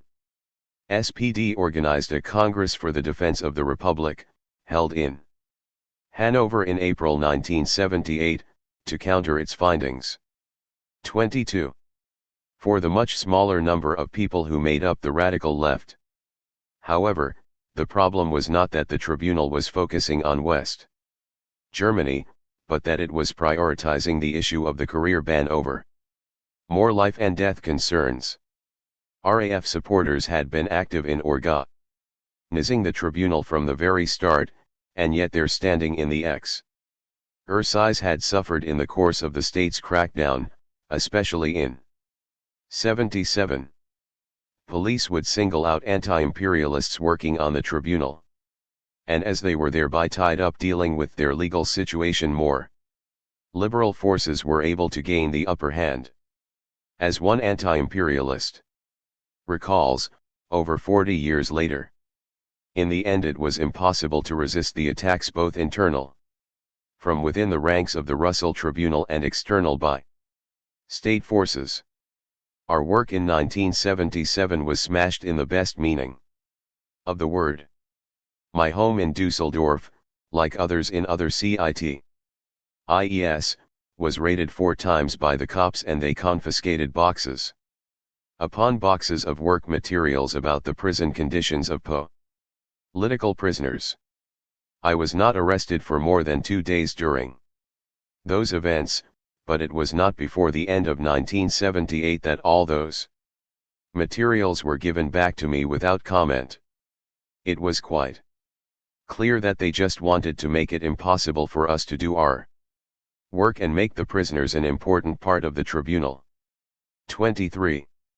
This troublesome situation was made all the more galling as the Tribunal's first hearings occurred in the midst of the RAF prisoners' sixth hunger strike, and ended just a week before the Drenkman-Lorentz trial was scheduled to begin in West Berlin. Rumors were spread in the right-wing press that RAF supporters might even disrupt the hearings, a transparent attempt to deepen the rifts that already existed between liberals and radicals. Nothing came of this, of course, but on the opening day of the Berufsverbot hearings 30 protesters did occupy a Lutheran church in Hamburg, decorating it inside and out with posters calling attention to the prisoners' conditions. Among their number was Sibyl Haag, whose husband Siegfried was a RAF prisoner, and one of those on hunger strike at the time. 24.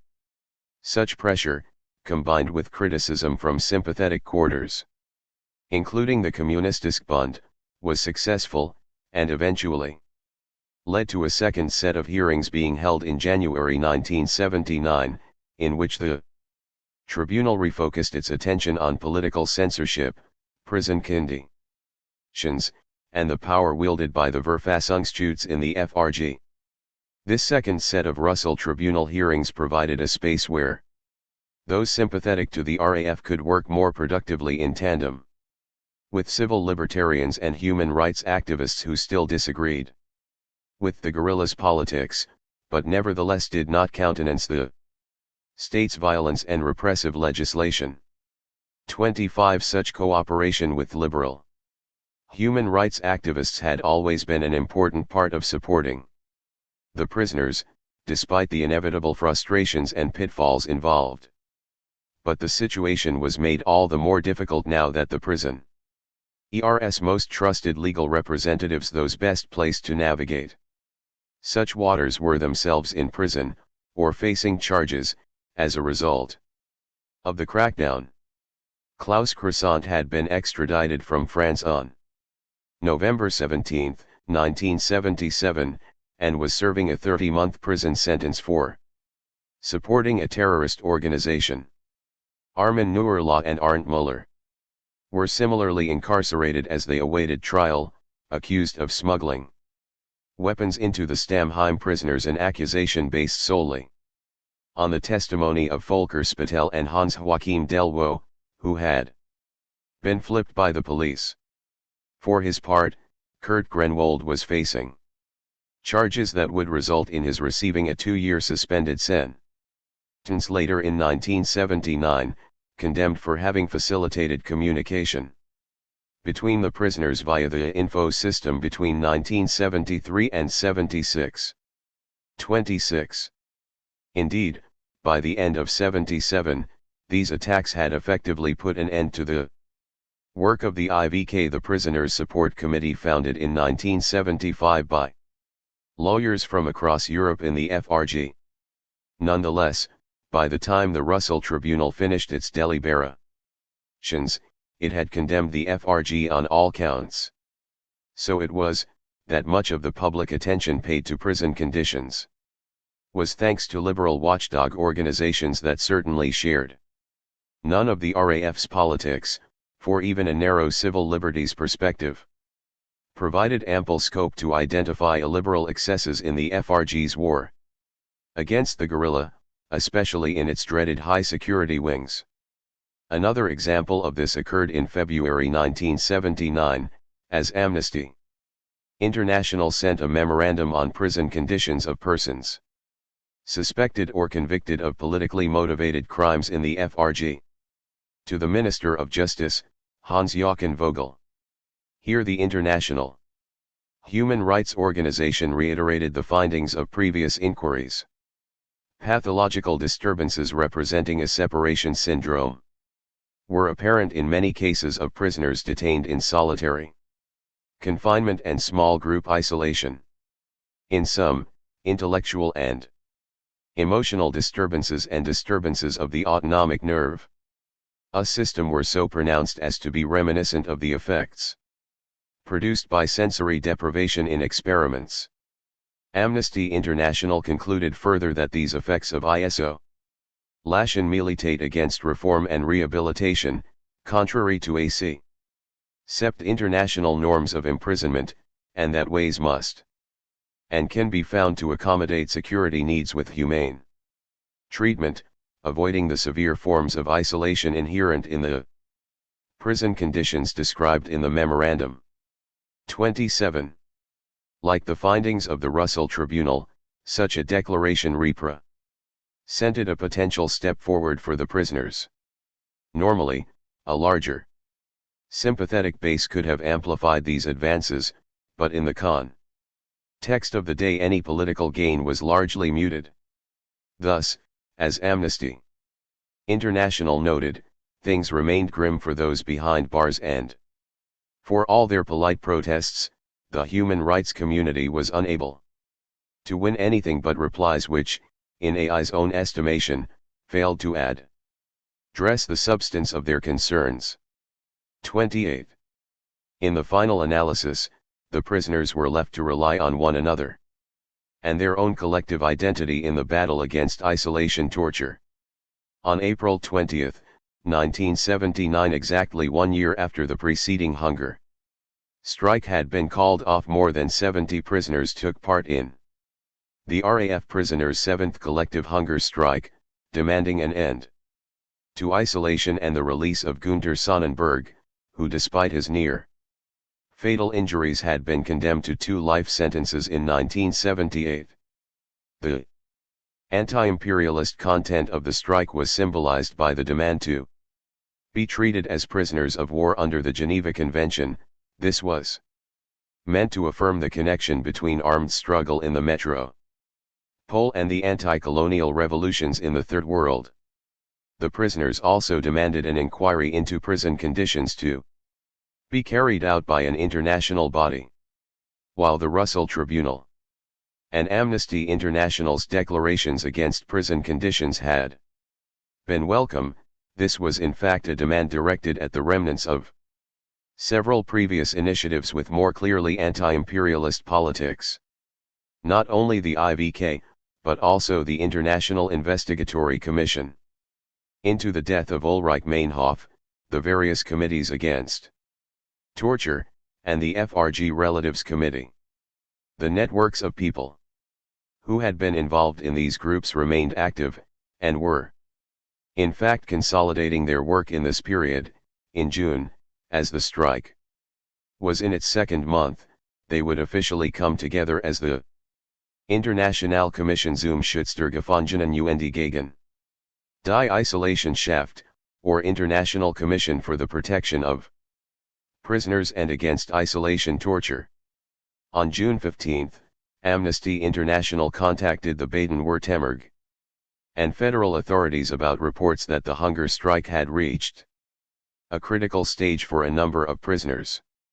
It was particularly concerned about Irmgard Mahler, who was still being held at Stammheim, where she and Bernhard Braun had been brought up on new charges relating to the 1972 May offensive.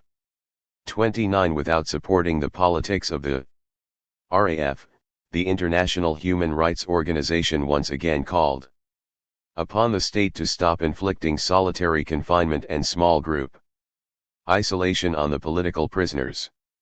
30.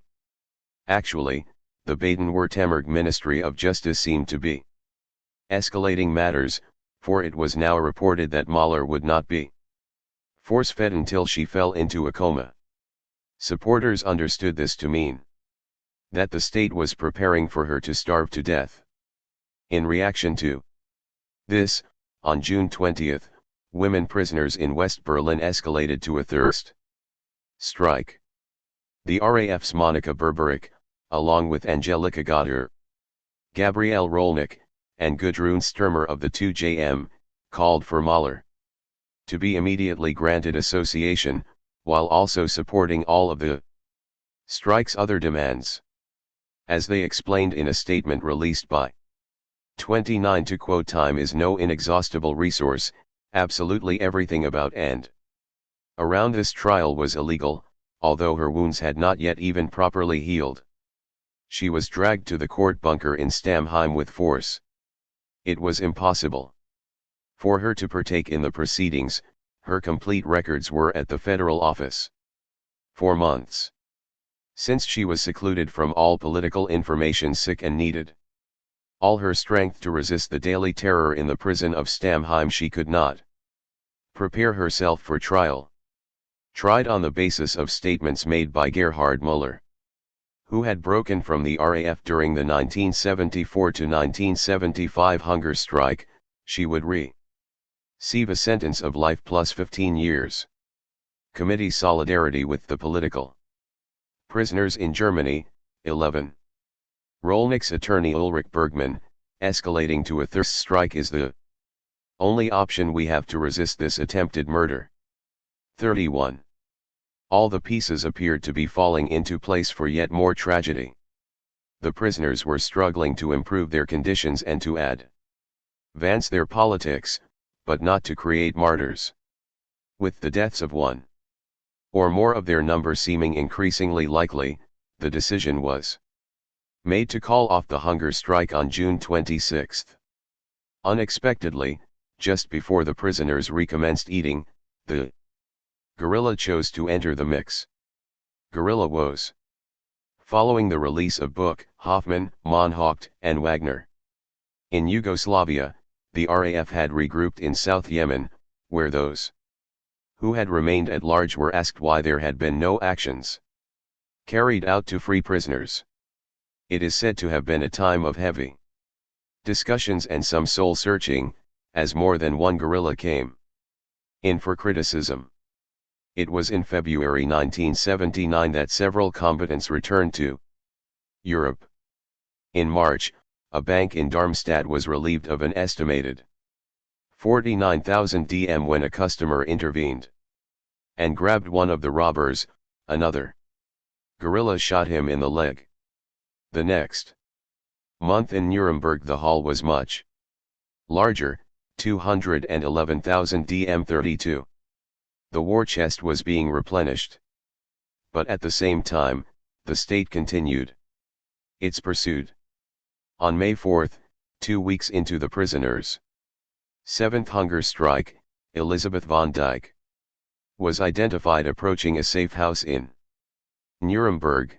She was cut down by police bullets, dying on the spot. Although police claimed she had been turning to fire, her parents noted in a public statement that the house had been under surveillance for some time, but no plans had been made for anything but a firefight, and their daughter had been shot in the back. 33 Within the guerrilla, the police story was considered impossible, von Dyck being known for her refusal to carry a weapon. 34. Like most RAF members, von Dyck had been politicized through the APO. She had been close to the Socialist Patients Collective, SPK, the radical anti-psychiatry group that furnished a number of the guerrillas' early recruits, and had subsequently done support work for Carmen Roll, a RAF prisoner. She later served as a legal assistant to Klaus Croissant. In early 1975, she was briefly detained in Zurich for allegedly attempting to acquire guns. In November 1976, she was again briefly arrested and detained, this time with attorney Siegfried Haag. As a consequence, both she and Haag had decided to go underground. 35. 1 month after von Dyck's shooting, on June 9, Rolf Heisler was captured after he miraculously survived being shot in the head as he entered a safe house in Frankfurt. 36. One hand had been holding a brief case, the other had been on the door handle, his weapon had been in its holster, inside his pants. 37. Besides lethal intent, Heisler's capture represented a new level of sophistication on the part of the BKA, which had located the apartment through the use of computerized data mining and cross-referencing. As an engineering magazine explains, much was already known about the terrorists. The police knew that they rented apartments to conduct their crimes, recalls Hans-Jürgen Garstka, the state of Berlin's commissioner for data protection and freedom of information. But they used them only a couple days before the event. Also, the police knew these people paid their electricity and rent only in cash. The terrorists preferred high-rise apartments with underground garages and direct access to the highway, and they were primarily young and German. Profile in hand, the police contacted electricity companies to find out which apartments used no or little electricity, and apartment complexes to find out which people paid in cash. They also combed through household registrations. German citizens are required to register with the state.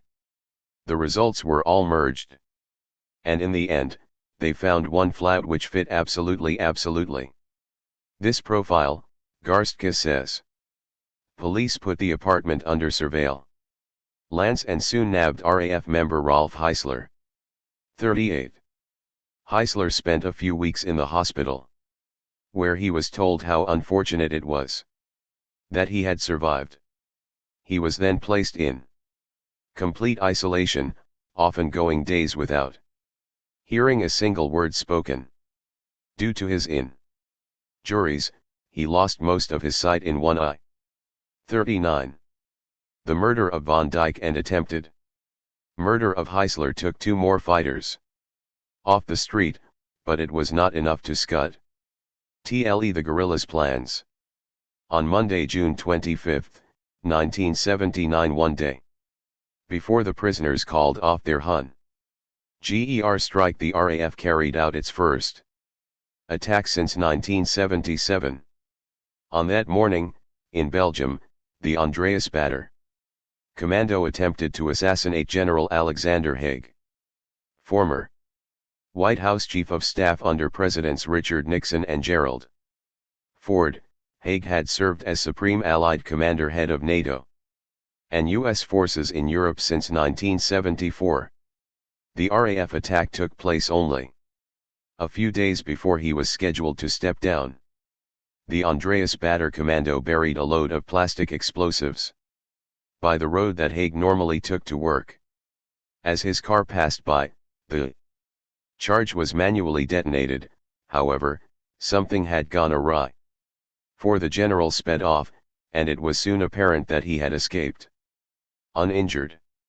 The commando would later explain, "Our error was in thinking that we could manually trigger the explosion precisely enough, with the target moving that quickly." 40. However, police investigators would claim that the real problem was that not enough dynamite had been used. 41. As is not uncommon in the world of guerrilla actions and state psychological operations, initially there were conflicting stories floated about the attack's authors. Some news agencies reported that an unknown Julien Lahaut commando named after a Belgian communist politician assassinated in 1950 had claimed responsibility. 42. British sources blamed the IRA, which at the time was also carrying out attacks in Belgium, and using similar munitions to boot. 43. Within the FRG, the Bundesnachrichtendienst, BND, West Germany's foreign spy agency, and the Verfassungsschutz considered it a RAF action, while the BKA disagreed, pointing to the discrepancies between the technical details described in the communiqué and evidence of how the attack was actually carried out. 44. Even the CIA, according to one account, when contacted by Haig soon after and asked to find out who wanted him dead, came back with a somewhat bizarre theory, the director of Central Intelligence, opining that the four-star general had been the target of Belgian nihilists. 45.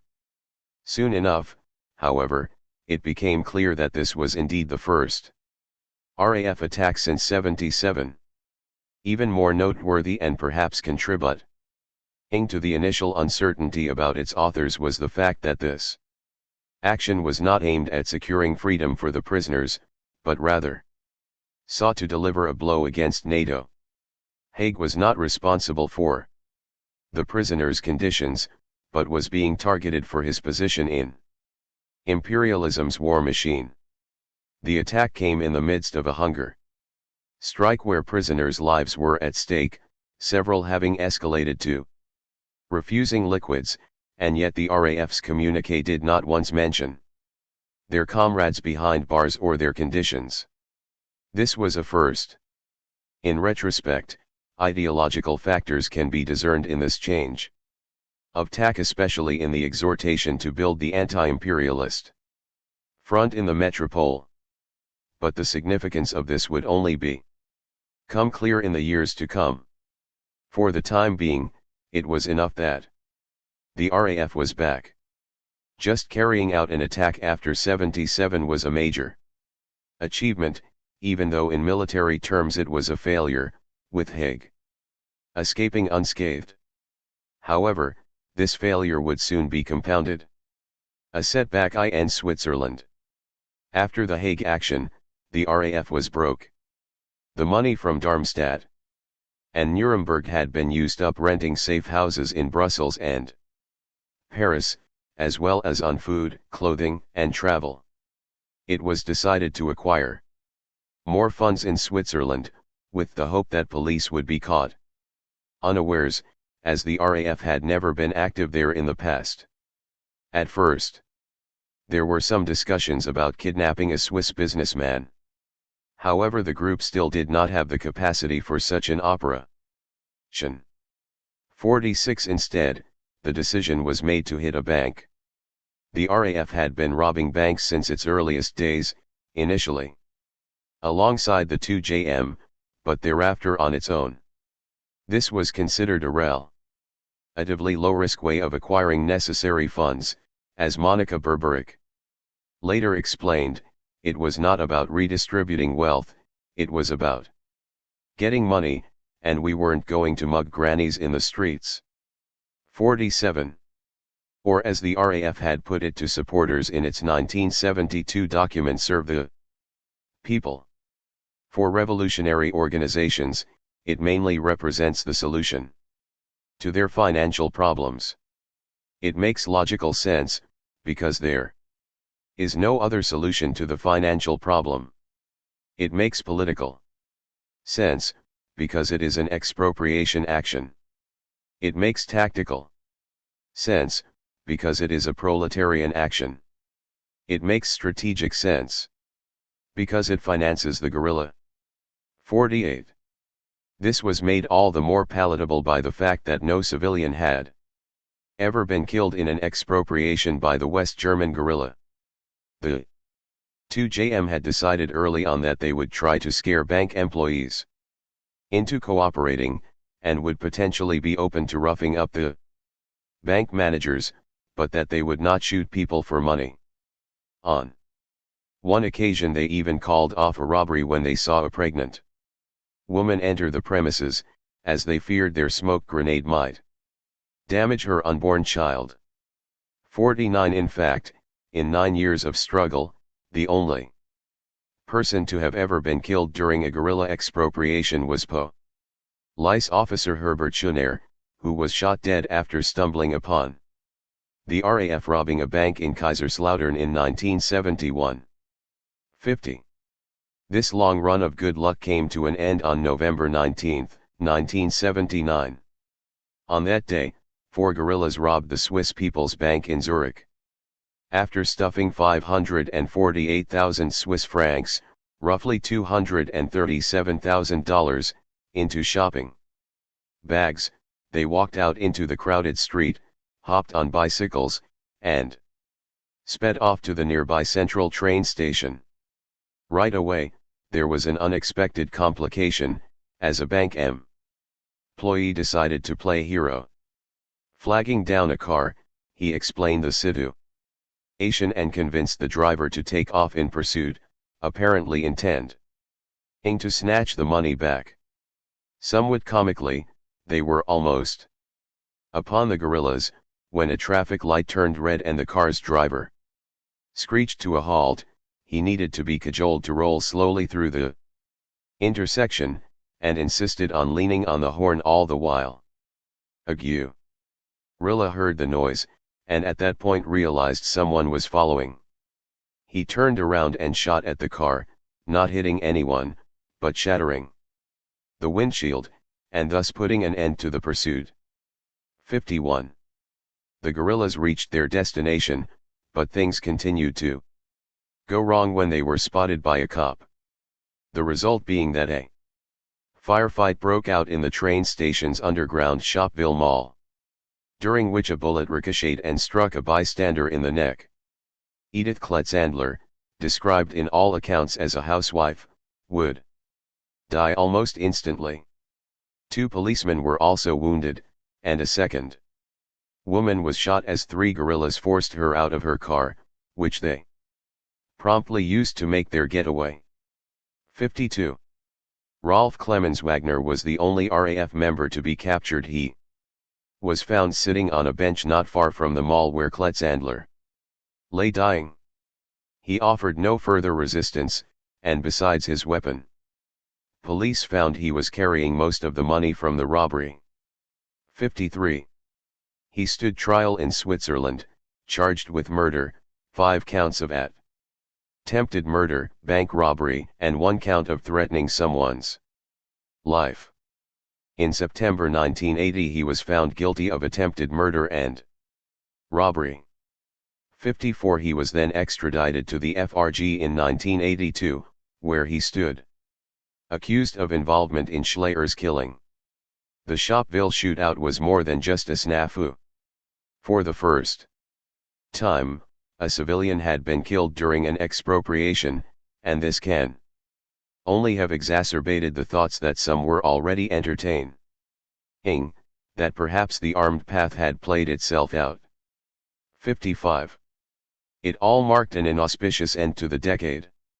The starting point for the problem was that not enough thought had been given to our exit from the bank, so all it took was one unexpected development to create a situation where citizens felt encouraged to act on the bank's behalf. Such people also eventually mobilized the police in pursuit of the RAF group. Up to that point, nobody had been injured. However, 2 police officers started shootouts in 2 different places in the context of which a woman passerby was shot dead and a second woman was seriously injured. However, contrary to the indictment, at no point during its escape did the RAF group intentionally shoot at civilians, not even at either of the women. It cannot be established by the physical evidence whether the death of the woman passerby or the injuring of the woman who owned the car were caused by police bullets or bullets from the RAF group's guns. On the basis of the particular later reconstructions, there are only probabilities inferred from where people were standing and the direct ions of the shots. However, that does not make responsibility unclear. That lies with our action itself, particularly with the fact that when the skirmish with the police could no longer be avoided, weapons were used with a lack of caution, as well as to some degree with a grave recklessness that is unacceptable in such an environment. It is part of one's basic responsibility when using a weapon can no longer be avoided, that it must be done in a way that does not endanger any non-participants. These are essential revolutionary left principles, and both as individuals and as an organization we must consistently abide by them, and implementing them must be part of the self-education of left-wing armed struggle. Organizations. An excerpt from a 1992 trial statement, Christian Klar, Die Situation der Gefangenen ist wie gehabt, Ainge Origin Info. September 10, 1992.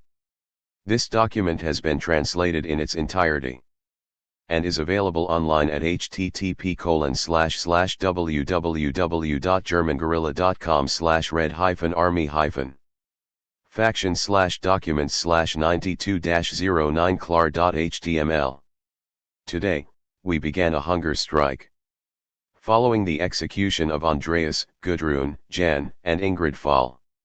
Following the death of 8 prisoners from the RAF in the past 3 years following the Stuttgart Parliamentary Investigative Committee's official cover-up of the murder of the hostages, the final scene in the intelligence service operation has unfolded, occurring at the same time as the idea was being floated that now that the leading prisoners from the RAF had been liquidated, those remaining should be dispatched as well. Following all of the hunger and thirst strikes of recent years, and the torture that accompanied them, we are beginning this strike both conscious of and enraged by the fact that we have only this wretched means at our disposal, and we are doing so in the face of the boundless desire for destruction that the imperialist strategists are mobilizing against us as prisoners in their war against the armed resistance. Our isolation from each other and from the outside world violates the promise made by the federal government a year ago. One, in spite of the internal promises of improvements in recent months, nothing has changed. We continue to find ourselves trapped inside an all-encompassing machine, one that assails us on several levels, cutting us off from the conditions necessary to ensure our ongoing humanity. The murders of Andreas, Gudrun, Jan, and Ingrid constitute a turning point, after which everything we have gained in the way of minimum living conditions is to be wiped away. Given that the federal government, state security, and their justice and prison systems have made the extermination of the prisoners into an example of their readiness to commit any crime, with the contemptuous hope of smothering the revolutionary process in the metropole, we will act to make it clear that our status as hostages is an example of imperialist politics. They will once again learn that people will not let themselves be liquidated like dogs, and that there exists a type of strength that their machine cannot contain. We demand that the FRG respect human rights and apply the minimum guarantees for prisoners of war, as established in the Geneva Convention. 1. On April 30, 1977, RAF prisoners called off their 4th collective hunger strike, after receiving assurances that they would be granted limited association. Moncourt and Smith Volume 1, 471. That means association for the prisoners of the RAF and the other anti-imperialist organizations in groups suitable for healthy interaction. We are only demanding what medical experts have been demanding for years, what Amnesty International has campaigned for, and what the state already agreed to during our April 77 hunger strike. Beyond that, we demand that all of Andreas, Gudrun, Jan, Ingrid, and Irmgard's confiscated writings be published, especially Gudrun's letter, to which the prison chaplain refers to, that all facts and all material regarding October 18, 1977, be made available to an independent investigative committee. We will not break off the strike until conditions suitable for life have been established, guaranteed by an appropriate international organization. Hamburg Remand for the prisoners from the RAF. March 14, 1978. We are on hunger strike against continuous and perfected isolation. Part of the extermination strategy directed against the prisoners from the armed anti-imperialist groups. The clearest example of this strat EGY is the current project of the BAW, the BKA/State Security, and the Lander justice authorities to isolate us in special cells, a project drawing on 8 years experience using isolation. Soundproof cement bun. Curs with bulletproof windows that cannot be opened, airtight doors. And an air conditioner that produce pressure fluctuations, neon lights. Glaring all day long, a stainless steel sink, toilet, and mirror, furniture. Bolted to the cement floor. Many such isolation units exist, units that are under total surveillance and are hermetically sealed off from the rest of the institution. The prisoners held in these cells have no contact with one another. Free movement takes place in a wire-covered cement cage that is to all intents and purposes just another cell. In Celle, Straubing, and Stamheim, the prisoners already suffer in this type of isolation bunker. In Berlin, Lübeck, Ossendorf, and many other prisons, similar units have been built or tested. This machinery of destruction is being used because the state recognizes that the prisoners who were subjected to the previous isolation techniques had not been broken and that the murders of Ulrich, Andreas, Gudrun, Jan, and Ingrid and the attempted murder of Irmgard made to look like suicides were and are detrimental to the federal government's objective. This objective, the establishment of social democracies model Germany throughout Western Europe and beyond, is to be legitimized in the eyes of the people through the direct vote at the European Parliament as, for example, was indicated during Kohl's recent appearances in Holland. That doesn't preclude the federal government executing more prisoners should guerrilla actions raise the stakes. The prisoners who refuse to stop struggling and who reject the re-socialization deal, who neither renounce nor collaborate, are to be physically and psychologically destroyed in the new isolation bunkers. When they are released, they are to be incapable of further resistance. Their condition should make it nearly impossible for them to play any active role for the foreseeable future in the anti-imperialist struggle. GLE, as Senator for Justice Dahrendorf has cynically formulated the counter-strategies objective. April 1979 7th Hunger Strike. We demand the abolition of isolation bunkers, the application of the minimum guarantees of the Geneva Convention and the International Declaration on Human Rights for all prisoners from anti-imperialist groups, association of these prisoners in groups large enough to allow interaction, as recommended by medical specialists. Freedom for Günter Sonnenberg, whose head injury renders him unfit for prison. An inquiry into prison conditions by an international humanitarian body/organization. In Ireland, Spain, Italy, Austria, Switzerland, France, and Israel prisoners are struggling against prison conditions meant to destroy their political identity and to physically break them, prison conditions that, for the most part, have been implemented in the FRG. Our hunger strike is part of this struggle and an expression of our solidarity with all prisoners who even in prison are resisting. The Berlin RAF prisoners. April 20, 1979. Attack on Alexander Haig. On June 25, 1979, the Andreas Bader Commando carried out a bomb attack on NATO Commander-in-Chief General Alexander Haig. We want to explain how the action failed in its concrete objective, which was to directly hit Haig. We dug a 1.8-meter trench under the road surface of a bridge on the route from Haig's home to the NATO headquarters and buried the payload, 20 kilograms of plastic explosives, approximately 40 centimeters below the surface.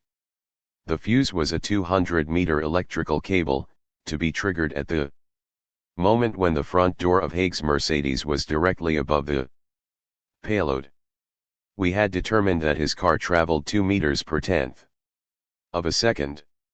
Our error was in thinking that we could manually trigger the explosion precisely enough with the target moving that quickly. We carried out this action, because Haig represents and executes in a particularly precise way the new course or modified style of the American strategy. Since the political and military defeat of the US in Vietnam, all that has changed is that instead of US aggression decreasing, it is increasing, confronting the people of the world with a new American offensive, which also marks a qualitative leap forward in the development of the relationship of forces between the revolution and the counter-revolution. Or, as we have said elsewhere, the worldwide revolutionary process of the cities being encircled by the villages. With the victories of the liberation struggles in Southeast Asia and Africa, the front line has moved closer to the center. It has fallen back to the metropole itself and is making the tactical and strategic retreat of US imperialism, the so-called shift of the strategic core to Western Europe, inevitable. What Haig calls the modified style requires that the Euro project managed by the FRG finally integrate the West European states into US global strategy. Europe can no longer afford the luxury of being a spectator on the sidelines. What Haig means by that is Shaba, is Chad, one is the next expedition into the Gulf, is the direct military intervention by states subjugated to or bought off by North America in the crisis zones, all to defend the vital interests of the West. The concrete steps in this policy of reinforcement which Haig, as NATO chief, has carried through with the FRG's help, so as to be prepared for this half-war too, which also means having the European states firmly under control, which was not the case in '73, requires molding the FRG into the most aggressive US base atomic weapons deployment accompanied by a steady increase in the number of American troops, turning the entire country into one big barracks. Thus the FRG will address the ambivalent and ambiguous situations arising on NATO's flanks or in the peripheral areas, for instance in the Middle East and in Africa, and act as an iron collar controlling neighboring countries. For Schmidt's social liberal government, this means that the social democratic project of covert warfare, which, in its measures against the RAF, has already broken down, is exposed. And the government is recognized internationally as a party of brazen warmongers. This balancing act between the model Germany sales pitch and the reality of the Federal Republic, which led to Brandt's downfall in '73, is now Schmidt's biggest problem. This problem arises from the 1977 Pentagon publication that openly addressed what the flexible Response 3 strategy means for the FRG, 5 million of us dead to protect the American homeland. That's the price the SPD pays to stay in power, and it is only a symptom of the total subjugation of the FRG, against which we are fighting. NATO began developing its program against the armed resistance of the RAF the moment we came into being. Under orders from NATO, Cotter incarcerated in West German prisons have been executed. For those of us who struggle on the outside, there is the order to preventively shoot us in the head. The eradication of every revolutionary group and movement, the activities of which are directed against the interests of this alliance, and that's everyone who understands and carries out their struggle within the framework of internationalist anti-imperialism, is the necessary precondition for the imperialist offensive, and that is clearly understood. The only question is what we will do. How, for example, will we mobilize the revolutionary forces in this phase in which US imperialism continues to act as the deadly enemy of humanity? The struggle never ends. Smash US imperialism and its bases throughout the world. Organize armed resistance in Western Europe. Build the anti-imperialist front in the metropole. Solidarity with the Palestinian resistance against the imperialist final solution. Solidarity with the anti-imperialist resistance in Turkey. Andreas Bader Commando. June 25, 1979. 119. Statement calling off the 7th Hunger Strike. Today, June 26, 1979, the prisoners from the RAF, the other social revolutionary movements, and the social prisoners, are collectively ending the hunger and thirst strike. We are doing this because it has become clear that the FRG aims to use the hunger strike to liquidate any prisoners who were not liquidated at the time of their arrest, through life-destroying isolation or by murderous attacks such as those which occurred on October 18, 1977. This indicates that as the recent cases of Willy Peter Stahl, Elizabeth von Dijk, and Rolf Heisler made clear, prisoners will no longer be taken. The FRG believes that it has a handle on international public opinion, and that especially following the European elections this will not cause them any embarrassment. To prevent them from achieving their objective, we are calling off the hunger and thirst strike. We will now await the outcome of negotiations with the International Commission dealing with us, as well as those going on between Amnesty International and the Federal Minister of Justice. We will not give up our struggle for survival. RAF prisoners. June 26, 1979. As the 1970s came to a close, two contradictory developments were manifesting themselves in West Germany.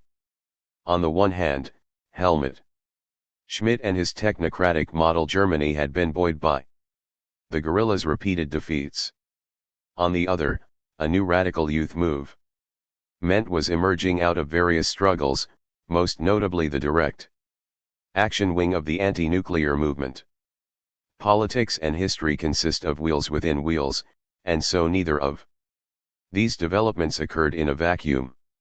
Rather, they existed within, and had to respond to, a whole gamut of challenges and forces, both internal and external. Chief among the latter were the changes to the international balance of power that accompanied the end of the 1970s.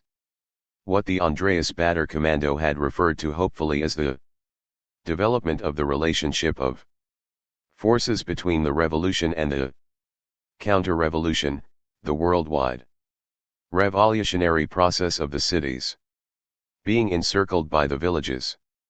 1. Jimmy Carter was sworn in as U.S. President in January 1977. Derided as a bumbling wimp by his right-wing critics, Carter was in actual fact a shrewd imperialist strategist, and in many ways his policies laid the groundwork for the Reagan offensive of the 1980s. While he presented himself as the human rights president, this was little more than a smoke and mirrors act. Bill Van has explained that the human rights approach found expression only in what were peripheral areas for U.S. imperialist interests. Security assistance was cut off to the dictatorships in Ethiopia, Chile, and Uruguay. In the latter two countries, ties with the U.S. military and economic aid remained untouched. Moreover, the Secretary of State announced that the military regime in South Korea and the Marcos dictatorship in the Philippines would be exempted entirely from the policy on grounds of national security. In Central America, the Carter administration came up with a unique method for limiting direct security assistance to right-wing dictatorships, while assuring that they remained armed to the teeth for the purpose of suppressing popular revolt. Israel was recruited to fill the gap, supplying Galil assault rifles and Uzi machine guns to substitute for American-made M16s. Israeli military advisors were likewise dispatched to the region, while U.S. aid to Israel rose dramatically. 2. The neocolonial strategy was necessary, because the wave of decolonization Organization that followed World War II had unleashed forces that imperialism could not simply vanquish, but was obliged to try to integrate. Discretion being the better part of valor, the smarter approach was co-optation, using both carrot and stick. After Vietnam, Nixon, and the Global 60s revolt, a soft touch was required. Indeed, in 1979, it could still appear that American imperialism was being beaten back around the world. The year began with the overthrow of the Shah, a longtime ally of both the FRG and the United States, under whose iron fist Iran had earned its reputation as the gendarme of the Middle East. A campaign of civil resistance had developed. In 1978, with strikes, demonstrations, and guerrilla attacks paralyzing the country in the latter half of the year. The Shah finally fled in mid-January 1979, and the monarchy collapsed weeks later when rebel forces overwhelmed troops loyal to the old regime. The revolution took international observers by surprise, and soon fears of losing access to Iranian oil led to a panic, which in turn did lead to an increase in oil prices. The second oil shock. In November, students would seize the U.S. Embassy in Tehran, taking its staff hostage, and demanding the exiled Shah and his family be returned to face trial. While the occupation cemented Khomeini's power vis-a-vis other forces in Iran, including the left, it also resulted in a windfall for all opponents of U.S. imperialism. Searching through the embassy, the students found an archive of CIA and State Department documents. These were pieced together and published in book form, representing the single greatest disclosure of foreign intelligence secrets up to that point in post-war history. This not only exposed many of the CIA's activities in Iran, but also in the Soviet Union, Turkey, Pakistan, Saudi Arabia, Kuwait, and Iraq. 3. The students would hold the 52 American hostages for 444 days. Within a week, Carter had announced an immediate halt to all imports of Iranian oil and froze $8 billion worth of Iranian assets in the U.S. 4. While the Iranian Revolution was the most striking reversal for Western interests in 1979, it was not the only one. In March, Maurice Bishop, leader of the Marxist New Jewel movement, seized power in Grenada, as Prime Minister Eric Gary fled the Caribbean island. In Zimbabwe, the guerrilla struggle was intensifying, and in a stopgap effort to prevent a Marxist victory, a black-led government was installed. In May, it wouldn't last out the year. In July, Anastasio Somoza, an other vicious American ally, fled Managua for Miami, as a coalition of left-wing forces known as the Frente Sandinista de Liberación Nacional, FSLN, or more popularly, the Sandinistas, took power in Nicaragua. Within NATO itself, Turkey was increasingly rocked by political violence, as a state of general unrest began sliding into full-on civil war. The situation worsened as the economy began to tank. Like many third world countries, Turkey was hit particularly hard by the new economic situation, and was soon spending 2/3 of its foreign currency earnings on oil imports. 5. In December 1979, Soviet troops entered Afghanistan to prop up the country's Marxist government against a growing insurgency. Considered by some to be the opening scene in what would prove to be the Soviet Union's undoing, its entry into Afghanistan was immediately condemned around the world. Nonetheless, it has subsequently been learned that elements in the Carter administration were not only aware of the Soviet invasion beforehand, but had actually worked to provoke it. Carter's national security advisor Zbigniew Brzezinski admitted In a 1998 interview that the CIA had been funding the rebels before the Soviets invaded, we didn't push the Russians to intervene, but we knowingly increased the probability that they would. That secret operation was an excellent idea. It had the effect of drawing the Russians into the Afghan trap, he explained. The day that the Soviets officially crossed the border, I wrote to President Carter, we now have the opportunity of giving to the USSR its Vietnam War. 6. With the Soviets in Kabul and the Ayatollah in Tehran, national security propagandists pointed to a purported arc of crisis stretching from Central Asia to the Persian Gulf, with Moscow pulling the strings. This rise in tension provided the backdrop for several bellicose developments in the realm of U.S. foreign policy, which together with Afghanistan would usher in a new era of superpower saber-rattling. Known to historians as the Second Cold War, it was in fact a counter-offensive, intended to shore up and restore imperialism's power worldwide. As early as 1977, heartened by his newfound popularity in the aftermath of Mogadishu and responding to the Soviet deployment of SS-20 missiles in Eastern Europe, Helmut Schmidt had called upon Carter to modernize and expand the U.S. Intermediate Nuclear Forces, INF. The Americans' European arsenal. 7 plans to do so were announced in the last month of the decade, as NATO officially adopted what was known as the double-track strategy. A double-or-nothing gambit, this consists of deploying thousands of new cruise and Pershing II missiles in Europe, while simultaneously negotiating with the Soviets for their removal conditional on the Soviets also removing their SS-20s. The US jacked up defense spending and scuttled the recently negotiated SALT II arms control treaty. At the same time, Carter issued Presidential Directive 59, declaring that the US would strive to develop and maintain the ability to wage a winnable war against the USSR.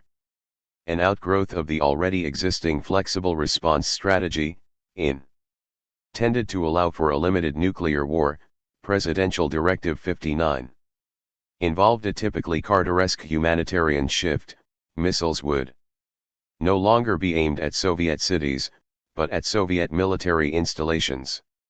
What this meant in practice was that Moscow faced the prospect of having its retaliatory capacity knocked out by a US first strike. The only way to avoid this possibility would be for the Soviets to fire first. To millions of people, nuclear war suddenly seemed a much more real possibility. Given that the INF missiles had a short range, in some cases less than 100 kilometers, it was clear that if hostilities did break out, this war would be a European and most especially, a German affair. The very elements that Carter presented as making such a nuclear war more humane, shorter-range weapons, packing less punch, aimed at military not civilian targets in fact simply made it more likely. The shorter the missile range, the deader the Germans, became a common place observation in the Federal Republic. 8. All the while, this more user-friendly nuclear strategy was accompanied by the same old imperialist arrogance.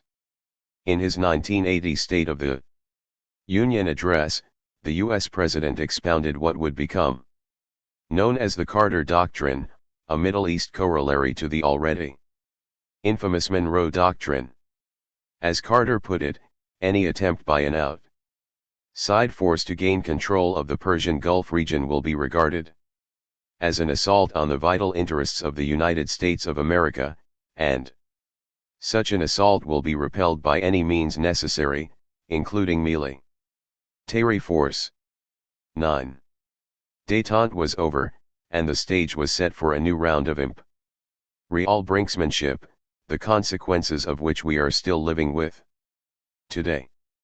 The 1979 double-track decision became the focal point of West Germans' anxieties about what NATO's war plans would mean for them. Anti-militarism and peace suddenly came to the fore, attracting forces from the left, the women's movement, and beyond. The first crest in this new wave of discontent occurred on May 6, 1980, the day of a public swearing-in ceremony for some 1,200 new army recruits in the liberal city of Bremen. The ceremony was the first of several planned by the Schmidt government with the goal of drumming up public support for its rearmament policies. It was opposed by a broad left-wing coalition which called for a demonstration against the spectacle. According to a subsequent military investigation, between 10 and 15,000 people participated. 10. A younger generation of radicals, many of whom had first cut their teeth in the recent anti-nuclear battles, managed to take the lead at Bremen, successfully transforming the protest into a major riot.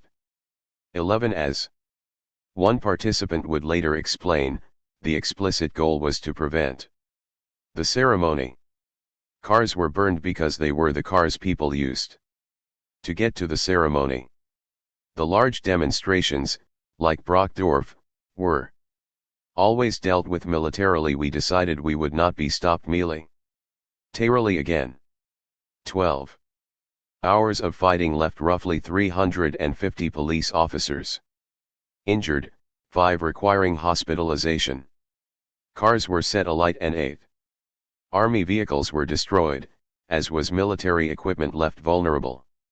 In front of the soccer stadium where the ceremony was to have taken place, the total damage amounted to over 100,000 dm13. As one cop recalled years later, it was war. The demonstrators were using rocks and Molotov cocktails. We weren't trained for a demo of this size. All we could do was try and hold our ground. 14. The Bremen riot was a coming-out party for the Autonomen. 15. As the new militant youth movement was known.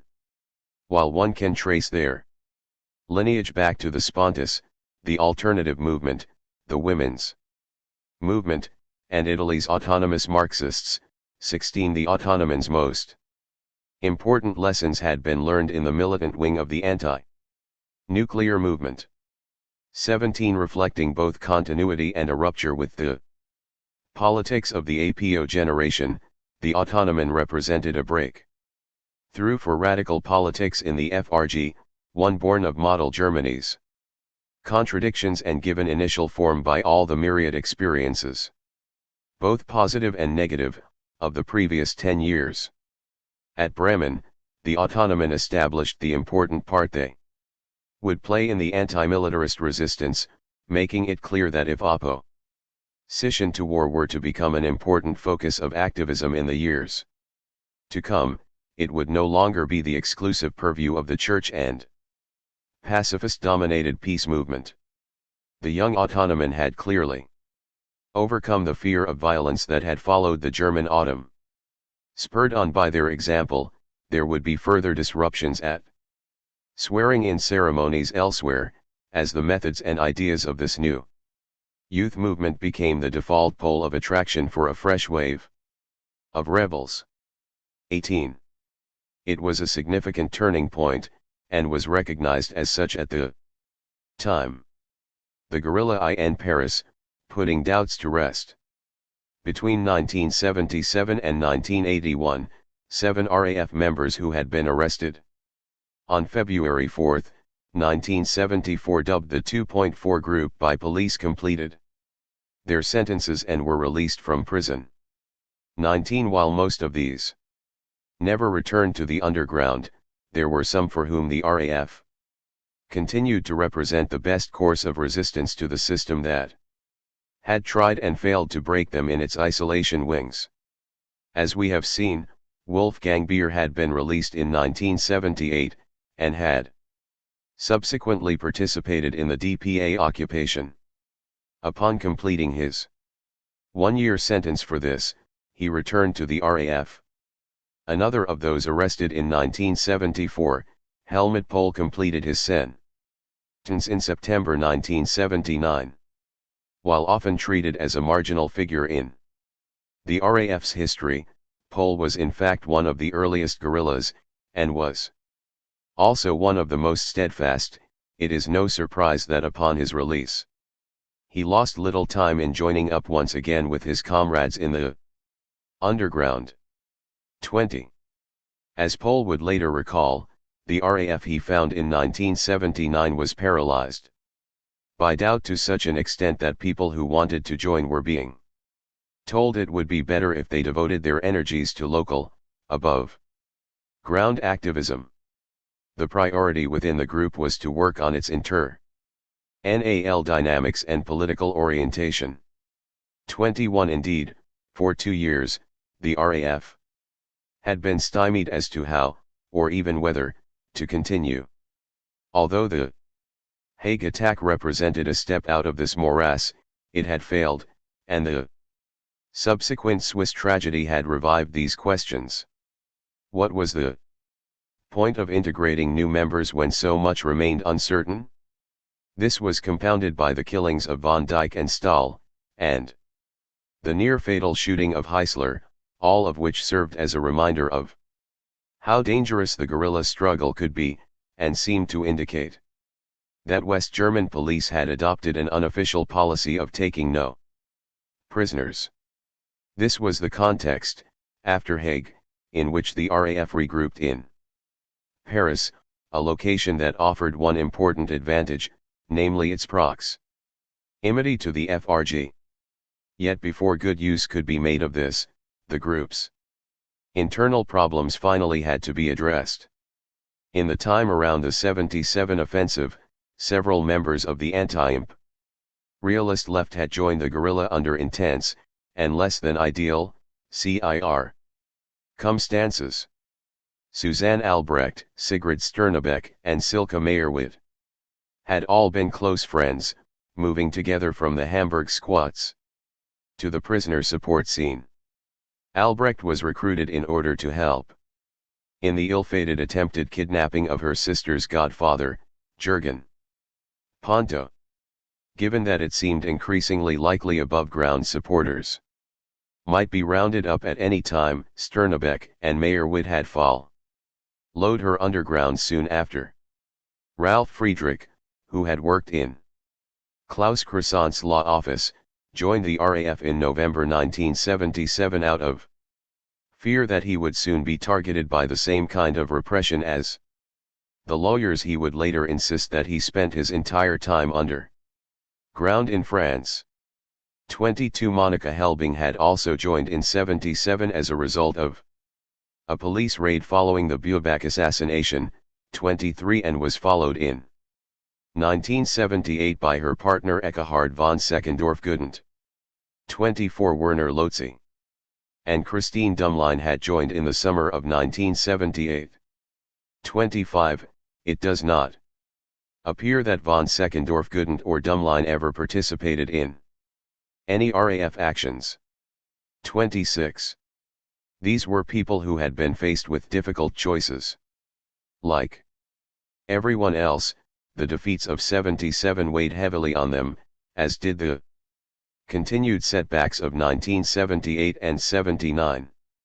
While some had participated in the attack on Hague, there was widespread dissatisfaction with how the guerrilla struggle was panning out.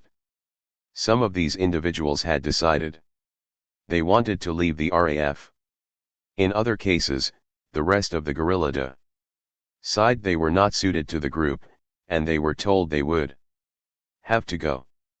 Safe houses, paid for out of the RAF's war chest, were being maintained to house these dropouts, but this was obviously not a permanent solution. Those who were staying with the RAF now began searching for a long-term retirement plan of sorts for their former comrades, all fugitives who figured prominently on police most wanted lists. 28. Added to this was the case of Peter Jürgen Buch, whose elaborate lies and serious drug addiction had been exposed in 1978. At first the other guerrillas had taken the understandable position that they could not continue working with him, and efforts had been made to find a place where he would be safe from capture, but would not be able to cause them any further grief. He would have none of it, adamantly rejecting exile. Shockingly, he managed to win over his comrades, and it was agreed to reintegrate him. He was brought back to Europe after the Hague attack and is one of those who participated in the bloody Zurich robbery gone bad. After that, like the other guerrillas, he remained in hiding in Paris. It was not long, however, before there were signs that Book had started using again, and the decision was made to send him into exile. Willing or not, the need for a retirement plan became all the more pressing. As we shall see, the solution would come from an unexpected quarter. The RAF had been joined in the French capital by the 2JM's anti-imperialist faction, the only 2JM members still on the street. Years later, writing from prison, Inge Viet would remember this as a depressing period, for even more than the RAF, the 2JM was struggling with doubts and indecision. As the oldest and most experienced member on the outside, Viet felt responsible for the group's survival, but also saw little point in carrying out any further military actions. 29. Before this crisis could be addressed, the state intervened, and in so doing settled matters for Viet and her comrades. In the spring of 1980, with the help of Khalid Shihad, a BND mole in the PFLP, Special Command, a successor group to the PFLP, EO. A safe house was uncovered on Flanders Street in Paris's Latin Quarter. 30. West German agents placed it under surveillance, hoping to apprehend as many guerrillas as possible. French police moved in on May 5, capturing 5 women, 2 JM members Ingrid Barabas and Regina Nicolai, RAF member Sieglinde Hoffmann, and 2 other Germans, Karen Camp Monaco and Carola Mag. Hoffmann was being sought in connection with the Ponto killing. Nicolai was a suspect in the Palmers kidnapping and Tillmeyer breakout, and Barabas in the Palmers kidnapping. Camp Monaco and Mag had no charges pending against them and were in fact unknown to police, yet were arrested and held along with the others. 31. Once the women were in custody, Zielfindung agents dressed like movers entered the flat, stripping it clean and carting everything: kitchen utensils, railway timetables, empty bottles, cigarette butts, etc. back to Wiesbaden, to be catalogued and fed into the BKA's computers. 32. The 5 women were held for 2 months in strict isolation at the high security wing at Fleury-Meraki's prison. Liberation described it as the German prison model that is bit by bit becoming the European model, spreading to Italy and France. 33. With no visits, reading material, mail, or contact with one another or other prisoners. Having been subjected to physical violence during their initial interrogations. 34. They were now subjected to strip searches by male guards. At first, the women were handcuffed with their arms behind their backs during their court appearances, and even when provided with legal documents to review. In the words of the cop in charge, one can read perfectly well with handcuffs on. 35. At the same time, whenever they were brought before a judge, they were surrounded by a battalion of police from the GIGN unit, specialized in hostage situations, and observers and supporters alike had to pass through metal detectors and submit to searches before they could enter the court. 36.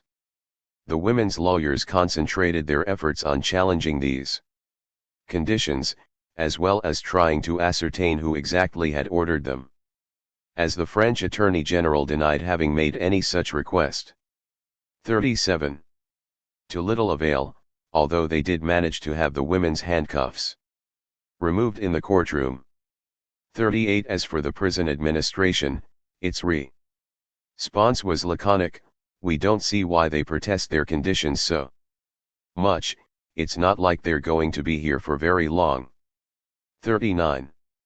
Indeed, such was the case. On July 10 the court ruled that the six could be extradited to the FRG, as the RAF and 2JM were apparently not political organizations. When the ruling was read out, the court room exploded into violence between supporters and police, who beat people with billy clubs and bicycle chains, as well as setting off a smoke grenade. 40. The next morning, the women were on a plane to Munich. In the case of Hoffman, her extradition was done with the assurance that she would not be charged with the Ponto killing, a stipulation that would be ignored as soon as she was in West German custody. The morning of the women's extradition, the Paris offices of the Bundesbahn, the West German railway company, were rocked by an explosion. This was in fact the third time the company's Paris offices had been targeted over the years in solidarity with the RAF. 41. Just afterwards, police noticed a suspicious-looking car parked by a red light and took off in pursuit when they saw three men jump in and depart at high speed. They had soon captured Jean-Paul Gérard, Michel Lapierre, and Frédéric Aurillac, three revolutionaries from the French guerrilla group the Noyaux Armées pour l'Autonomie Populaire, Armed Nuclei for Popular Autonomy, who had themselves only recently been released from prison. The three would acknowledge their responsibility for the attack, carried out in solidarity with the West German guerrillas. 42. With the Flanders Street arrests, the 2JM was for all intents and purposes wiped out, Viette and Julien Plambeck being the only known combatants still at large. The two soon came to the conclusion that the only way to continue the struggle would be to join the RAF. 43. There had been discussions about this for years. 44. And these had already been pursued in Paris prior to May 5, but, according to Viette, the RAF remained highly critical of what they considered the opportunism of the 2JM's traditional social revolutionary, populist approach. But the anti-imperialists had already rejected this orientation, and so, united by their condition of shared weakness, it was decided that the Rump 2JM would publicly declare that it was dissolving itself into the RAF. The dowry in this marriage of last resort was to take the form of a public repudiation of much of the 2JM's history. 45. The 2JM's dissolution statement is an unpleasant document, as self-criticisms tend to be, especially when they result from outside press. Sure. All the more so, given the disingenuous nature of what is writ. 10. As we now know, there was not much of a 2JM left to dissolve in 1980, just two survivors from the anti-imperialist faction stranded in Paris, looking for a way to continue. The historic 2JM was much better represented in the angry rejoinder the document provoked from Ralph Reinders, Klaus Weimann, and Ronald Fritzsch, who were being held together at Moabit prison in West Berlin.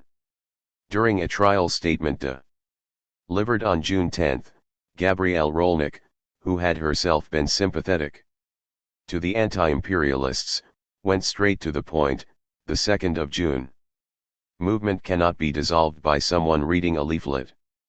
46. Nonetheless, with Viette and Plambeck's rallying to the RAF, the 2JM was no more.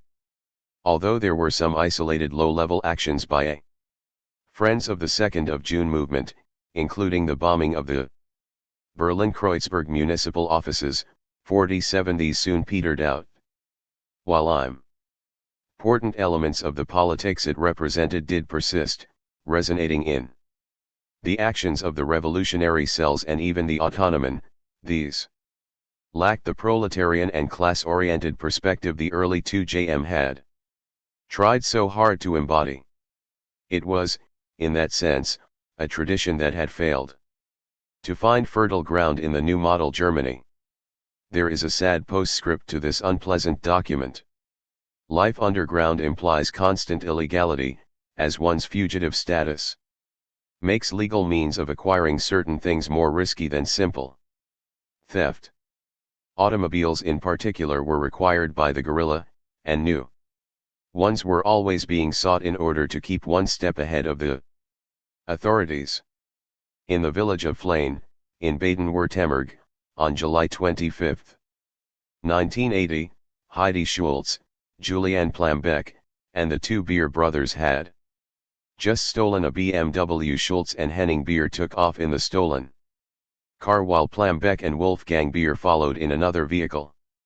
Tragedy struck as they rounded a corner just outside of the town of Unterriexingen.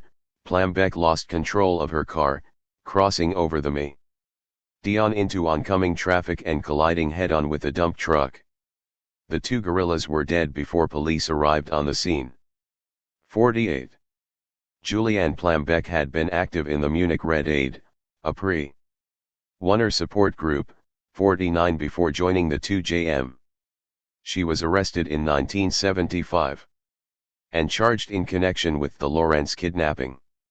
After she and the other women prisoners escaped in 1976, 50 she continued her work with the guerrilla, being one of those involved in the Palmer's kidnap.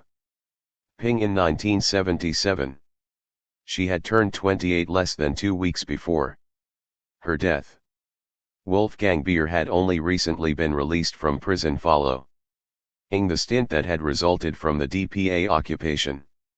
Choosing to return underground to the RAF, it was on his recommendation that his younger brother Henning, who had repeatedly tried to join the RAF, only to be refused each time, had been brought into the guerrilla. 51. Witnessing his brother's death, Henning Beer now fell into a deep depression. When police realized who the dead occupants of the car were, the Zielfindung descended on the scene, bagging and tagging over 2,000 items for computer analysis. Eager to exploit the situation to their full propaganda advantage, the police noted that Lothar Spath, the president of Baden-Württemberg, lived only a few hundred meters from the crash site, which had also occurred on a route that Riebman regularly used. 52. It was soon being trumpeted that the guerrilla had been working on a new terrorist spectacular. 53. Thousands of police scoured the surrounding countryside and nearby towns in the days following. 54. There was now only one 2JM member left from the historic liquidation of the 2JM to continue the anti-imperialist struggle within the RAF as the RAF. Viet would later claim that she never felt ally close to the guerrillas she now found herself with, that there was not the same sense of affinity or trust that she had shared with the 2JM women she had lived and worked with for years. 55. Nevertheless, she would soon prove pivotal in resolving the key issue facing the RAF.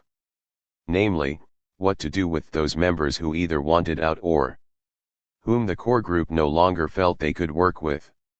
Various solutions had already been discussed, including the possibility of the 8 relocating to one of the new national states in Africa. Viet was asked to use her contact with Colonel Harry Dahl of the Stasi to see if he could help them broker such a deal. However, when he heard of the plan, he pointed out that, as white people, the former guerrillas were liable to stand out like a sore thumb. He had a better idea, suggesting that the 8 relocate to East Germany.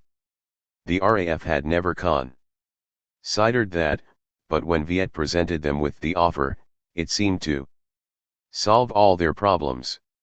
She was sent back to the GDR, where she spent 10 days as a guest of the state, making the necessary arrangements.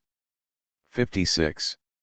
Ralph Friedrich and Sigrid Sternebeck were the first to go They were given instructions to travel from Paris to Italy, then to Austria, where they were provided with new passports.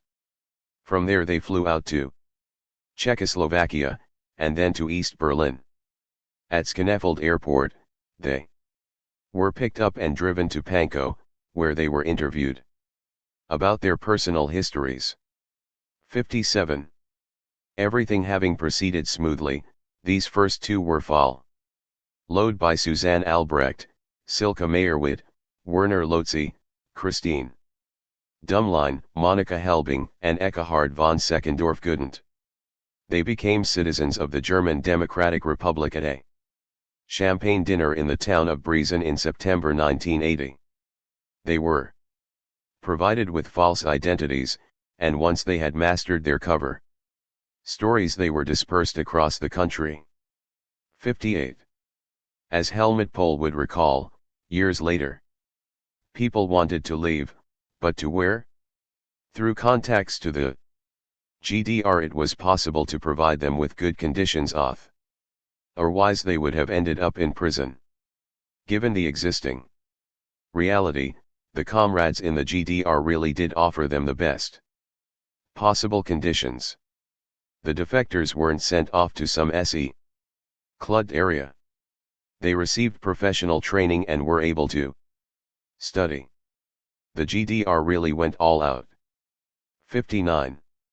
There was, however, one dropout who would not be making the trip east. Peter Jürgen Buch. Buch would later claim that he had wanted to break with the RAF ever since the Zurich bank robbery, but that during this period he was essentially the RAF's prisoner, disarmed and kept under constant watch. Intent on avoiding exile, a short while before the transfers east began, he claims to have sabotaged a gas boiler in the safe house where they were staying, so that a repairman would have to be called. In this situation, where the others couldn't use their weapons, he apparently jumped out a window and made his way back to West Germany. 60. According to a public statement made in 1988 by several RAF prison ERS, Buch's resistance to exile was due to the fact that the kind of drug scene he was dependent on did not exist outside of the metropole. 61. Despite this hiccup in the plan, the overall problem seemed to be solved. Buoyed by this resolution, the RAF began to make arrangements to test the waters for a more active partnership with the Stasi. Already for years, the guerrilla had benefited from transit through East Berlin and tolerance from the GDR security apparatus. The Stasi was also able to inform West Germans when the names they were using on phony ID had been detected and entered into police computers, and when their depots were under surveillance. 62. Within a couple of years, the East Germans would be providing the RAF with weapons training, as well as a safe place to meet and make plans. It was a far cozier relationship than any of the guerrilla supporters could have imagined, and one that flew in the face of the radical left's hostility to the real existing socialist regime. Ironically, while their supporters may not have had an inkling of the GDR's assistance to the RAF at this time, with the help of its mole Khalid Shihad, the BND quickly found out about the exiles' new whereabouts. 63. Hoping to capitalize on the exodus, the Verfassungsschutz visited relatives, friends, and former colleagues of suspected guerrillas, promising that any future defectors would be relocated with new names, passports, and anywhere up to 250,000 DM. There were no takers. 64. The presence of so many guerrillas with misgivings about the armed struggle had been an obstacle blocking the RAF's path forward and a serious drain on its resources. With this obstacle now removed, and with help now being provided by the East, the guerrilla was ready to forge ahead, with hopes of finally putting the setbacks of recent years behind them. Statement dissolving the 2nd of June movement. After 10 years of armed struggle, we want to reflect critically on our history and clarify why we have decided to dissolve the 2nd of June movement as an organization in order to continue the anti-imperialist struggle within the RAF as the RAF.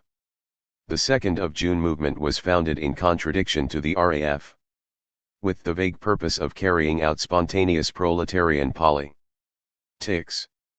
We considered revolutionary theory and analysis on the basis of which the strategy and tactics, the continuity and perspective for struggle could be developed to be unimportant, and jumped into the struggle with the goal of blowing the minds of young people. And so we determined our practice on the basis of what would blow their minds, and not on the basis of what the real contradictions and weaknesses in imperialist strategy were that we should focus our attacks on. The movement was a putative alternative to the RAF for those comrades for whom struggle without compromise went too far. This produced 10 years of splits, competition, and disorientation on the left and also within the guerrilla, and it also hindered our own revolutionary development. We carried out our actions following a populist line, without providing political direction and without managing to mobilize people against the pig's strategy. It is never the responsibility of the guerrilla to please the people and win their praise, but rather in a country where social democracy is tied to Nazi fascism and US imperialism, depriving the working class of any proletarian organizations, it is the guerrilla's responsibility to be the cutting edge, deepening the central political contradictions through armed attacks, so as to drive the state into political crisis. In the metropole, in the context of imperialism, only the guerrilla is in a position to be the politically explosive factor, the form of attack as such the revolutionary politics that forces open the rupture between society and the state, developing the proletarian politics and anti-imperialist organizing necessary to shift the balance of power in our favor. The political attack made material through armed means is always a victory, even in cases where the operation is militarily defeated, because it anticipates this process and sets it in motion. That is also the difference between Schleyer and Lorentz. Today, we are certainly critical of our most important action. All the errors that we've made over the past 10 years are to be found in it, and we've learned from these errors. The 75 liberation action unfolded in a politically charged context. The Stammheim comrades' struggle had given rise to a national and international mobilization, which the widespread hunger strike had brought to a highly developed point with which Schmidt was having difficulty coping. We not only completely ignored this context, but by our choice of prisoners we shifted the political focus therein, as well as by the guy we chose from a party that was of only secondary importance to the imperialist strategy, lay a calculation rather than a strategy. In our propaganda work before and after Peter Lorentz, the short-term success, the consumable ritual, was more important than the politico-military level of struggle required to break through the imperialist strategy. Therein one can also see the perversion of the fun guerrilla one of Reinders, Teufel, etc. The RAF 77 offensive and the state's reaction finally placed the question of strategy before us in a new way. 77 was a step forward in the development of imperialist strategy, as well as in the concept of the guerrilla in the metropole. Since the Mogadishu and Stammheim massacres, Schmidt has given Western Europe under the leadership of the FRG its political definition, the project and model for imperialism in the crisis created by the liberation struggles in the Third World and in the West European metropole. The unconditional integration of Western Europe into US military strategy and the internal militarization of the metropolitan states through an increasingly unified apparatus. This is the imperialist Response to the coming together of revolutionary struggles worldwide. Revolutionary strategy takes on an international significance insofar as anti-imperialist groups are recognized as the main enemy of the USA and its West European project. The USA and its accomplices knew that the next strategic defeat anywhere in the world would put them on the road to ultimate defeat. The post-Vietnam era, that is to say, the attempt to recover from the defensive position that followed U.S. imperialism's politico-military defeat in Vietnam through a strategy relying on political and economic means collapsed in Iran, following the chain of defeats that stretched from Angola to Kampuchea. 2. Imperialist politics now seeks a military solution that cannot be achieved, and this leads through the preparations for widespread destruction to the development of total annihilation as a naked concept. A new, and in reality, final strategic military defeat in the Third World is to be prevented by launching war from Europe, a war that, right from the start, is meant to be a nuclear war. A new perverse variation on the theory of limited war. They are not preparing war to divide the world into imperialist spheres of control. The issue is revolution or counter-revolution, which is to say, the decisive stage of the confrontation is unfolding.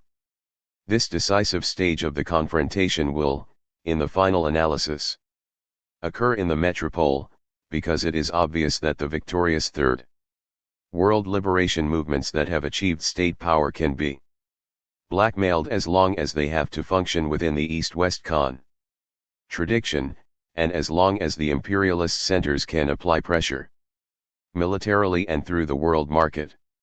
This is the essence of the entire international revolutionary process. Destruction of the state, self-determination, and identity, which has come into sharp relief in the conflict arising from the struggle against communism in the metropole in recent years. It happens now or it doesn't happen at all. The question facing the entire West European left is whether, in this escalating situation, which will settle things one way or another, they will take on their historic responsibility or betray it. Unity in the anti-imperialist armed struggle. For the last time. 2nd of June movement. June 2, 1980. 140. Regarding the alleged dissolution of the 2nd of June movement.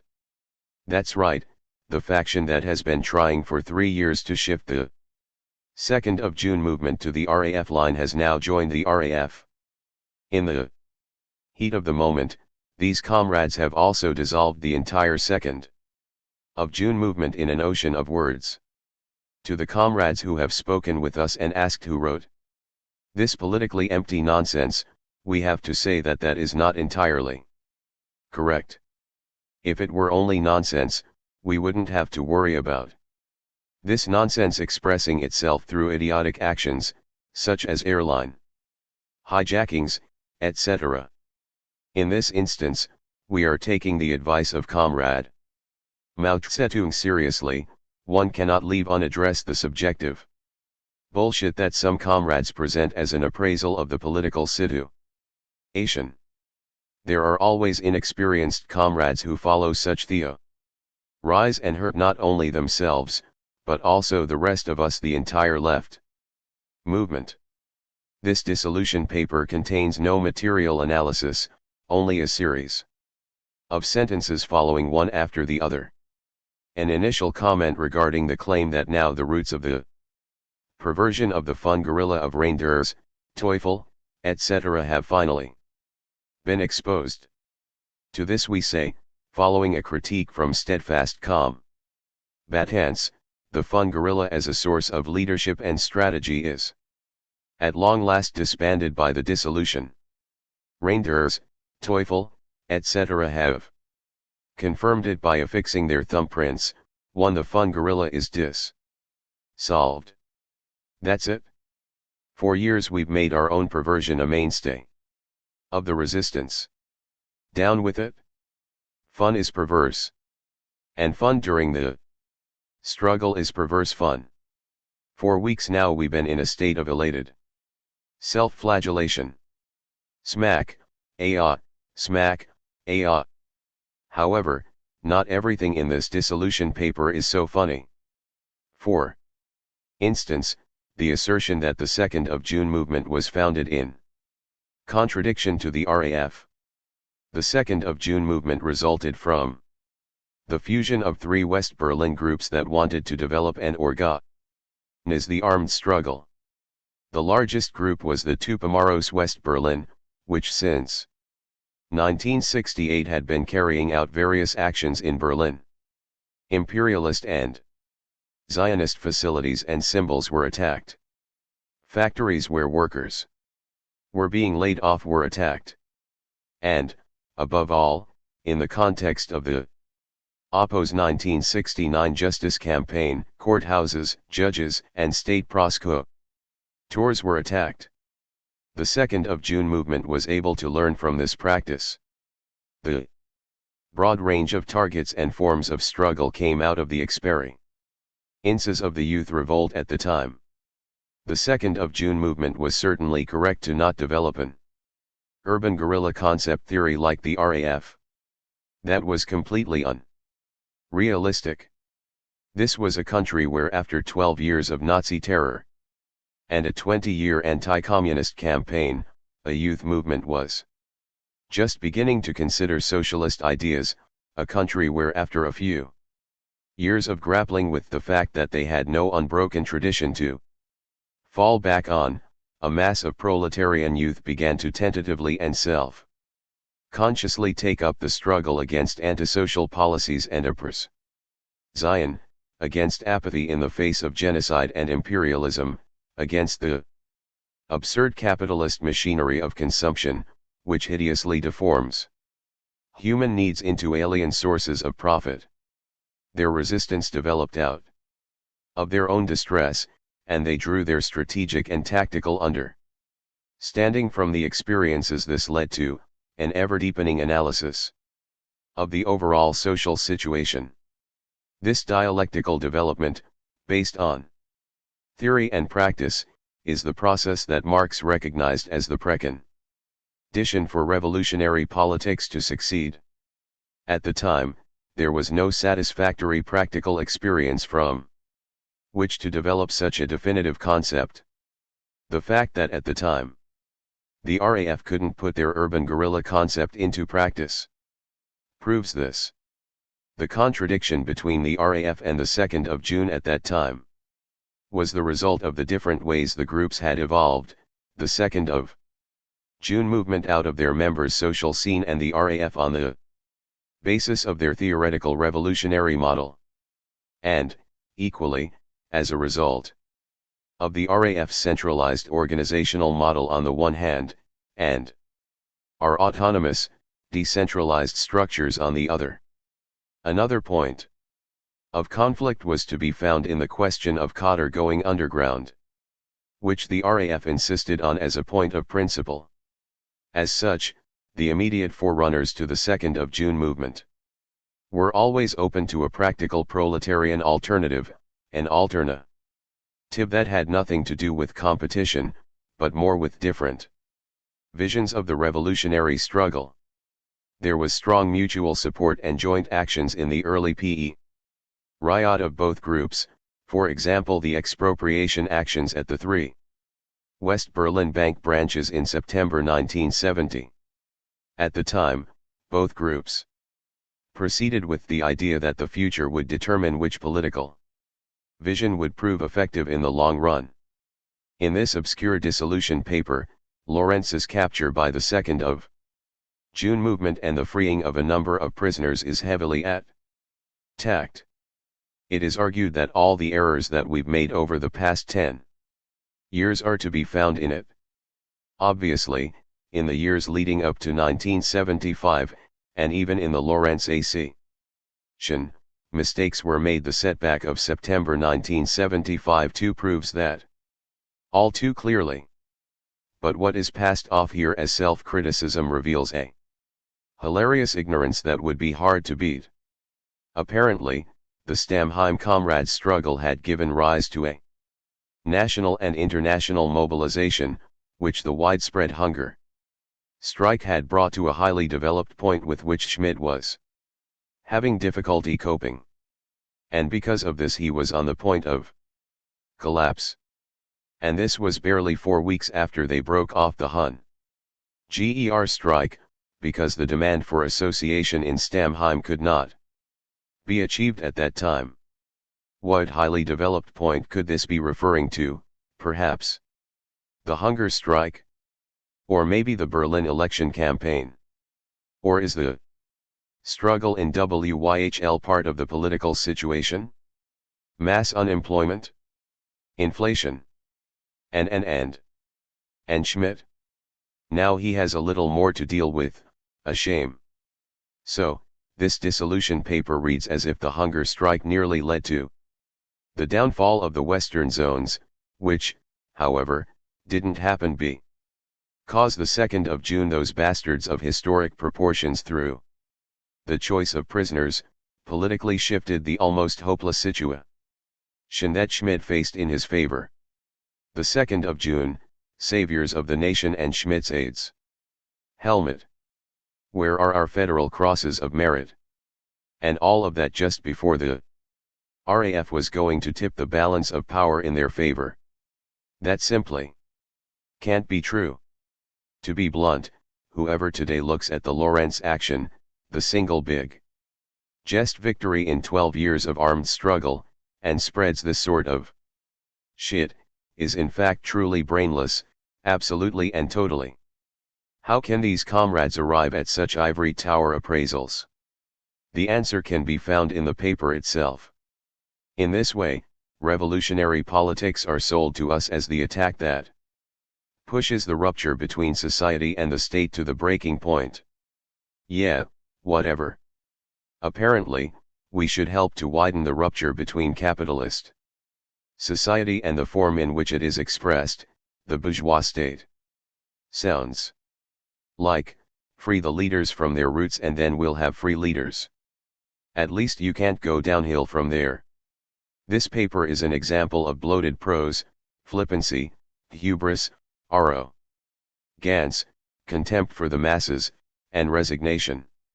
What is expressed by these contradictory statements is a mirror image of bourgeois society, where, on the one hand, capitalist interests dictate social conditions, and, on the other, armed struggle is an end in itself. In any event, nothing is asked of the people. They are reintegrated into a state of alienation. Debray described this process correctly in a critique of arms. The question of what organizational form the revolutionary struggle will take cannot be answered, without other questions also being answered. Which class interests does the guerrilla serve? Posing the technical problems of the method divorced from its relationship to the goals and ASPI rations of the masses, whom this method is meant to serve, or tackling the organizational problems of the vanguard independent of the class, or the class relationship, of which the vanguard is an instrument, means confusing the means with the ends, and, thereby, losing one's footing. The painfully real decline can be analyzed step by step as follows. Initially, the military instrument is separated from the social class and the violent method from its economic and social point of application. Thereafter, it follows logically that the instrument sets itself above the class and the method above its real point of application, so that these become the governing and determining factors, the key aspect of the dialectically unified dichotomy. Eventually the instrument, the army or party, takes the place of the class and the method, armed struggle, the place of its objective purpose. In this way the instrument eventually begins to act in its own interests, and the revolutionary armed struggle becomes left-wing terrorism. What kind of guerrilla is this, the purpose of which is never to be favorably representing the people so as to gain their approval? 4. What and, more importantly, with whom can such a guerrilla hope to Struggle. The construction of the dichotomy populist line versus political orientation makes no sense. The problem of an incorrect populist strat, e.g. why isn't the issue, it is a question of the guerrilla lagging behind the interests of the people and their willingness to struggle. Yeah, obviously the 2nd of June movement's actions were meant to be populist in the most obvious sense of the word, popular. They were meant to politically win people over to our side, not to push them into the arms of the state. There's nothing particularly revolutionary about shitting all over the sympathies of the people. And approval, that is to say, gaining affirmation for an action or for the politics of the guerrilla, obviously involves breaking through the rigidity of standard bourgeois consciousness, and that in turn creates the initial support for revolutionary politics. Approval creates a situation which allows the guerrilla to grow, to remain mobile, to develop its logistics, and to develop options for action. 10 years ago, we all acted on the basis of the slogan "Serve the people." In Mogadishu, were the people served? In a single stroke, all of our efforts to counter the cops' propaganda about how it could also happen to the lady selling flowers on the corner lost all credibility. The difference between terrorism, which can affect anyone equally, and the revolutionary struggle is that a revolutionary action, both in its intended impact as well as in the way it is conducted, targeting class enemies and their henchmen, does not provide the cops with easy arguments. Otherwise, the action rebounds against those who carry it out. And this is not a question of tactics, but of principles. Revolutionary politics can only be developed in connection with the potentially revolutionary class and not against it. Those who constantly complain about the campaign to break solidarity should take a moment to consider that they themselves made the basic errors that facilitated this. It is a key error to fetishize the armed struggle. Struggling in order to struggle, the political attack made material through armed means is always a victory, even in cases where the operation is militarily defeated, because it anticipates this process and sets it in motion. This sentence is a masterpiece of dialectical thinking. Or more plainly, of mental acrobatics. The punch always lands because it initiates and anticipates this process, augurs, even when it misses its mark. We judge a political attack on the basis of whether it serves a purpose, whether it is advantageous to us and weakens the enemy. And that is the case regardless of the form of the attack, armed/legal/illegal. The political content determines the form of struggle, and not the other way around. In any event, all of the classics, from von Clausewitz, through Mao and Che, slam the idea of the guerrilla separating the political from the military. Continuous military defeat is always the result of political errors. Not paying attention to one's base, losing any connection to the daily struggle of the people, incorrectly analyzing the political and concrete national/regional conditions of struggle. These are cardinal errors.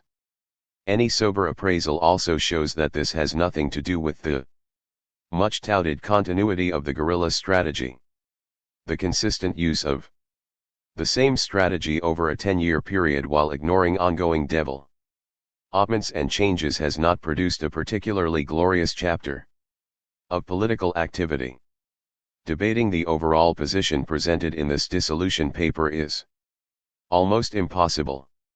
For example, Schmidt has given Western Europe, under the leadership of the FRG, its political definition, the project and model for imperialism in the crisis created by the liberation struggle (GLES) in the Third World and in the West European metropole. Making political sense of this sentence would require an effort akin to emptying the North Sea with a sieve. The unconditional integration of Western Europe into U.S. military strategy is simply a fabrication, and this should be obvious to every one given that France has effectively withdrawn from NATO. NATO expresses the common interest of its member states to maintain and extend the Free West in opposition to the Soviet Union. Competition between the different countries in the metropole is a dominant feature within the context of these common strategic interests. From the EC-USA Steel War to the Japan-USA-EC Automobile War. From the ex-Iran boycott, which really isn't a boycott, to Japan's economic advances in China against the USA/EC. The imperialist states are sometimes appropriately described as rival siblings, united by a common enemy, the Soviet Union. That the countries of the metropole are arming themselves for internal reasons is a characteristic of every capitalist state. Now as in the past, they must do so in order to suppress their own citizens in times of crisis, not because there is an increasing unity of revolutionary struggles worldwide. This mindset can only lead one to disregard all of the specific conditions of particular struggles, the basis for these struggles, their fundamental nature, etc., so as to suggest an objective connection between the uprising in Southeast Asia and the recent OTV3 collective agreement. The masses, who make history, make it wherever it is that they find themselves. Those who live here, but set their watches by the time in Tehran or Hanoi, are deluding themselves, are falling into a form of lunacy that has nothing to do with proletarian internationalism. Those who constantly work themselves up into an almost Teutonic sense of cataclysm, claiming that imperialism is facing defeat in the Third World and will depart the world stage with sound and fury, are throwing sand into their own eyes and the eyes of others. The chain of defeats from Angola to Kampuchea they refer to is only impressive if you overlook imperialism's victories, Egypt, Somalia, China, and Iraq, and the ongoing situation in South Korea. The everyday realities of imperialism and the way it develops are persistently mistaken for its death struggle. That, however, will occur in the metropole, here where its wealth is produced by working people and where it draws the strength to rule other countries. This is why it is not the case that the national liberation of third world countries creates a problem that imperialism cannot solve. Imperialist politics now seeks a military solution that cannot be achieved, and this leads to the development of total annihilation as a naked concept. This sentence has the quality of a funhouse mirror. Seeks, doesn't find, annihilation as a naked concept. What does it mean? Does it perhaps have something to do with the concept of the naked? Who knows what any of this means? The authors proceed from the assumption that a nuclear war is being prepared in Europe in order to prevent a final strategic defeat in the Third World.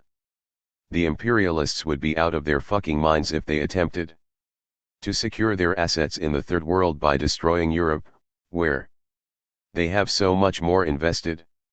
If a limited nuclear war were to become possible, it would be because of the US interest in containing the Soviet Union. Were it actually to come to a limited nuclear war in Europe, which is unlikely, it would be because US imperialism calculated that a cunning competitor, the European community, and a strategic opponent, the Soviet Union, could both be decisively weak. And without the US itself being directly attacked. Where the dissolvers occupy themselves with problems like nuclear war and the like, it's as if the solutions will appear out of thin air. Of course, nothing can come of that. And that, despite the fact that the paper correctly notes that the decisive stage will, in the final analysis, occur in the metropole. Those who want to struggle in the belly of the beast, as Che called it, must be familiar with the problems confronting the struggle here and must be able to integrate themselves into that struggle. In this regard, the dissolution paper is also the paper illustration of the political crisis the guerrilla has drifted into. While reams of paper have been churned out about the international situation, NATO committees, etc., most of the actions in recent years have had nothing to do with the left-wing struggle and even less to do with the people's everyday resistance. Even the exceptions actions by the RZ and Autonomen have been unable to prevent the guerrillas' subsequent isolation. Admittedly, some comrades have recognized this crisis, and have grasped the fact that the only way to avoid total defeat at the hands of the counter-revolution is to stop conducting politics in a way that is completely divorced from everyday struggle. Breaking out of this isolation means not only winning the approval of those who already support our politics, but also winning over the people who are not yet on our side. In this phase of the struggle, that means that we have a lot to learn. And a lot to forget, too. We need to look in the dusty corners where we will find the comrades and groups we have long ignored. They don't want a guerrilla movement, they're nonviolent, they're revisionists, they're Green Party, and so on. We need to clear the table and search out the things that really separate us, the things we disagree about, and the things that connect us. Nobody, regardless of the state of the broad left in the FRG, can deny the need for political cooperation. Political cooperation doesn't mean betraying one's own position, but rather establishing the solidarity necessary for the given stage of the struggle. Only in this way can we get closer to our goal of winning a real majority of the people over to the side of social revolution. We are responsible for developing social revolutionary politics, a socialist alternative to social democratic crisis management. We can anticipate widespread unemployment and high levels of inflation in Western Europe in the 80s, higher than almost anyone imagines. As a result of the development of new technologies, computers, for example, rationalization and increased job insecurity will be spurred on in ways that are not yet clear.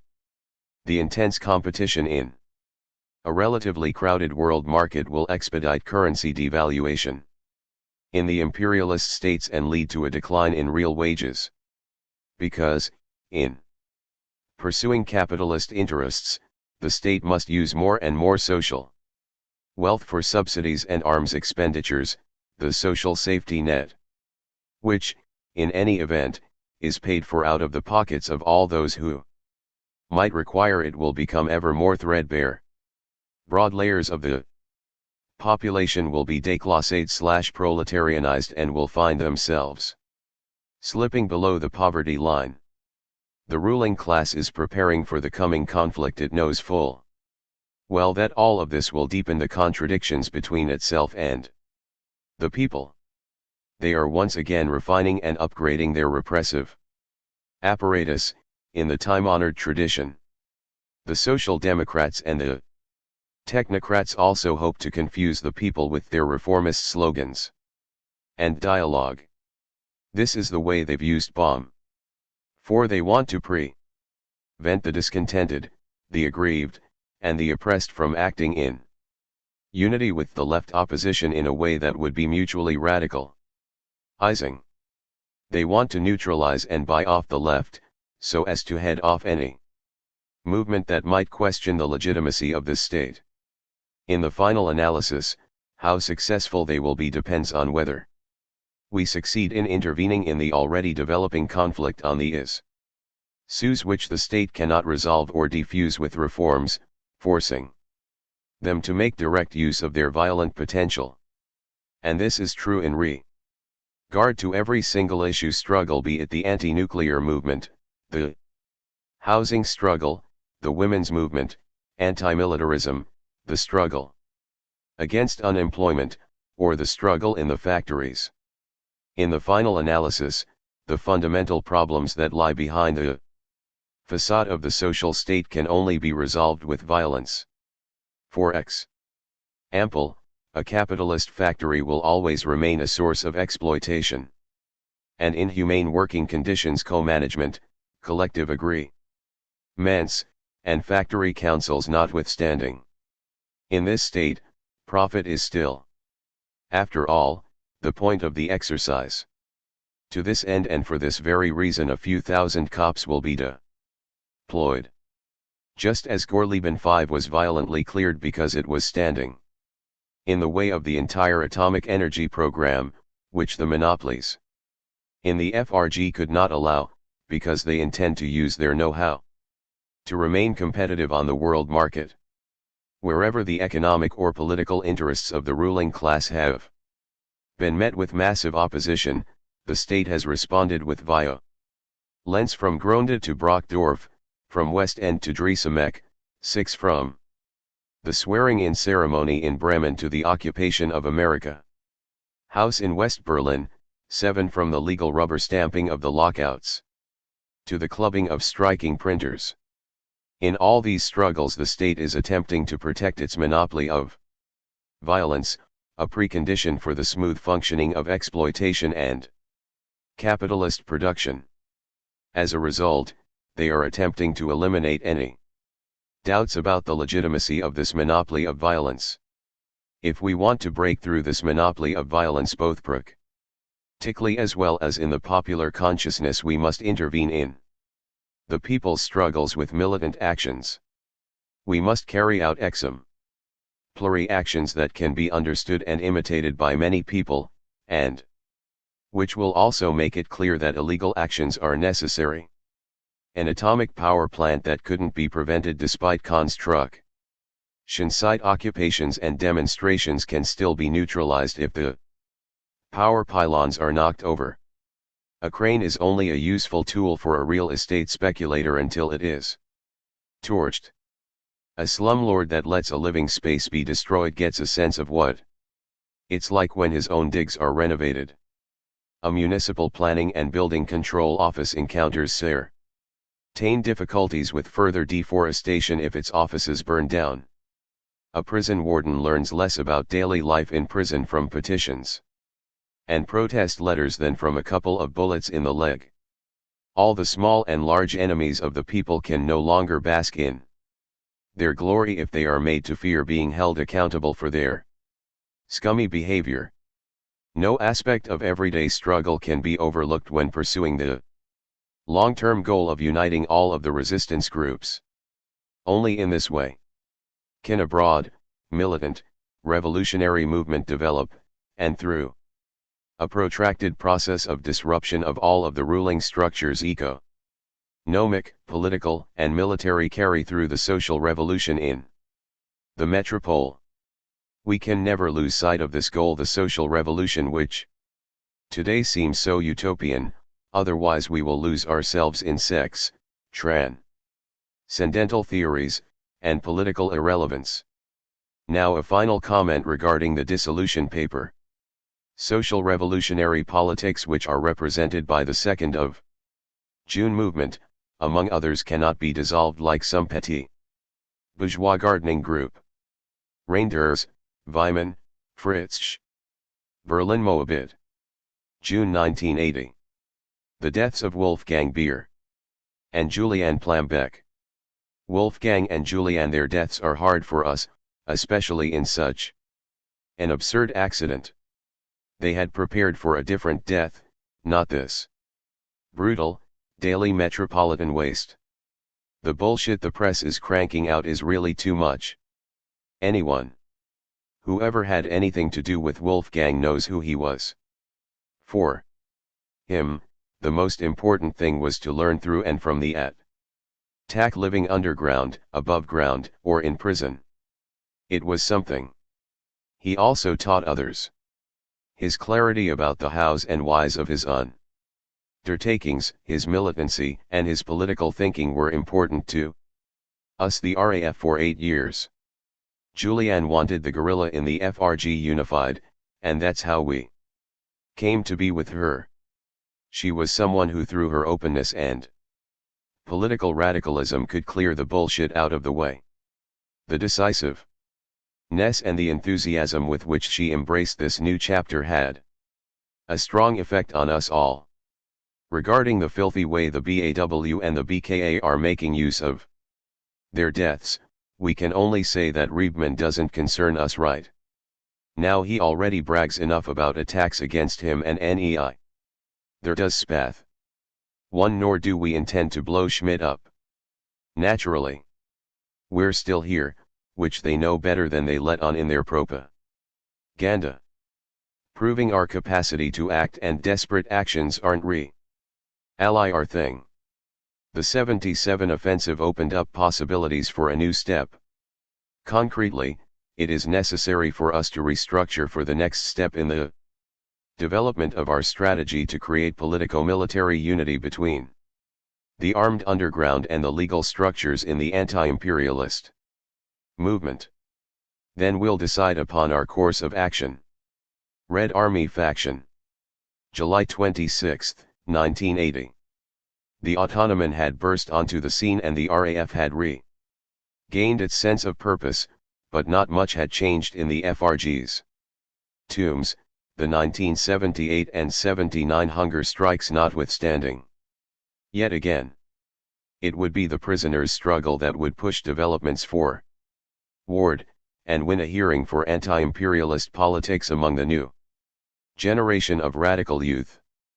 After their 7th hunger strike, the prisoners had returned to individual or small group actions to defend themselves. For instance, in February 1980, Christine Kuby, Krista X, Inga Hornstein, Enrique, and Bridget Asdonk were all strip-searched and moved to a new high-security unit in Lübeck-Lauerhof. The women responded by going on hunger strike, demanding their transfer out of the dead wing. At one point, they even escalated to refusing liquids. Over 1,000 people demonstrated in solidarity in nearby Hamburg. And the America House in that city was occupied, in an action that was framed not only as support for the prisoners, but also for the politics of the RAF. 1. After several weeks, the prison administration gave in, promising to relax the women's isolation conditions, a rare victory. In May, Knut Folkerts's trial for murder began in Dusseldorf. It was a rowdy affair, with supporters chanting slogans against isolation. Torture, would be fined for disrupting the proceedings. Folkerts denounced the spectacle, explaining that so far as he was concerned, his sentence had been decided before proceedings even began. Referring to the presiding judge as a state security rat and a fascist pig, he told him bluntly, "We don't talk to people like you. We shoot people like you." 2. He would be found guilty of 2 counts of murder in connection with the Buback assassination, receiving a sentence of life in prison. 3. In September, also in Dusseldorf, Christoph Wackernagel and Gerd Schneider were found guilty of membership in a terrorist organization and attempted murder of police officers, stemming from the circumstances of their capture. Removed from the court for heckling during their trial, they each received sentences of 15 years. 4. It was on February 6, 1981, that the prisoners returned to coordinate action, initiating their 8th collective hunger strike, demanding association, the release of Günter Sonnenberg, and that their prison conditions be monitored by the International Commission for the Protection of Prisoners and Against Isolation Torture, which had been set up for this purpose in 1979. The prisoners had hoped that Stefan Wisniewski would use the occasion of his trial, which began in September 1980, to announce their strike in his opening statement. But this was to be the first trial directly related to the Schleyer kidnapping, and Wisniewski felt it should be used to discuss the events of 77. By calling the hunger strike at this time, public attention would be shifted to the prisoners' struggle. This was a source of some discord and led to Wisniewski quietly distancing himself from his comrades, while publicly maintaining solidarity with them. As he would explain years later, having posed the question of the prisoners our weakest point as politically central in 1977, there was no way I wanted to repeat this fatal error as a prisoner myself. Nonetheless, once the strike began, he did refuse food for 6 weeks and encouraged various social prisoners to do the same. 5. Hundreds of prisoners joined the strike, most of them not from the RAF.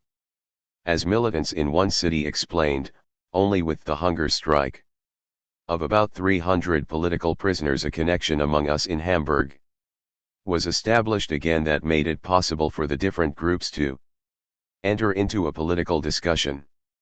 Solidarity with the political prisoners and the fight against imperialism also became part of the politics of the squatters' movement in Berlin and the anti-nuclear movement in North Germany.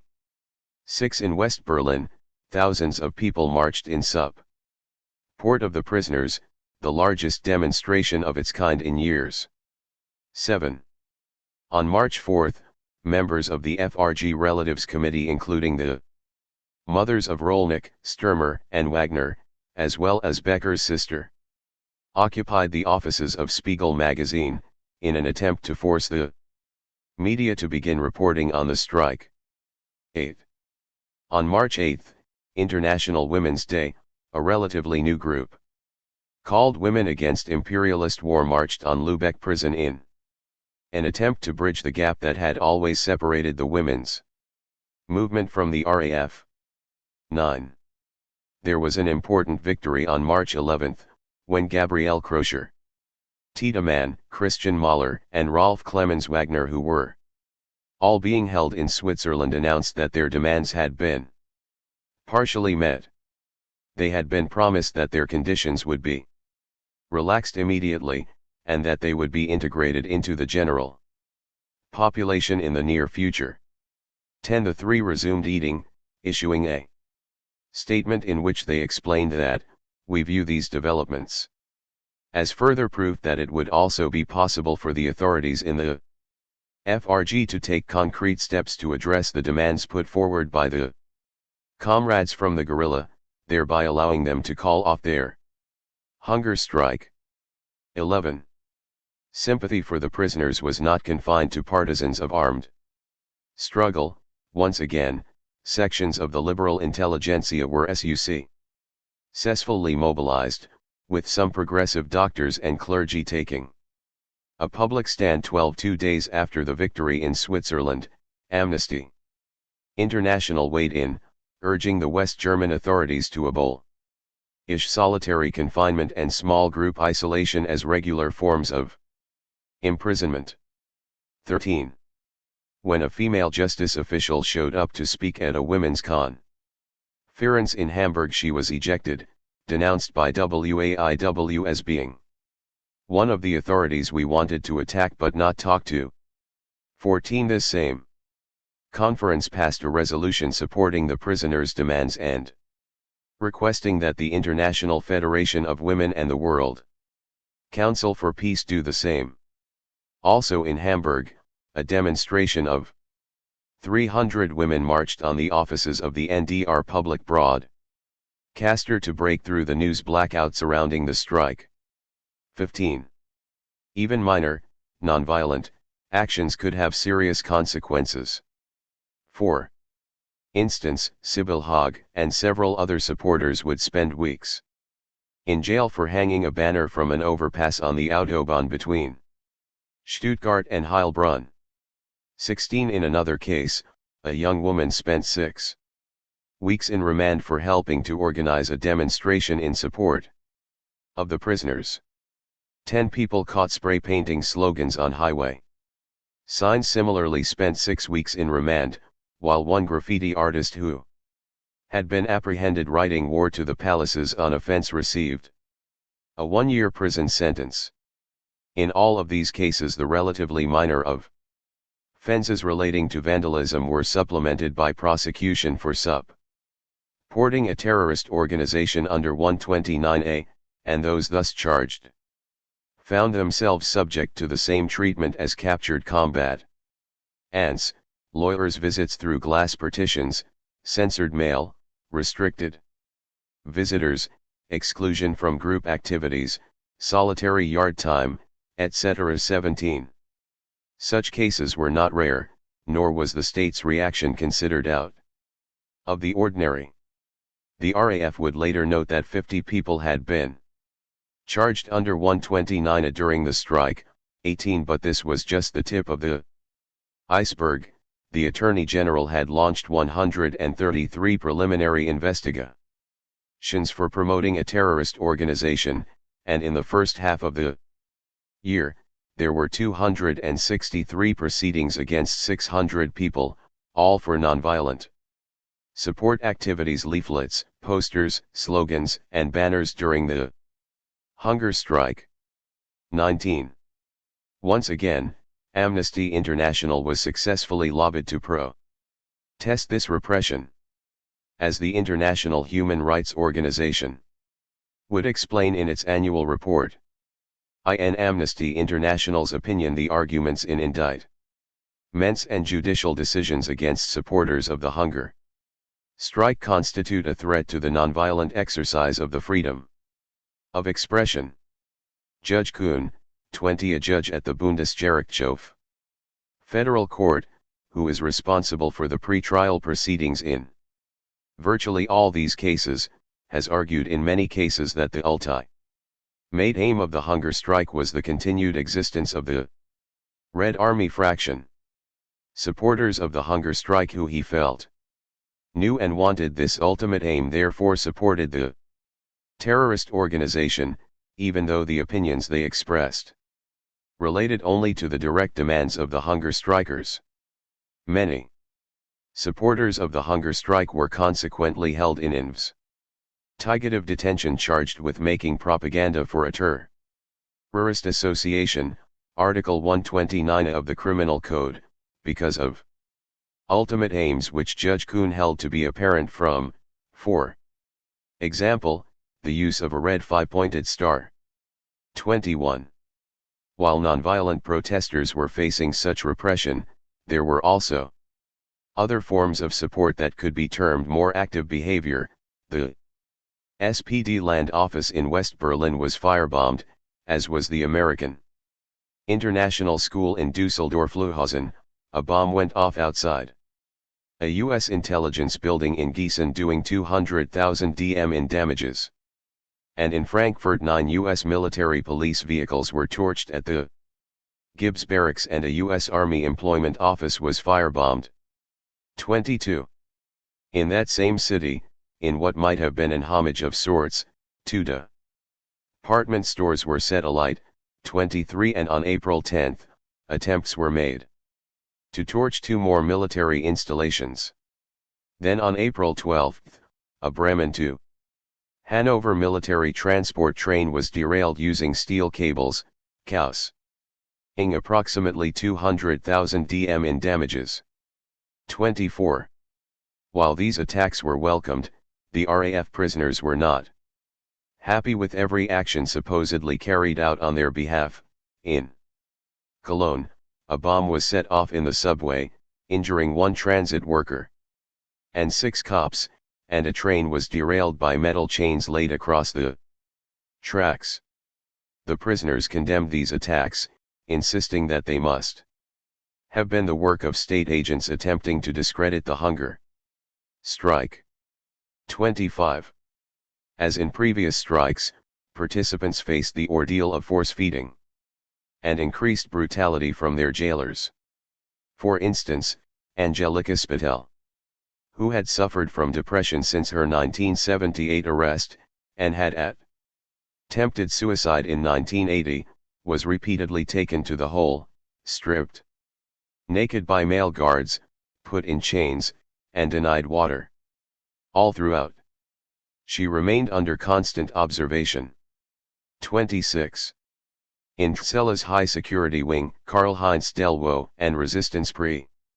Wunner Heinz Hurlitz were force-fed by means of a tube inserted through The nose. Die Zeit reported that it was such a bad procedure that in the end even the prison doctor no longer wanted to continue doing it. 27. Such force-feeding was little more than torture, as the procedure was excruciatingly painful, and yet the amount of nutrition delivered was negligible. By early April, 7 prisoners were in serious condition, 28 once again. Amnesty International contacted officials, noting the risks the prisoners were enduring, and urgently called upon authorities to meet the demand to abolish isolation. 29 Yet despite the growing support from both liberal and militant quarters, the state held firm. Tragically, on April 15, what everyone feared, occurred. After 64 days without food, Sigurd de Bus joined Holger Manes as the second prisoner to die during a RAF prisoners' hunger strike. A tall man, measuring 6 feet 4, he weighed 119 pounds at the time of his death. He had been refusing food since February, and had been subjected to force-feeding beginning on March 20. Dr. Gorlach of the prison office was responsible for de Bus at the Hamburg Remand Center, where he and other hunger strikers had been brought. There he worked under the close supervision of Dr. Friedland, who had been outspoken in his view that hunger strikes must be dealt with forcefully, as an expression of the guerrillas' war against the constitutional state. 30. De Bus's health had taken a rapid turn for the worse in the first week of April. His mother was permitted to visit with him, but he didn't recognize her, and doctors declared that he may have suffered brain damage. 31 He lost consciousness on April 7, spending 8 days in a coma before he died. The doctors conducting de Bus's autopsy found that the immediate cause of death was the death of brain tissue as a result of cerebral bleeding and a significant increase in pressure on the brain. 32 It was unclear whether this was caused by a stroke or as a result of the insufficient nourishment he received during force feeding. Critics were quick to blame this cerebral hemorrhage on the fact that Gorlach had started adding fat emulsion to the fluid de Bus was being force-fed. Just hours after de Bus's death, in a public statement ostensibly addressed to Amnesty International, Federal Justice Minister Jürgen Schmuid announced that while recognizing prisoner of war status and granting association in one large group were both out of the question, the Länder justice ministers would meet to discuss some improvements in prison conditions. 33 The RAF prisoners were led to understand that they would no longer be held in individual isolation, and that more groups would be established. According to some supporters, the timing was no coincidence. The state had been waiting for someone to die before making any concessions. Sigurd's death was planned. It was carefully planned that he should die because thereby the most could be made out of his death in the media. Sigurd was not a member of the RAF, but he joined the hunger strike, not, as the authorities would have the public believe, out of solidarity, but because the demands of the RAF prisoners were also his own. He wanted to be put together with prisoners of the RAF as those were his comrades, and he was determined not to bear any longer the situation in the so-called reform prison he was in, where he could not develop and communicate with anyone of his own history and identity. So it was not just an act of solidarity but an act of political consciousness and self-determination that made him join the hunger strike. The authorities let his murder coincide with the ending of the hunger strike to show the public that the RAF is willing and able to sacrifice the life of someone who was not even a member of their own group for their unreasonable demands, to show that the RAF is determined to step over corpses. 34. De Bus died on the Thursday before the long Easter weekend, often an occasion for political protest in the FRG, and that evening people came together in spontaneous demonstrations in several cities. As detailed in One Movement History of the West Berlin squatting scene. In Kreuzberg a loudspeaker van toured the streets announcing the news. The reaction was swift and once again caught the police off guard. 1,000 people made their way immediately to the Kurfürstendamm and, rushing through the Easter tourist crowds, smashed 80% of the windows. When the police arrived in force a half an hour later, most of the damage was already done, and there was nobody around to arrest. From then on, the troop carriers and the paramilitary uniforms of the riot police became part of the sights of the city center. It was becoming blatantly obvious that a large and militant minority had rejected the West German state and the consumer society. 35. The following days witnessed dozens of bomb threats across the country, accompanied by dozens of actual firebomb attacks on government buildings. The Saarbrücken offices of the Ministry of the Interior were hit, as was the Lübeck Employment Office, and the Psychology Institute at Hamburg University. 36. The Max Planck Institute's West Berlin offices were also bombed, a communiqué explaining that the institute was being targeted for its research into torture. 37. And anti-nuclear activists blew up a power mast at a nuclear power plant near Bremen, drawing a clear connection to the hunger strike in their communiqué. 38. At the same time, over 1,000 people marched in Hamburg with banners that read "We mourn Sigurd die Bus." 39. And various SPD offices were firebombed in the port city. 40. Spiegel magazine asked, who were those hundreds of masked people who wrecked cars, smashed windows, hoisted banners, and occupied churches across the land? Journalists wrote ominously about the resistance in the streets, referring to black blocs and Kaiten. The BKA described the weekend's events as a people's storm of solidarity. 41. Although the high security wings remained, the wall of political isolation that the state had erected around the prisoners had been breached. Sigurd die Bus had never been a member of the RAF but had gravitated toward armed struggle after leaving the KPD/ML in the early 70s. He helped to bring together a small group which made contact with the RAF, but opted to remain separate, preferring to act on their own.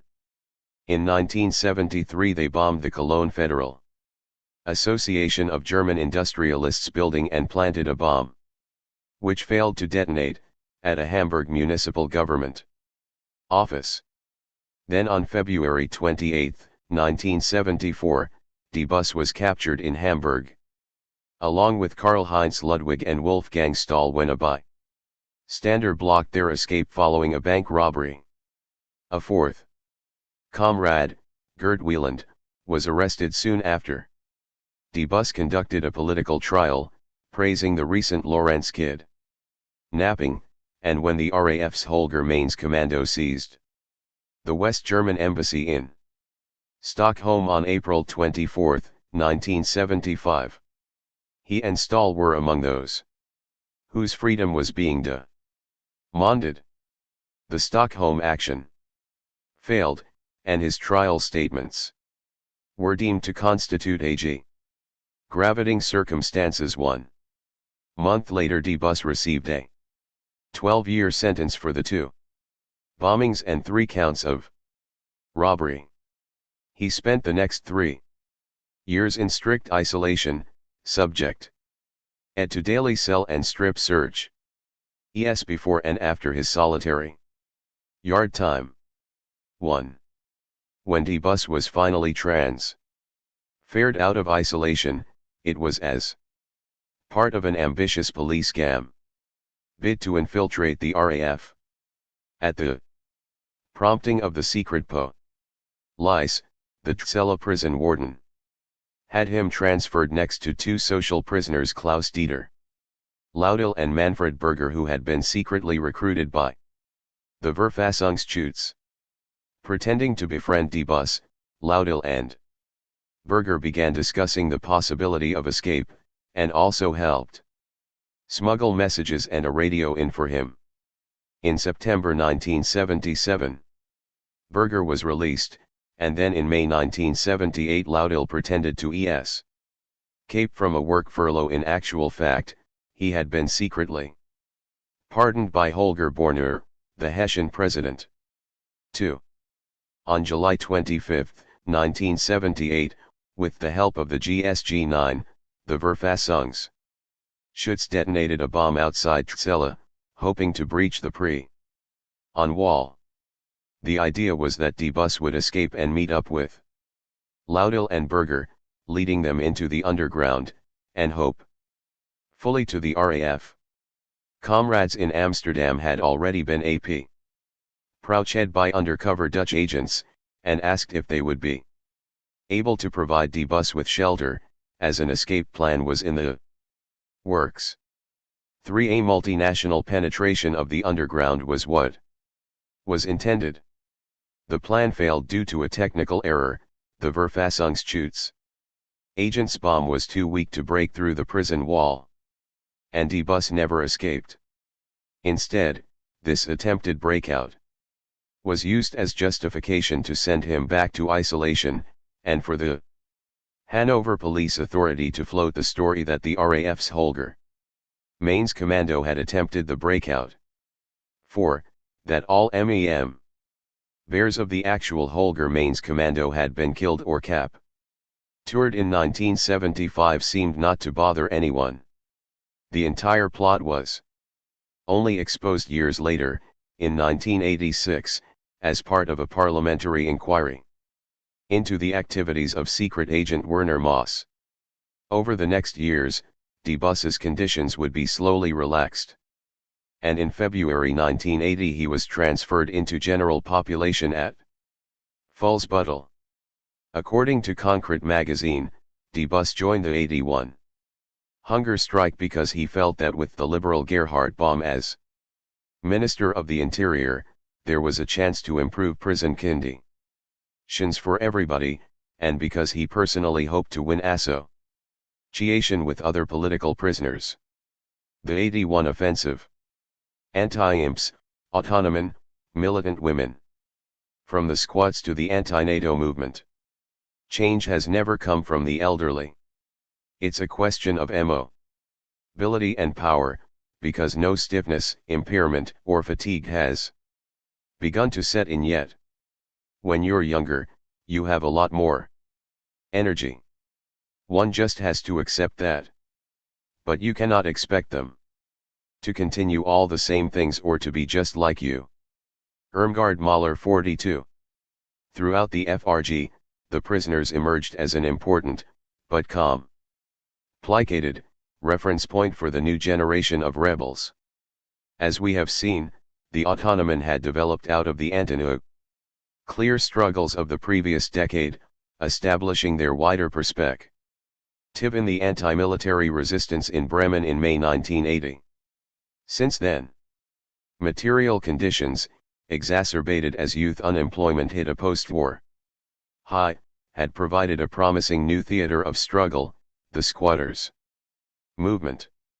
For years, landlords had allowed buildings to fall into disrepair and go empty in what has been referred to as an informal capital strike against rent controls that had been passed in the mid-1970s.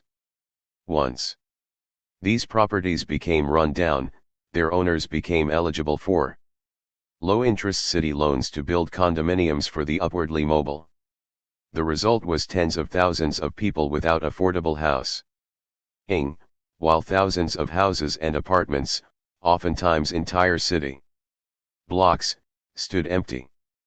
43 things were especially bad in West Berlin, where the political mood was aggravated by the news that members of the Senate had broken their own rules to make 160 million DM in loans.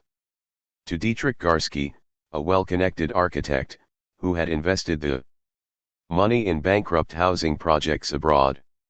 Immigrant guest workers from Italy and Turkey had pioneered the first housing occupations at the start of the 1970s, but within a few years the Spontus and members of the guerrilla support scene had come to dominate the growing number of overtly political squats.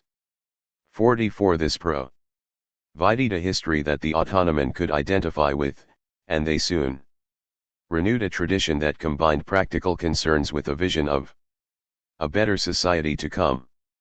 Like the anti-nuclear occupations, the squats pushed people to become more radical, both by virtue of the fact that they were deciding to live collectively in new ways, and also by the legal nature of the exercise itself. On December 12, 1980, police confronted some people trying to occupy a house in the Kreuzberg area of West Berlin, a neighborhood that had become a stronghold for the alternative movement and the center of the city's squatter scene. News of the showdown quickly spread, sparking rumors that a house had been cleared and that a second eviction was imminent. Barricades went up and hundreds of people spent hours fighting with cops and looting nearby stores.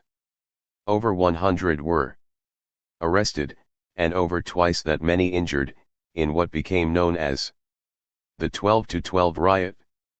45. As a local social worker explained to the New York Times, I saw people take up rocks who never would have had a stone in their hand in a million years. You have a situation where the softer ones see their interests defended by the no future people who are ready to take any kind of risk. There's a tremendous potential there, because everything is so poorly defined, for everyone to attach their grievance to the movement and feel linked together through their disillusionment. Among the young people I know, the Social Democrats, who used to have strong contacts with youth, are completely discredited now. 46. In the months that followed, squatters repeatedly squared off against police, clashes leading to riots in cities across the Federal Republic, as hundreds of buildings were occupied. In West Berlin, night patrols, a telephone chain, and a radio system were set up in order to guard against attacks by police and right-wing groups. Independent medics were also trained in order to provide first aid to those injured in street confrontations. 47. The West Berlin Social Democrats were put on the defensive. Already tarnished by the Garsky scandal, with the senators for finance and the economy being forced to resign, 48 they now lost support to the right for their inability to stamp out the squats, and to the newcomer alternative list for even attempting to do so. When voters went to the polls on May 10, 1981, the SPD lost control of the Berlin Senate for the first time in 25 years, and power passed to a CDU-FDP coalition. Far more significant, though, was the rise of the AL, which, benefiting from a resurgence of the far left, doubled its support from 1979 and won seats in government for the first time ever. 49. In this polarized municipal arena, the new CDU Senator of the Interior, Heinrich Lummer, threw down the gauntlet, declaring that 10 of the largest squats would be cleared by the end of August. The summer was set for a serious showdown. Squatters responded to Lummer's threats by calling for a month of resistance dubbed THIRD-WORLDISM. 50 initially expected to attract hundreds to West Berlin. The call-out itself was banned, and organizers had to go underground to avoid arrest, but the repression and media fear-mongering worked to spread the news. 51 In the end, 3,000 people gathered to resist the promised police offensive. 52. At the same time, the Autonomen remained active in the anti-nuclear movement. They would be present at new mobilizations against the power plants at Gorleben, 1980, 1982, Brockdorf, 1980, 1981, Cocker, 1982, and beyond 53, as well as in other struggles, many of which had ecological and anti-militarist overtones. Perhaps the most famous of these was the resistance to the expansion of Frankfurt's airport, the so-called Startbahn West, which would require significant logging in an area of untouched forest. Despite local opposition, this expansion had been approved by the courts in 1978. 54, as Freya Anders recounts. While the local citizens' initiatives appealed the decision, in 1980 the Hessian Minister for Economic Affairs Heinz Herbert Carey, FDP, confronted the public with a fait accompli and ordered an immediate start of construction without waiting for the decision of the Hessian Superior Administrative Court. There followed the construction of tree houses and wooden huts in the neighboring Florsheim forest, a hut village that developed into a popular place for outings and a symbol of resistance. 55. Demonstrations and gatherings held in the hut village regularly attract thousands of people, bringing together hippies, locals, and Autonomen.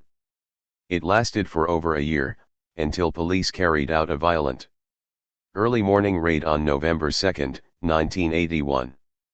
People resisted, and even as police drove some off, others moved in, attempting to reoccupy the site. It took not hours or days, but 2 weeks for the police to gain control. And even then they were constantly being challenged. Although the hut village had been cleared, the projected runway site would become the scene of weekly Sunday strolls attracting hundreds or even thousands of protesters, for years to come. The Autonomen were a regular feature at these strolls, and introduced a useful element of low-level violence and clashes, in what has been dubbed the War of the Fences. This rise in tactical militancy was accompanied by a deepening of analysis, as people began to recognize how the new runway would fit into NATO's war plans, extending its reach further into the Middle East. 56. Whether in the anti-nuclear demonstrations, at Startbahn West, or in the squats, the Autonomen attracted young people who felt both culturally and economically alienated from the system. Whereas the 60s generation had grown up at a time of increasing material wealth, fighting against former Nazis and inflexible conservatives, this new generation had come of age in a period of economic decline, facing repression that often wore a social democratic mask. The result was less hope, more angst, and a different kind of anger. This was reflected in the movement's embrace of punk rock and its slogan "No Future." As Spiegel observed in its special issue on youth riots, the 80s Gen. Irration would have simply laughed at anything like Rudi Dutschke's famous Long March Through the Institutions. 57. Or as Sabine Lenk of the List Aktiver Unorganisierter Studenten put it, what was previously an extra-parliamentary opposition has become an anti-parliamentary opposition. 58. Oscar Lafontaine, at the time mayor of Saarbrücken, feared the youth revolt was spreading like a wildfire across the Federal Republic. While North Rhine-Westphalia Labor Minister Friedhelm Fartham bemoaned the fact that it had reached even the most secluded provincial areas, evidence that their less middle-class and student base, as well as their anti-reformist, or even anti-political, ethos, allowed the Autonomen to reach further afield than the more famous APO ever had. 59. One poll conducted by Stern magazine in early 1981 found that 64% of West Germans between the ages of 14 and 21 viewed the squatters with approval. 60. The squats in turn provided a Base for all manner of progressive projects, solidarity with Third World. Liberation struggles, women's liberation, gay and lesbian rights, anti-militarism, and, of course, support for the prisoners. Despite the RAF prisoners having reminded people of their situation. Through the 1981 hunger strike, it was the RZ that enjoyed the most popularity among the autonomen. The cell's fluid strategy and stroke tour appeared better suited to this scene, while the RAF was viewed in a much less favorable light, see sidebar on next page. As for that minority who did identify with the RAF struggle, they developed a separate identity, becoming known as anti-imps, short for anti-imperialists. Not for the first time, a major part of the RAF's appeal to these new supporters was the impression that theirs was an uncompromising, fundamental struggle, their willingness to go head to head with the state described as posing the question of power. This distinction between anti-imps and autonomen was further complicated by the militant women's movement, sections of which remained hostile to the RAF, while others were finding inspiration in its struggle. Radical women's blocs had begun to appear at demonstrations, and both anti-imperialist and autonoman women's groups now appeared in various cities, trying to connect questions of violence against women, reproductive freedom, and patriarchy with the new wave of anti-militarism, youth revolt, and prisoners' struggles. 61 This was part of a broader phenomenon, as those who had been marginalized by the trends toward professionalization and mysticism in late 70s feminism created new spaces to struggle as women, and often in women-only groups, around a wide range of issues. A leaflet distributed in Heidelberg in 1980 was typical of this trend. In it, the authors explained, "We want to finally put an end to the split between work in WOM's groups and centers against oppression specific to women, such as rape, and political work against prisons, nuclear arms, and nuclear power plants in mixed groups. For us, this split is RZ vs. RAF. The bourgeois press loved to play up conflicts real, exaggerated, or imaginary between the various tendencies of the radical left. Yet it was no media fabrication that there were indeed real differences between the politics of the autonoman and the RAF. It is undeniable that the new youth movement felt much more at ease with the strategy and methods of the revolutionary cells. In 1983 Spiegel magazine interviewed several autonomen on this subject. While their comments were somewhat simplistic, they do provide a good sense of how some radicals, rightly or wrongly, saw the different guerrilla groups at the time. As one put it, it is important to express solidarity with the PLE in the high security units, but the RAF's strategy and concept is a failure. Another explained, the way the RAF did it, isolating themselves from the people and making a political strategy out of that, I simply couldn't do that. Further observations, the RZ is good. In part, because they are not an organization the state can capture, and a good action is one which doesn't require a multi-page communique, like the RAF's. Also, one can't conceive of the RZ as a sort of party the way one can the RAF. Alienating. As women/lesbians, we are oppressed, despised and hated from morning to night. From morning to night, we struggle to break through all forms of oppression, whether their source is the police, state security jerk-offs, the media, Helmut Schmidt and his big brother Jimmy Carter, or tediously typical men. 62.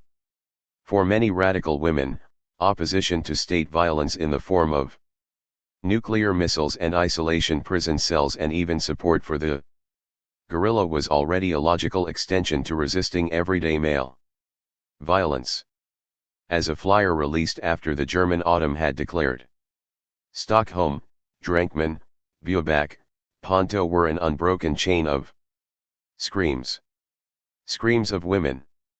The consciousness of patriarchal society prevails everywhere. And then suddenly it breaks down. It's perfectly clear why women are attacking. As always, there are many kinds of self-defense. 63. Writing as the revolutionary feminist cells, women from the RZ milieu had made a similar point years earlier. We are sick of the daily oppression and destruction, and we will assault them before they assault us. The concept of the revolutionary cells developed through many years of experience with West German imperialism and patriarchy. Experiences like these, the walk home at night, the fear of being raped, the experience of a woman confronted not only with an economic clique, but with the oppressive thinking of men. I'm less than men, etc. Finally, I defend myself. At night I hit his face. The next time I shall defend myself better, tear gas jujitsu. I defend myself because it is my only chance. I use violence. Violence against violence. 64. Such views were held by many women in the radical left, and seemed to take their most exemplary form with the Rotzara guerrilla formation emerging from the RZ as an autonomous women's armed group. At the same time, for some of these women, the RAF was particularly important, as its prisoners, many of whom were women, were facing the heaviest repression, and its struggle remained the most intense. The prime expression of above-ground feminists grappling with the RAF's brand of anti-imperialism was the group Women Against Imperialist War, which as we have seen had been active during the 1981 prisoners' hunger strike. WAIW consisted of groups active in several CITIES, including Dusseldorf, Frankfurt, and Hamburg, which brought together women from the anti-imp and autonomous scenes. As explained in the call out for a Hamburg WAIW meeting in September 1980, we are women from throughout the FRG, who are engaged in a common struggle against imperialist and patriarchal domination, and who, as a result, want to live and struggle with women with whom we can develop a revolutionary perspective. 65. As they explained elsewhere, in a document translated into English, as part of WAIW's work to build ties with the North American anti-imperialist left, when we got together as Women Against Imperialist War 2 years ago, it was very important for us to discuss the politics of the RAF and of the prisoners from the RAF. It was our aim to develop a new political offensive out of the women's movement. A movement most of us came from. An offensive that brings our fight against male violence and male supremacy together with our fight against the state and imperialism. We knew that we did not want for ourselves quiet islands within the system, because doing that would mean not to attack male violence and the state, not to abolish it, but to just bypass it. This is why the RAF's politics are so important to us, the comrades from the RAF and their politics. Do not bypass reality, do not bypass imperialist structures of violence, do not bypass alienation. This is because it is a politics that does not lie and deny reality by making compromises, that does not align itself with the system, but takes the perspective and possibility of liberation from imperialism, our liberation as people, very seriously and fights. 66. For women as for men, anti-imperialist strategy had never eschewed struggles within the FRG, but had understood these as occurring in the Context of a global war, one that was made visible by the national liberation movements in the Third World, and the guerrilla in the First. As such, anti-imps were keenly aware of the clashes taking place abroad. Most specifically in Central America, Nicaragua and El Salvador, and the Middle East, Iran, Turkey, and, of course, Palestine. At home, the anti-imperialists' main interest in West Germany's domestic affairs had always been prison conditions and other forms of repression, for it was there that the conflict with the state was laid bare. Within this context, groups like WAIW would struggle to add an anti-patriarchal component to anti-imperialism. The prevalence of violence against women provided an alternate lens with which to expose the lie of peace in the metropole. Further dimensions were added to this analysis, when, starting in 1982, the questions of population control and eugenics increasingly served to tie these two systems of domination together conceptually for many radical women. 67.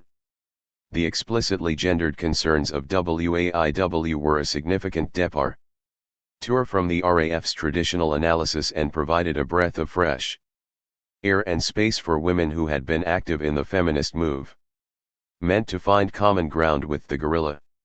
Yet the import of this development would be overshadowed by an even greater change in the anti-imperialist worldview.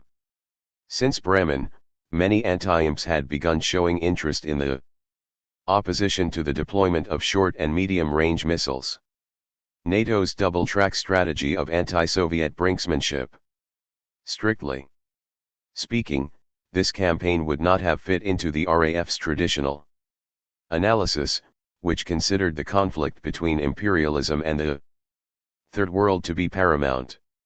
Nevertheless, the anti-missile move meant and the anti-imps did share a common adversary in the form of U.S. imperialism, as well as an opposition to NATO and U.S. military power within Europe.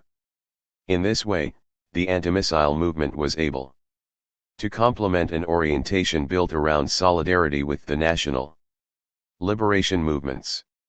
As new forces buoyed the left, with cruise missiles and Bremen as their reference points, this view quickly gained ground. So much so that for many anti-imps, any superpower saber rattling eventually came to be seen as imperialist, whether directed against the Third World or the USSR, or even against the people of Europe. Unlike WAIW's anti-patriarchal innovations, this shift in emphasis, decentering the Third World and drawing more heavily on anti-American and anti-NATO sentiment, was not limited to the support scene. In fact, it could be discerned as early as the RAF's Hague communiqué, and would only become more apparent in the years following. The new approach was facilitated by the fact that US and NATO forces were not indifferent to the West German radical left. There was talk of CIA agents being stationed in West Berlin to deal with the movement, 68, and the revelations that during the squatter battles of late 1981, the U.S. military commander had offered to assist the police against the rioters, 69, and that the CIA had infiltrated squatter protests. 70. There had been frequent NATO training exercises simulating civil unrest in the FRG, and many felt that either the Atlantic Alliance or the CIA was likely behind the false flag attacks that had dogged the guerrilla throughout the 1970s. Such views were reinforced when Ronald Reagan assumed the U.S. presidency in 1981, his new Secretary of State being Alexander Haig, the man whom the RAF had tried to assassinate, and who had subsequently and somewhat predictably become a strong advocate of a more aggressive anti-terrorist strategy. Soon after his appointment, Haig announced that international terrorism will take the place of human rights in our concern because it is the ultimate abuse of human rights. 71. As one anti-imp noted, Reagan's open declaration of war against international terrorism, and the way in which this war is being carried out, make one thing clear: war has been declared against us, a war that only one side can win, us or them. 72. Nor were such claims pure hyperbole, as recounted in the NATO journal The Atlantic Community Quarterly. A lively debate occurred in the German press in the spring of 1981 following reports that the United States planned to send to Germany special anti-terrorist task forces, which until then had operated only in the Panama Canal Zone and other sensitive areas. Although the specific purpose of the task forces was reported to be guarding nuclear installations, the task forces were said to have been trained in Florida in tactics for combating urban guerrillas and to have studied the strategies and methods of the Red Army faction and the revolutionary cells. 73. Anti-imps drew conclusions which they then applied directly to the prisoners' struggle. Believing the Stammheim prisoners to have been murdered, many suspected a NATO death squad of carrying out the executions. Events in other countries shaped people's understanding of what might occur in the FRG.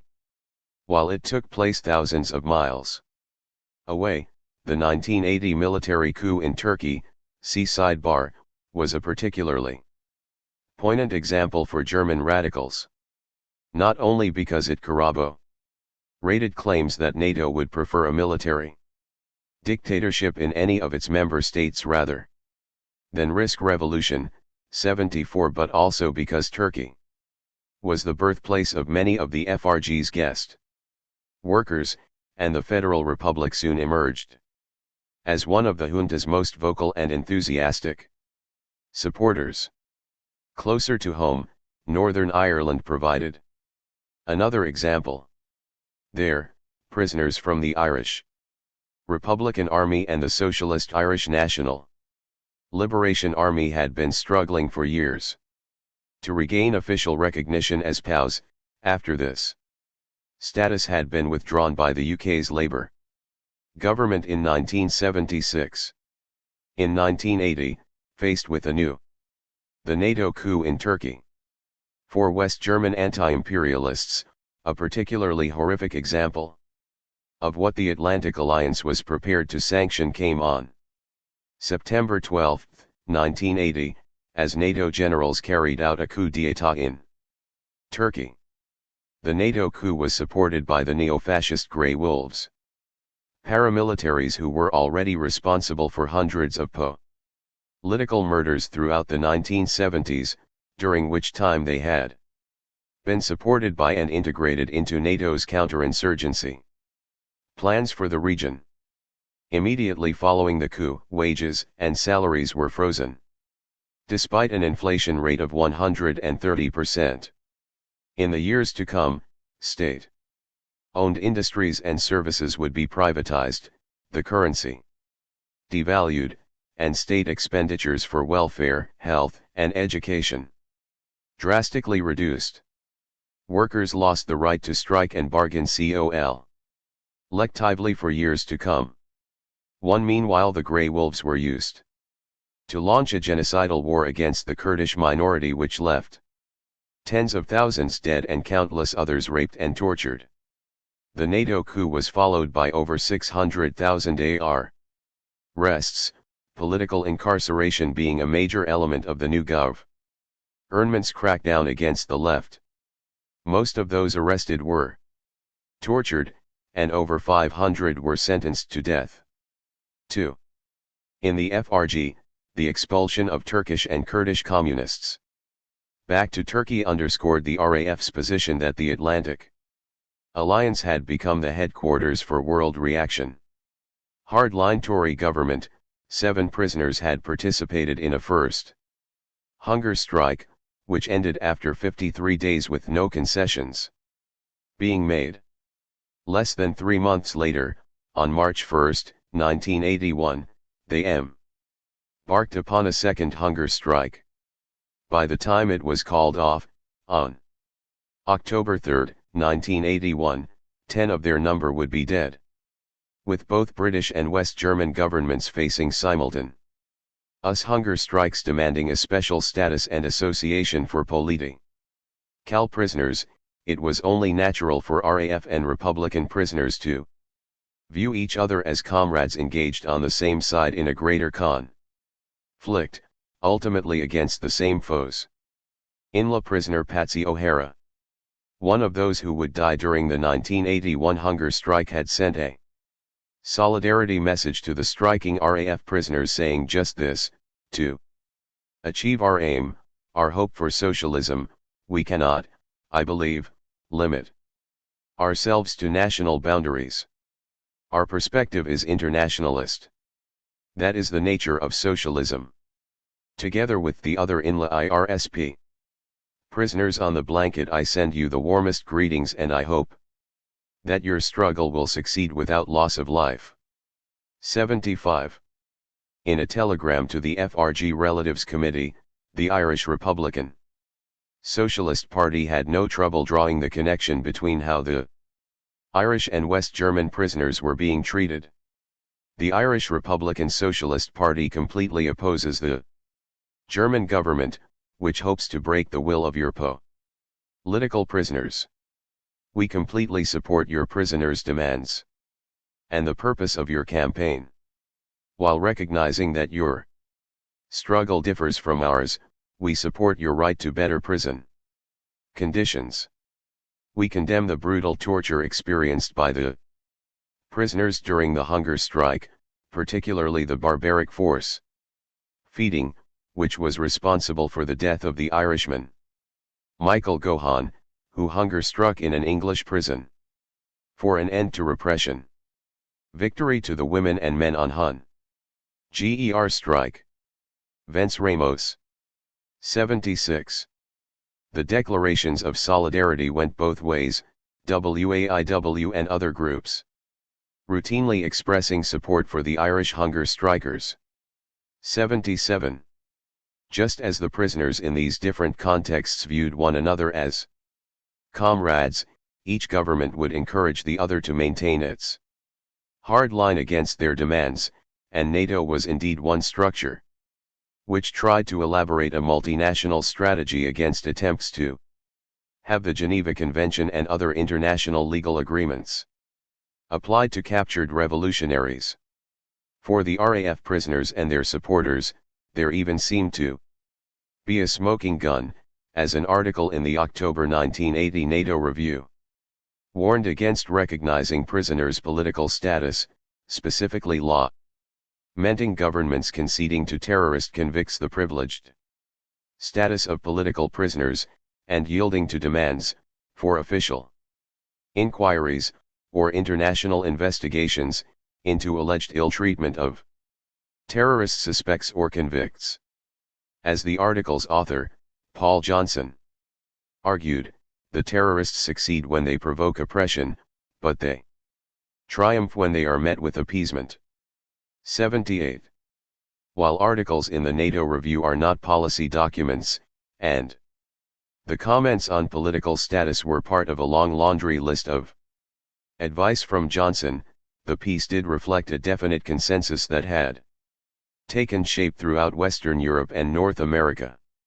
While he had previously served as editor of the New Statesman, at the time that he wrote this article, Johnson was in fact a close advisor and speech writer for Margaret Thatcher, recently elected Prime Minister of Great Britain, and as such the woman who would preside over the Irish prisoners' deaths in the months to come.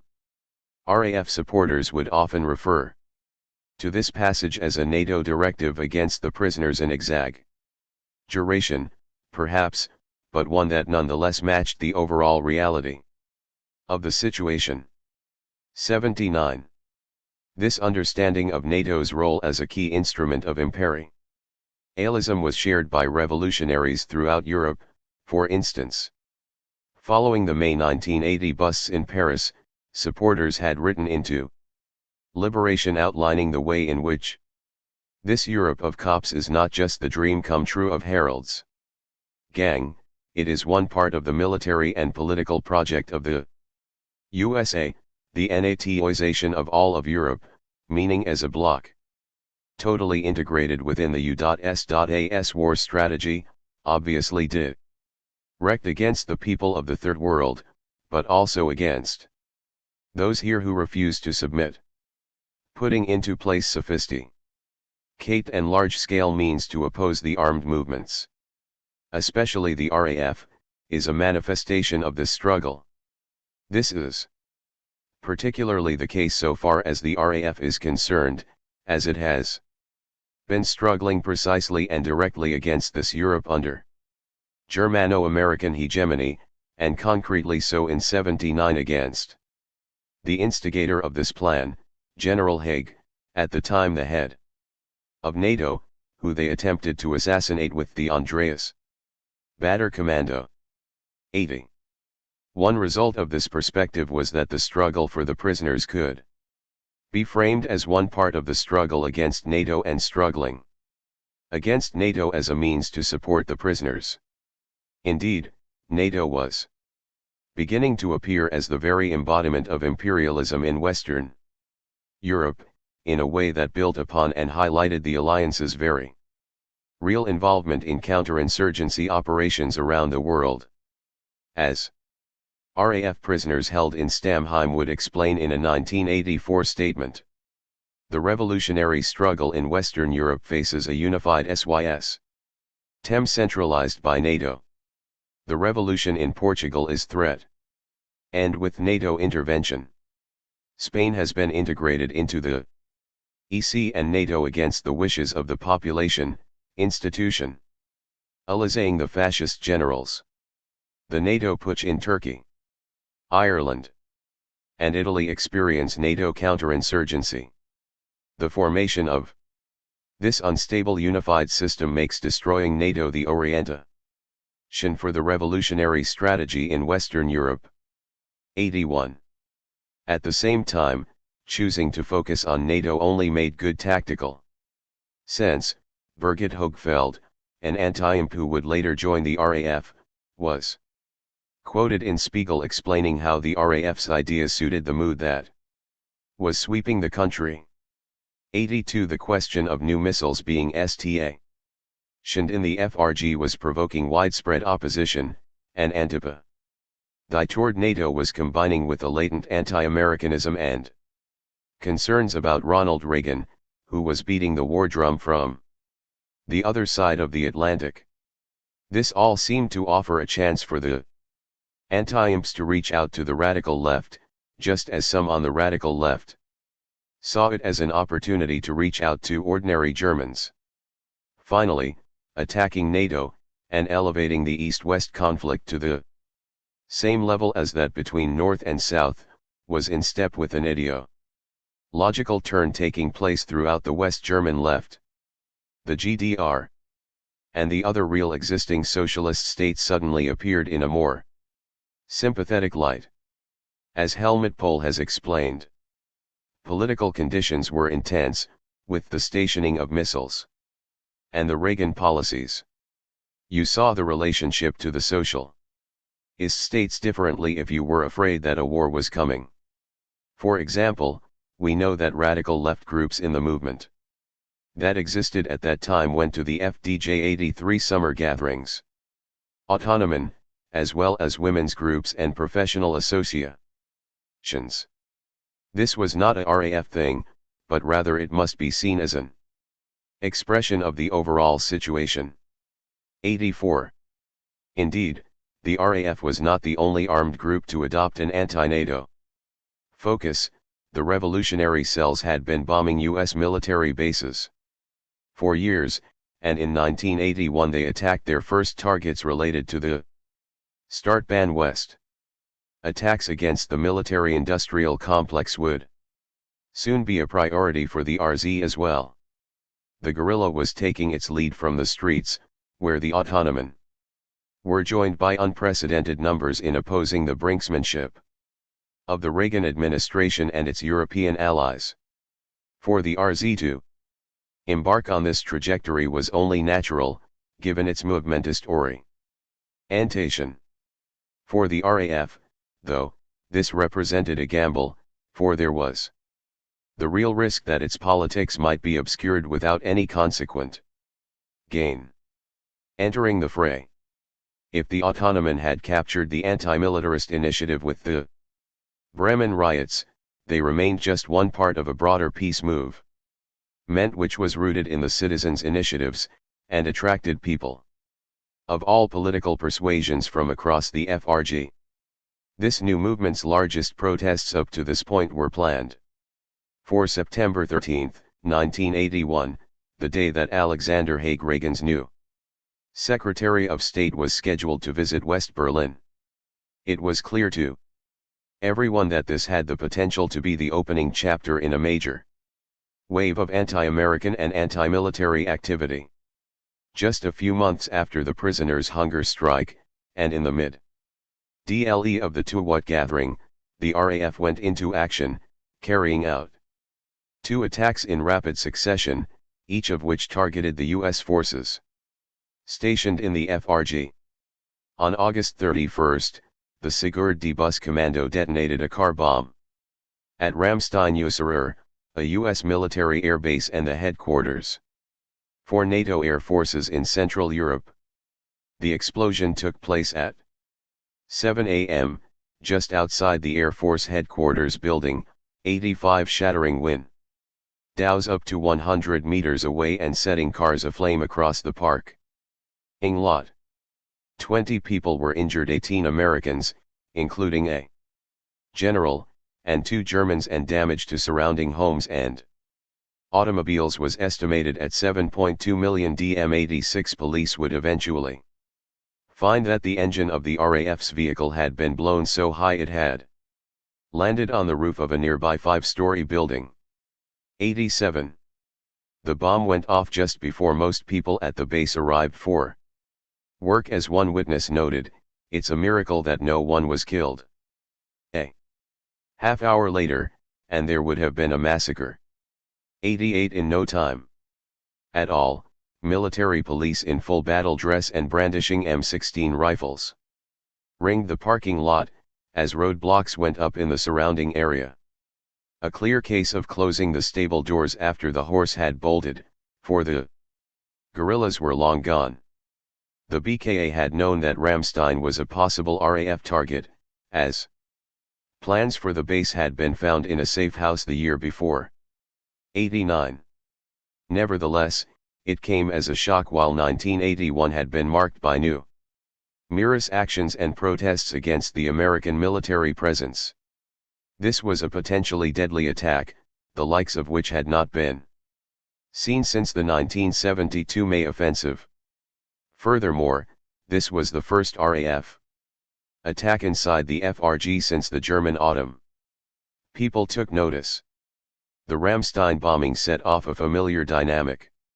Just as the pre-Wanners hunger strikes elicited solidarity actions on the outside, actual RAF attacks would inspire the movement to act.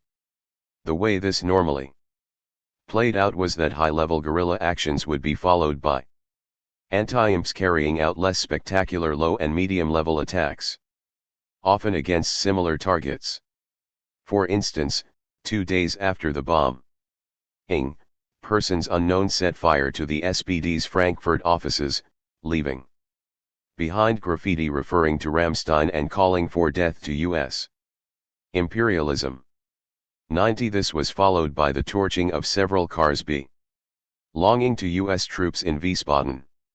Later that week, the same day that tens of thousands gathered to protest against Haig's visit to West Berlin, firebombs were thrown at the residence of the U.S. Consul General in Frankfurt. Indeed, Haig's visit itself proved to be a major embarrassment for the state. 1 week before, the Deutsche Gewerkschaftsbund, Confederation of German Trade Unions, had held a pro-American peace rally in West Berlin to mark the 42nd anniversary of the beginning of World War II, one of several events organized by the DGB to counter the growing anti-missile movement. Coming 1 day after the Ramstein attack, this backfired, as hundreds of masked autonomen joined the march and began smashing the windows of banks and busy nesses on the Kurfürstendamm. There were 17 arrests and 42 police were injured, with fighting lasting well into the night. 91 just a taste of what was to come. Haig's arrival the following Tuesday was greeted by 50,000 demonstrators, including anti-imps who had printed up flyers with the Secretary of State's picture and the caption 2.7 seconds too late, a reference to the RAF's failed attempt on his life 2 years earlier. 92.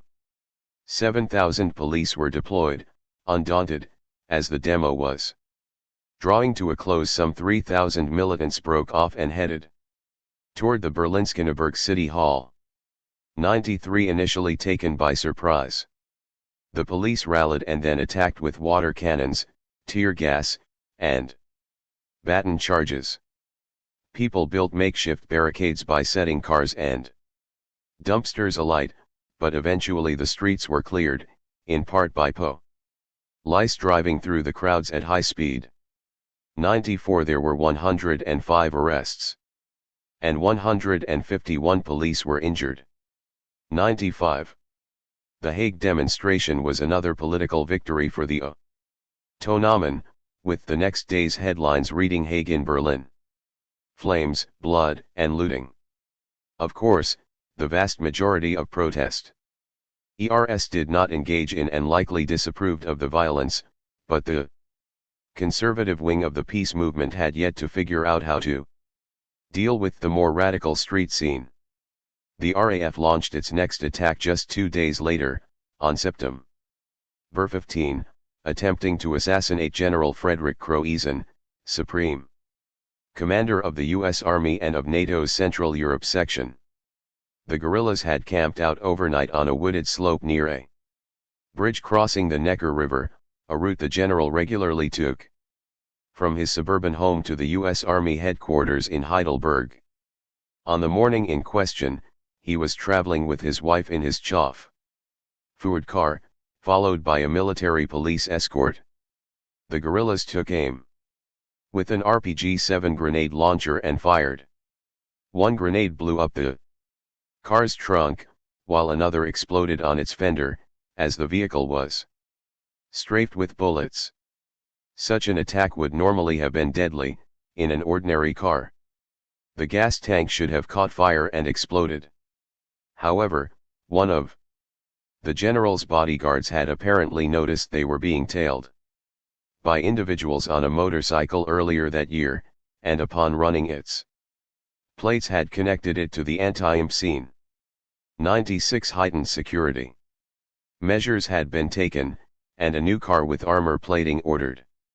As such, although the vehicle was hit by 2 grenades and numerous bullets, its passengers escaped with their lives, though both suffered serious damage to their hearing. 97. Croezen spoke to reporters from the hospital where he and his wife were treated for minor cuts from broken glass. "I don't know who was responsible, but I know there was a group that declared war on us," he said, referring to the RAF, "and I'm beginning to believe them." 98. Despite the fact that the general had survived largely unscathed, the technical skill involved raised eyebrows. As one police spokesman put it, the use of a military weapon lent a new quality to the guerrilla. 99. More than that, the RPG-7 is intended to be used against tanks. The general's Mercedes was only a fraction that size, and was partially skewered by brush, yet it had been hit twice from a range of almost 500 feet. 100 years later, Inge Viet would claim that the East Germans had provided the training for this attack. According to the former 2JM guerrilla, Stasi agents had spent a few days that spring at the Briesen camp, showing RAF members how to use the RPG-7, having them blow up a series of Mercedes limousines, manned first by plastic dummies, and then finally sacrificing a German Shepherd dog.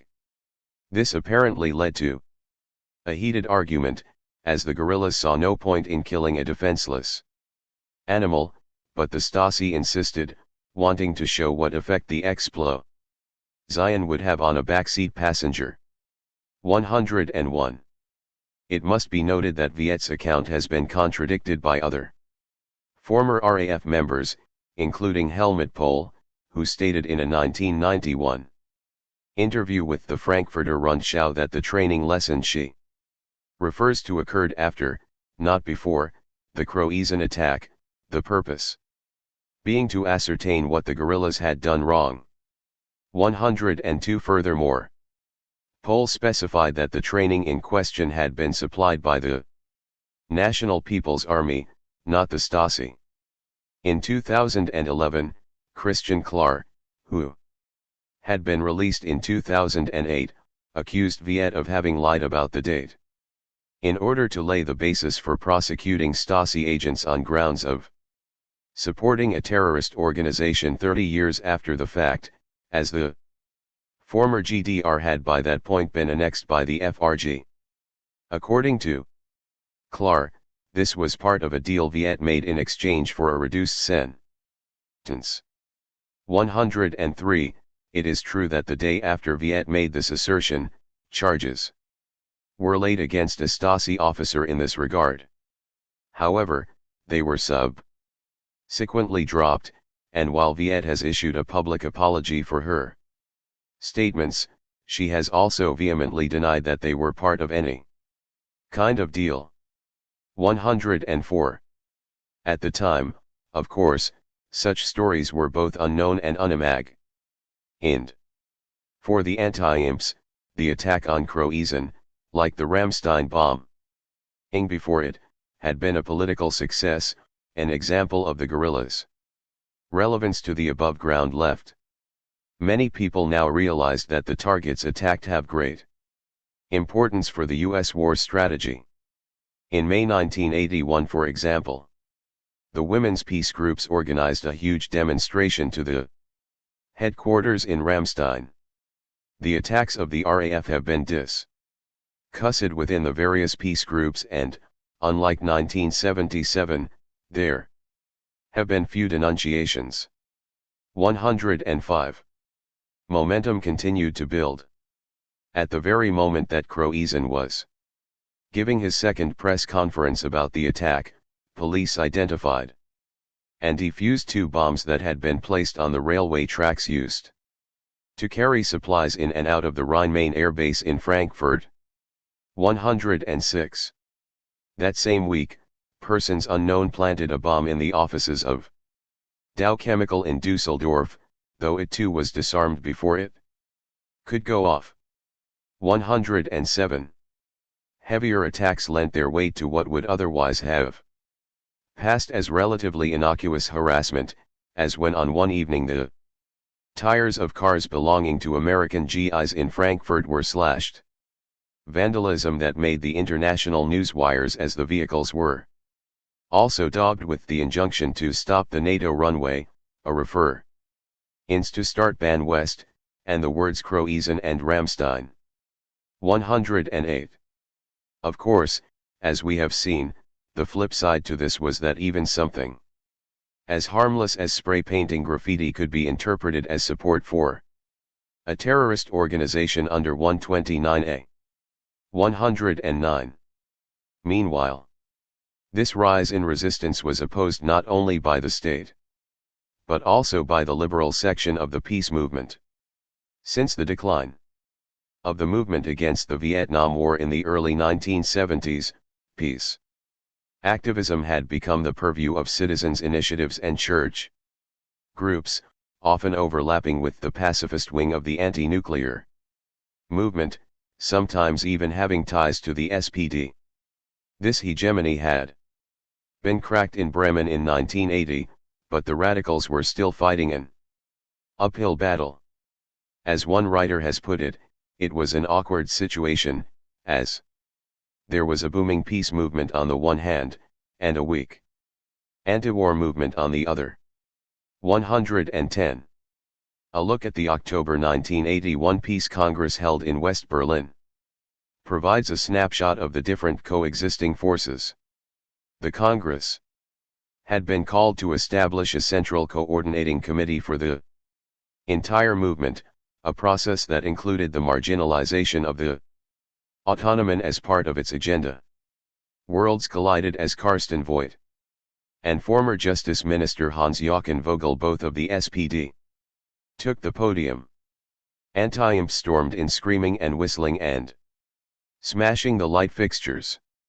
Taking the floor, they read out the prison ERS demands from the hunger strike earlier that year, and then sat down, chanting, "Vogel murderer! Vogel out! Voigt out!" At first the audience was unsure how to respond. Then, after some delay, organizers linked arms and nonviolently forced the anti-imps into a corner. Eventually, the SPD politicians were able to talk, though by that time half the audience had left. 111. Within the anti-missile movement, armed struggle remained far more unpopular than simple street militancy. Nevertheless, the RAF's 81 offensive had clearly been a setback for the state, which had hoped to be done with the guerrilla in 77. Instead, it now faced a combination of clandestine and above-ground opponents committed to building a resistance movement, a small current, to be sure, but one which was growing and making all sorts of interesting connections. Repression, meaning capture or death, remained one obvious way to counter this development. However, following the arrests of the past few years, by 1981 the police seemed to have run out of luck. Looking for new leads, they announced a 50,000 DM, $22,225, reward for information regarding the Ramstein or Croatian attacks, or which would lead to the arrest of a guerrilla or to the location of a RAF safe house. 112. To no avail. Initially, at least, it seemed that for all their resources, the combined might of the BKA, the Verfassungsschutz, and sundry local constabularies was coming up empty. Catch as catch can, it was the above-ground supporters who were now targeted. Following the attack on Croatian, police had recovered the rocket launcher, along with camping equipment and cans of cocoa, that had been abandoned on the hillside where the RAF had lain in wait. Fingerprints belonging to Klar, Moncourt, and other individuals were apparently lifted from the scene, and this provided the initial focus for the investigation. Police released photos of various vehicles that the guerrillas had allegedly been spotted driving, as well as the motorcycle that Croatian's bodyguard claimed to have noticed earlier that year. 129 was used to try and shake something loose from the scene. Anyone with radical politics being a potential target. Of the thousands investigated under this law, hardly any were actually charged, so much so that it became known as the investigator's paragraph. 113, of 2,131. Preliminary proceedings between 1980 and 1987, only 30 led to convictions. Nevertheless, once proceedings were initiated, the target of the investigation was placed under 24-hour-a-day surveillance, which often included phone taps. In extreme cases, people were held in remand, with their correspondence censored and all visits through a glass partition, like other political prisoners. 114, of course, beyond those actually named in proceedings, 129 also provided the means to criminalize and intimidate the militant left in general, and the anti-imps in particular. As observed by Bunthilfe, a prisoner support group. 129A seeks to disrupt and prevent discussion between the different sections of the movement, by making it clear that anyone involved might find themselves facing years in prison. 115. Building on this, the state now refined its propaganda, developing the position that not all RAF combatants had gone underground, but that there was also an above-ground RAF. After years of charging comrades for supporting the guerrilla, this now established a basis for bringing them to trial as if they were actual RAF members, a qualification that had both political and legal consequences, as membership made one liable to prison terms much longer than those for mere support or promotion. 116. Among the first attempts to implement this thesis were the cases of Karl Grosser and Jürgen Schneider, two anti-imps arrested on April 10, a few days before Die Bus died. 117 Police would claim that Schneider had helped to write the 8th hunger strike statement, but still only charged him with support. Grosser, on the other hand, would be charged with actual membership in the RAF, even though he had been in prison since April. He was accused of having helped to carry out the attack on Croezen in September, the police claiming that it was he who had been the person allegedly tailing the general's car on a motorcycle earlier that year. Still, when he was tried in 1982, the Stuttgart court did not find the claim of membership convincing, and instead sentenced him for support with a 3-year sentence, while Schneider received 2.5 years. 118. Cases like these, and the accusation that the RAF had above-ground members, served to threaten and intimidate anyone who refused to reject armed struggle as beyond the pale.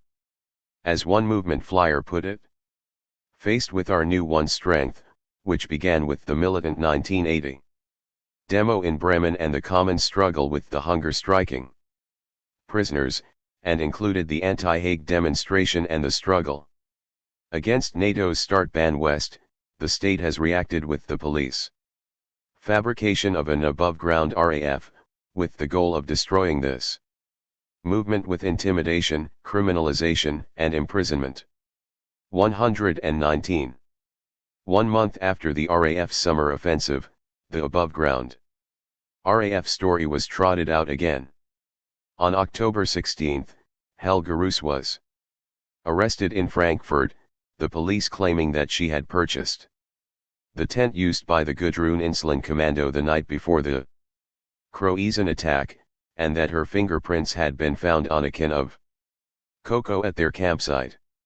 Soon after, Gabriele Gebhard was arrested in Mannheim, also accused of having helped the guerrilla carry out its recent attacks.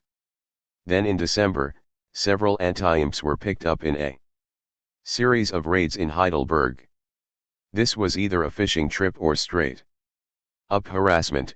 In any case, they were all released a few days later, although they faced subsequent investigations under 129A.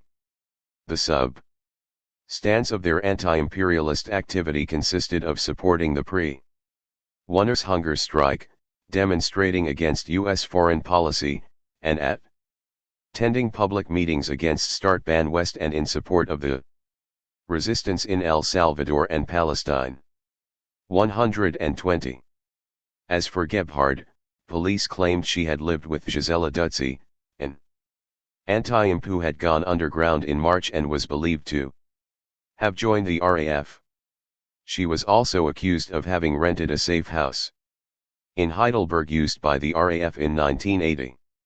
121. By the end of 1981, these charges had been dropped, there being insufficient evidence to mount a case. Things were more serious for Roos. She had already served 1 year in prison for participating in the 1978 DPA occupation, and the police had observed her attending the trial of RAF member Sieglinde Hoffmann. Earlier in 1981, her friend Barbara Augustin had been arrested at the Swiss border with a carload of guns and explosives according to police. Augustin was a member of the RZ.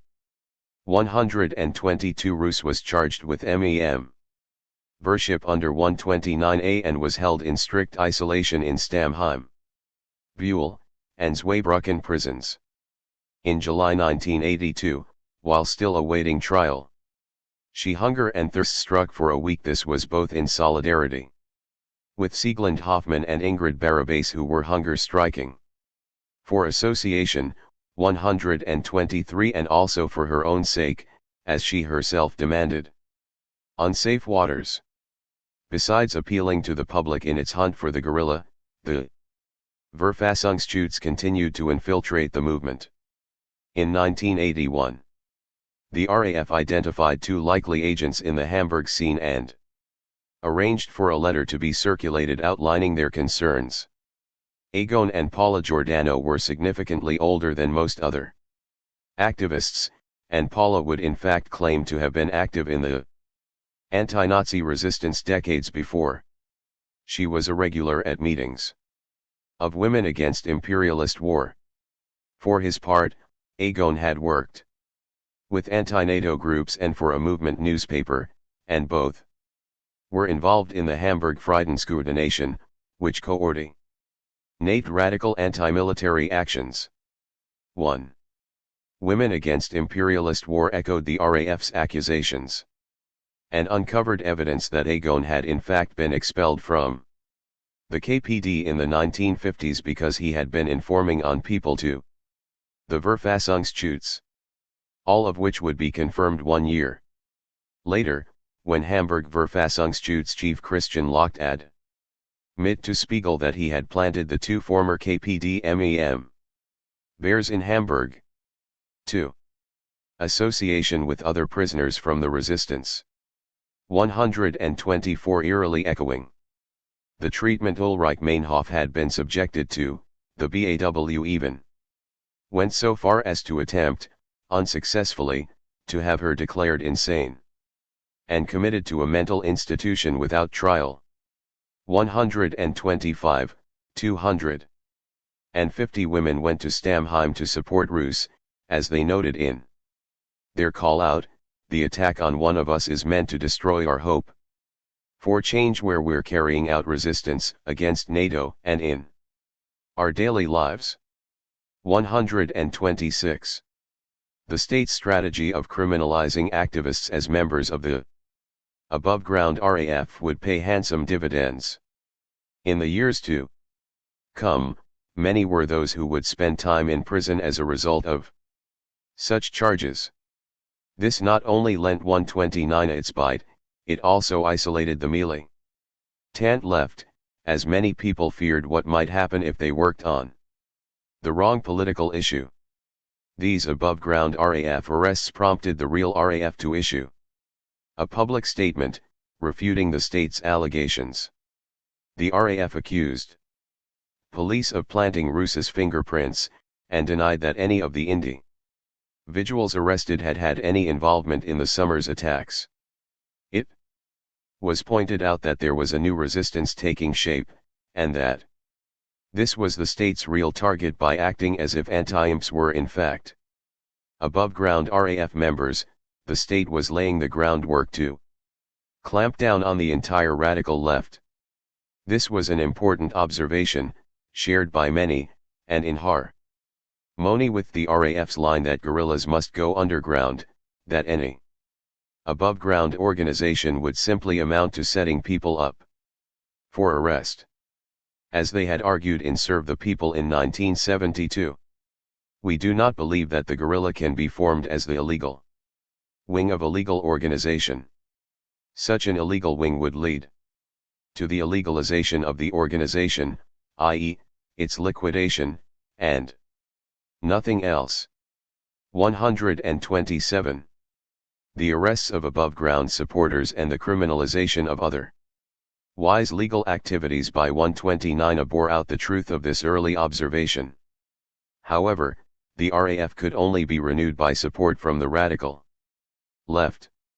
In the 1970s, this may have occurred organically, but by 1981 most militants on the street were a generation younger than most RAF MEM bears. What's more, by 1981, the revolutionary cells were offering a more attractive, and seemingly more effective, alternative that consisted of blurring the line between above-ground and clandestine activists. The RAF grappled with the tensions that arose from these contradictory realities, trying to chart a way forward in this unfamiliar territory. Nevertheless, despite these questions, and the arrests of supporters, it was clear that the RAF had finally overcome the trauma of '77. There was a new movement afoot, with potential beyond that of the APO, from which the guerrilla had first emerged. The guerrilla had reached out, and some people had reached back. It finally seemed like things just might be back on track. 192. 8th Hunger Strike Statement. The solidarity of the people is grounded in revolt. We, the prisoners from the RAF, are once again going on hunger strike. We will not stop struggling against torture, against the open and covert extermination campaigns, against the entire institutionalized and refined strategy to destroy our political identities. The state is calculating that by systematically creating separate prison regimes of individual and small group isolation, as perfected in the high security units, and seeming integration, it can destroy the group's collective structure and our collective unity. At the same time, it hopes to undermine the national and international protests, including those of the International Commission, and, in the end, that of Amnesty International. They will not succeed. They can't possibly succeed, because the concrete knowledge that the state is ready and able to commit any inhumanity is one of the things that led us to rise and take up arms in the first place. Having for years been isolated from one another, from any possible collective political process, and from the outside world, we are determined, using the only means available to us, the unlimited collective hunger strike, to break through the separation and establish the conditions necessary for a collective learning and working process, in order to be able to survive as human beings. We demand the application of the minimum guarantees of the Geneva Convention for prisoners from the RAF and other anti-imperial resistance groups. Association for these prisoners in conditions where they can interact with one another. Such interaction is made impossible as a result of acoustic and visual surveillance of communication. In isolation units where light, air, and sound are electronically controlled. Freedom for Günter Sonnenberg, because his continued incarceration makes it impossible for him to recover from his head injuries. The struggle doesn't stop in prison, and the objectives don't change. The only things that change are the methods and the terrain of the real estate conflict, of the war.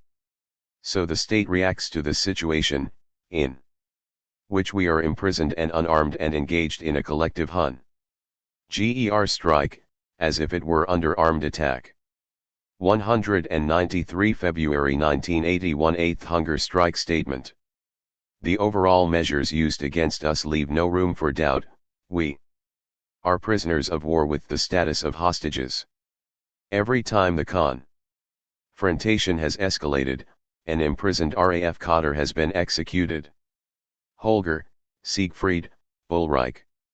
Once the RAF's politico-military offensive had exposed the failure of the huge repressive effort to exterminate the prisoners using all possible means, the U.S. National Security Council's Special Coordination Committee decided upon the final solution: the execution of Andreas, Gudrun, Jan, Nina, one and our brothers and sisters of the commando martyr Holly Met. This was an attempt to wipe out every trace of their struggle, their example, and their persistence. Snuff out the flame before it becomes a wildfire, in order to deprive the people of the metropole of any hope of freedom. The torture and murder of political prisoners, like the executions in the streets, are no Longer simply a matter of police tactics, in this Third Reich successor state, the methods and goals remain the same. For this, its third attempt, German imperialism is not acting against American capital, but with it. It is not acting independently, but is serving a function for American foreign policy, expressed as a global domestic policy. It must therefore liquidate the militant prisoners and the whole resistance movement, which pose a threat and raise the question of power here in the heart of the U.S. system of states, the key economic, political, and military launching pad for the aggressive policies of the U.S. since 1945. The torture and murder of political prisoners and the death squads in Turkey, Ireland, Italy, and Spain can all be traced back to the NATO Supreme Command, which wants to use the BKA and intelligence services to impose a unified domestic policy throughout Western Europe. This is the same Supreme Command which, in the latest NATO review, openly reminded governments that there must be no question of considering demands for political status or for international inquiries into the torture of militant prisoners, and that they must stick to the agreed upon strategy for criminalizing revolutionary resistance. 2. The resistance developed on the wasteland of bourgeois resistance and the German workers' movement, moving from the naive humanism of the Easter marches and the anti-nuclear movement 3 to the youth revolts and the Vietnam opposition, and finally to the urban guerrilla. They respond to this humanity with the inhumanity of mass murder. Because humanity gets in the way of their solution, to present brutal misery, the overall violence of property ownership as humanity's cultural imperative. They project their crimes onto the guerrilla. Poisoned drinking water, nuclear contamination, deadly bacteria to divert the fear that they produce away from themselves, so that no resistance will develop based on an understanding of the real source of these problems. The goal of the anti-RAF campaign is to prevent, at any cost, militant protest against rearmament, against the militarization of all areas of society, or against the deployment of the Bundeswehr in the streets from returning to what it was before it was suppressed 35 years ago. Solidarity with the guerrilla based on people drawing the same conclusion we have drawn, that illegality provides the liberated territory that the resistance in West Germany needs to develop its capacity to act. The state's reaction reveals its weakness and vulnerability, as well as the possibility of speeding up the process of decline by constant attack, creating a real state of emergency.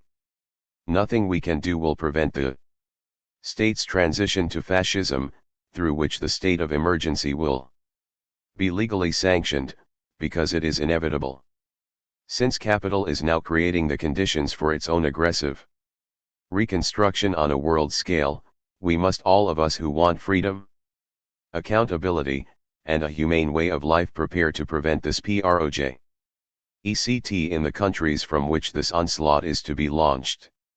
At this stage, we have to develop the political and military counterforce necessary to establish a political barrier to U.S. imperialism's military overkill potential, with the ultimate goal of destroying it. If the militant left can recognize what imperialism has understood every time it has been defeated, that imperialism's power ends at the point where its violence no longer frightens people, then it will have completely exposed the secret to imperialism's apparent invincibility. Solidarity excludes compulsion, and it cannot be cancelled like a line of credit. It is the practical expression of each person's consciousness that there is no contradiction between individual and collective liberation, despite what the pathetic apologists for the satisfaction of individual needs believe. Rather, there is a dialectical relationship, just as liberation here. For as part of its psychological war against the guerrilla, police sources routinely warned that they had received information that the RAF was planning to use logical, chemical, or even nuclear weapons against the public. No evidence has ever been provided to indicate that any of these far-fetched stories was true. Cannot be separated from the liberation struggle of the peoples of the Third World. Solidarity manifests its reality and power as proletarian intonation. Alism, i.e., through attacks against the common enemy, U.S. imperialism, at the strategic points where each of us encounter it. This is the basis upon which the anti-imperialist struggle can be unified. Our hunger strike is an expression of solidarity with the IRA and INLA prisoners and their long and determined struggle for political status. The Red Brigade's prisoners in their struggle against the extermination strategy, in which they have seized the political initiative. All prisoners from the anti-imperialist resistance in Western Europe, particularly in Turkey. The struggle of the Palestinian prisoners for prisoner of war status. With all prisoners who have begun to resist in prison and are struggling to organize themselves. Arm the resistance. Organize the underground. Organize armed resistance in Western Europe. Prisoners from the Red Army faction. February 6, 1981. Statement calling off the 8th hunger strike. We've decided to break off the hunger strike, since it seems that following 2 interventions by Amnesty International prisoners will no longer be held in individual isolation and more prisoners groups will be formed. Also, over the past few days it has become clear that after 10 weeks on hunger strike, Sigurd Bus died as a result of force feeding, carried out with the most brutal violence possible. We can barely express our pain about his death. His will could not be broken.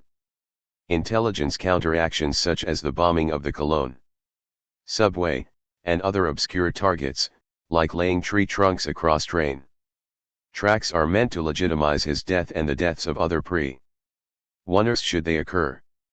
The fact that there is now a resolution doesn't mean that the state has abandoned its extermination strategy.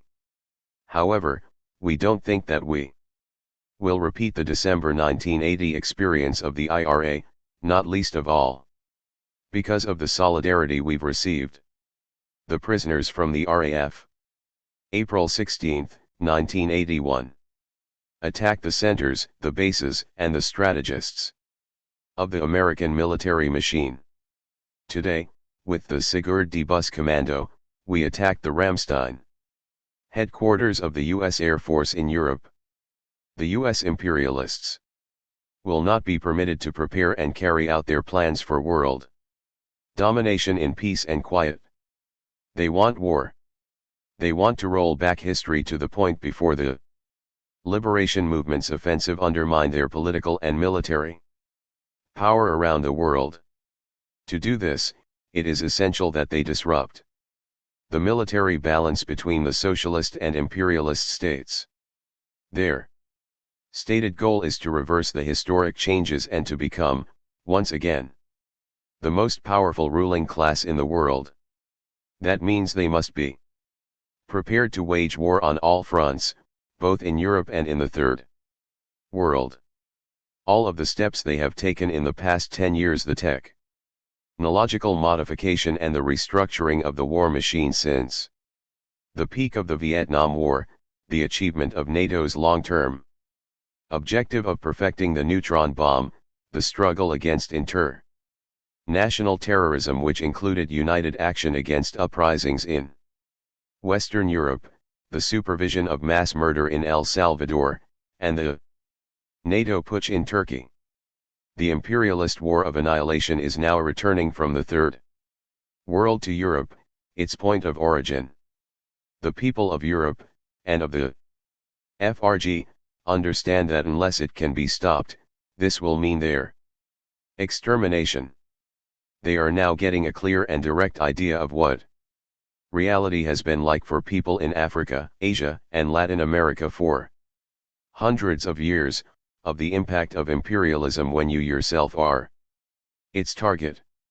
Imperialism, in its essence and as a system, means extermination so far and so long as the resistance is not strong enough to stop this class from acting.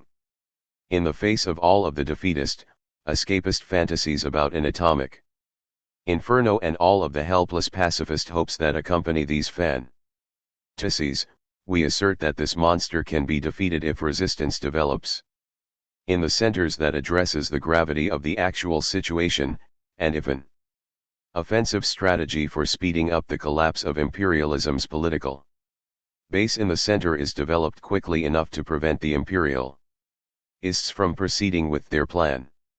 Ramstein, the European headquarters of both the U.S. Air Force and of the NATO Air Force, is the largest American airport outside of the United States and is key for any nuclear war in Europe. Ramstein is where the headquarters for nuclear warfare are located. It is the launch pad for both the Cruise and Pershing II missiles. It is where jet fighters equipped with atomic missiles and AWAC reconnaissance planes leave from. It is the relay point for the U.S.A.'s strategic bombers and the gateway for its troops, and serves as the launch pad for war in the Third World. If the imperialists feel they are losing their hold on the Middle East or the Gulf region, their oppressive machinery will be launched from Ramstein. U.S. military strategy is the most extreme option available to the imperialist chain of states.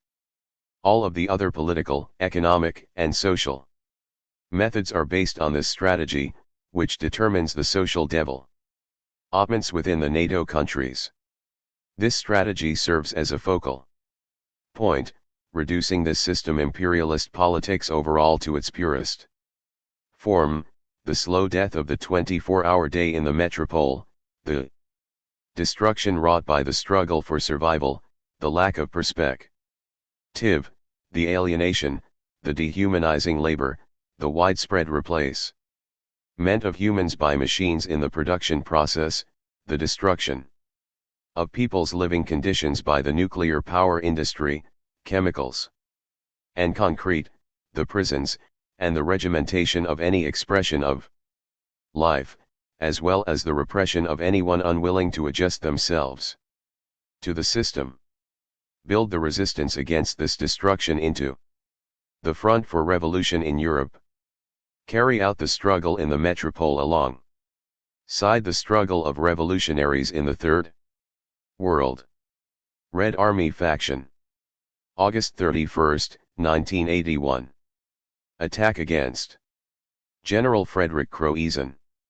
Attack the centers, the bases, and the strategists of the American military machine. Today, with the Gudrun Ensslin Commando, we attack General Croezen, the Supreme Commander of the U.S. Army and of NATO's Central Europe section. He is one of the U.S. generals who directly control imperialist policies in an area stretching from Western Europe to the Gulf region. It is he who decides on the nature of missions and the methods to be used in cases of confrontation. He decides when conventional means of destruction are to be used and when and where neutron bombs are to be deployed. He commands the U.S. intervention troops that are stationed here for deployment in the Middle East. He and Rogers are the strategists who are called back to the Pentagon from the European front when decisions, such as the decision to intervene in Iran, are taken. Should the resistance seriously threaten the colonial status of the FRG, he will be one of the American military figures who will openly control this country instead of Schmidt, Genscher, Kohl, Strauss, or whoever it might be at the time. For that reason, information about the left in the FRG has been stored in the computers at the Heidelberg headquarters for years now. He regularly meets with the BAW to coordinate what steps are to be taken, and he personally assesses the reports of the Western intelligence services working within the context of NATO to wage the U.SS war against the guerrilla in Western Europe. Croatian is a front-line general. Western Europe is no longer the hinterland from which imperialism wages war. With the victories of the Third World Liberation Wars, with the development of the guerrilla in Western Europe, and with the generalized crisis now facing imperialism, it has become part of the world-wide front. While it is the region where they own everything, it has also become the critical region for the worldwide liberation process. The struggle in the metropole can keep the global imperialist system in check if a fresh breakthrough develops in conjunction with revolutionaries in the Third World. The struggles in the metropole now constitute genuine revolutionary steps in the centers themselves, and can now be seen as permanent upheavals within the process of developing revolutionary resistance. Resistance means attacks against the counter-revolutionary attack. Resistance means situating your own practice in the context of the guerrilla. The guerrilla, the struggle of the prisoners from the guerrilla, and the struggle of the anti-imperialist militants are the elements that together form the revolutionary front in Western Europe or will form it. Carry out all struggles for decent living conditions in all areas as anti-imperialist struggles. And as part of the front, make the prisoners' struggle, which is central to the revolutionary struggle, your own. Support the prisoners here, in Ireland, in Turkey, in Italy, and in Spain. The West European guerrilla is shaking the center struggle alongside U.S. Red Army faction. September 15, 1981. Letter addressing police fabrications. Even if it's not really our thing to issue rebuttals to police fabrications, we want to make a few things clear, because they are trying to make an example out of some public political figures to show that they can use whatever scare tactics they want to spread terror. The cops don't know anything about how we move about, how we plan our actions, or the practical details of how we work with the legal left. It is no surprise that they shamelessly resort to lying about the growing anti-imperialist resistance. Here they are. The most outlandish story is the one about the first arrest in the Croatian case. Of course, Helga Roos has been a thorn in the cops' side for some years now. She has struggled politically in the anti-imperialist movement and on behalf of the prisoners from the guerrilla. She had nothing to do with the action of the Gudrun Insulin Commando. It wasn't her, but two of our men who bought the tent from the Kaufhof one at the Parade Platz in Mannheim early in the afternoon on September 14, the day before the action. Their books can verify this. It's true that we were on the hill for several days before the action, but we didn't use the tent there. Nor did she ever bring us any cocoa. If there was a bottle with her fingerprints on it there, then the cops planted it or put her fingerprints on it afterwards, as has already happened in Ireland. This is also meant to create the impression that we get in position and then sympathizers come to serve us. Gabrielle Gebhard was arrested, because Gisela Dutzy is said to have lived with her while she was underground. Anyone who knows anything about the Heidelberg-Mannheim scene knows that the police know that address. It seems obvious that nobody from the underground would live there. Another fascinating detail is that Gabrielle is supposed to have worked on the Sigurd D. Bus Commando's statement. Really? During the last hunger strike, 2 guys were arrested in Heidelberg. After our action against Croatian, the cops looked at 2 men they said they had seen driving a motorcycle behind Croatian. They claimed a success in their manhunt when they conveniently found the license plate number in the notebook of one of the 2. The fact of the matter is that no motorcycle was ever used in preparing for this action. In the case of one of the 2 men, Karl Grosser, who at the time of the attack had already spent 5 months in prison. An order to detain him was issued due to his updated status, with the fabrication, participation in the Croatian attack. He had as little to do with the action against Croatian as he did with the Ramstein action. All these fabrications are absurd. Obviously, apart from those of us who actually carry out the actions, nobody knows when, where, or what we are planning. In the case of both actions, from beginning to end, only RAF people were involved in surveillance, planning, and execution. There are many ways we can cooperate with people living above ground, but working as closely and as intensely on a concrete action as the police allege in this case isn't one of them. If we have such a relationship with someone, it is because he is one of us. The threat of a manhunt that they are subjecting us to would be funny, except for the fact that it means the extermination machinery is going to be directed against people who aren't prepared to deal with it. What we have here is an attack against a structure that they know nothing about. What began with the arrests of Sabina Schmitz and Johannes Thimme in 1976 and continued with the arrests Christine and Harold Beihel a little later, and the over 50 arrests during the hunger strike. The Black Bloc, all of that, has now taken on a new dimension. This indicates a new repressive line, with which they hope to destroy that which they cannot control. This is why they've started using the formulation the above-ground RAF. No such thing exists or could exist. What has sprung up is the beginning of an anti-imperialist movement.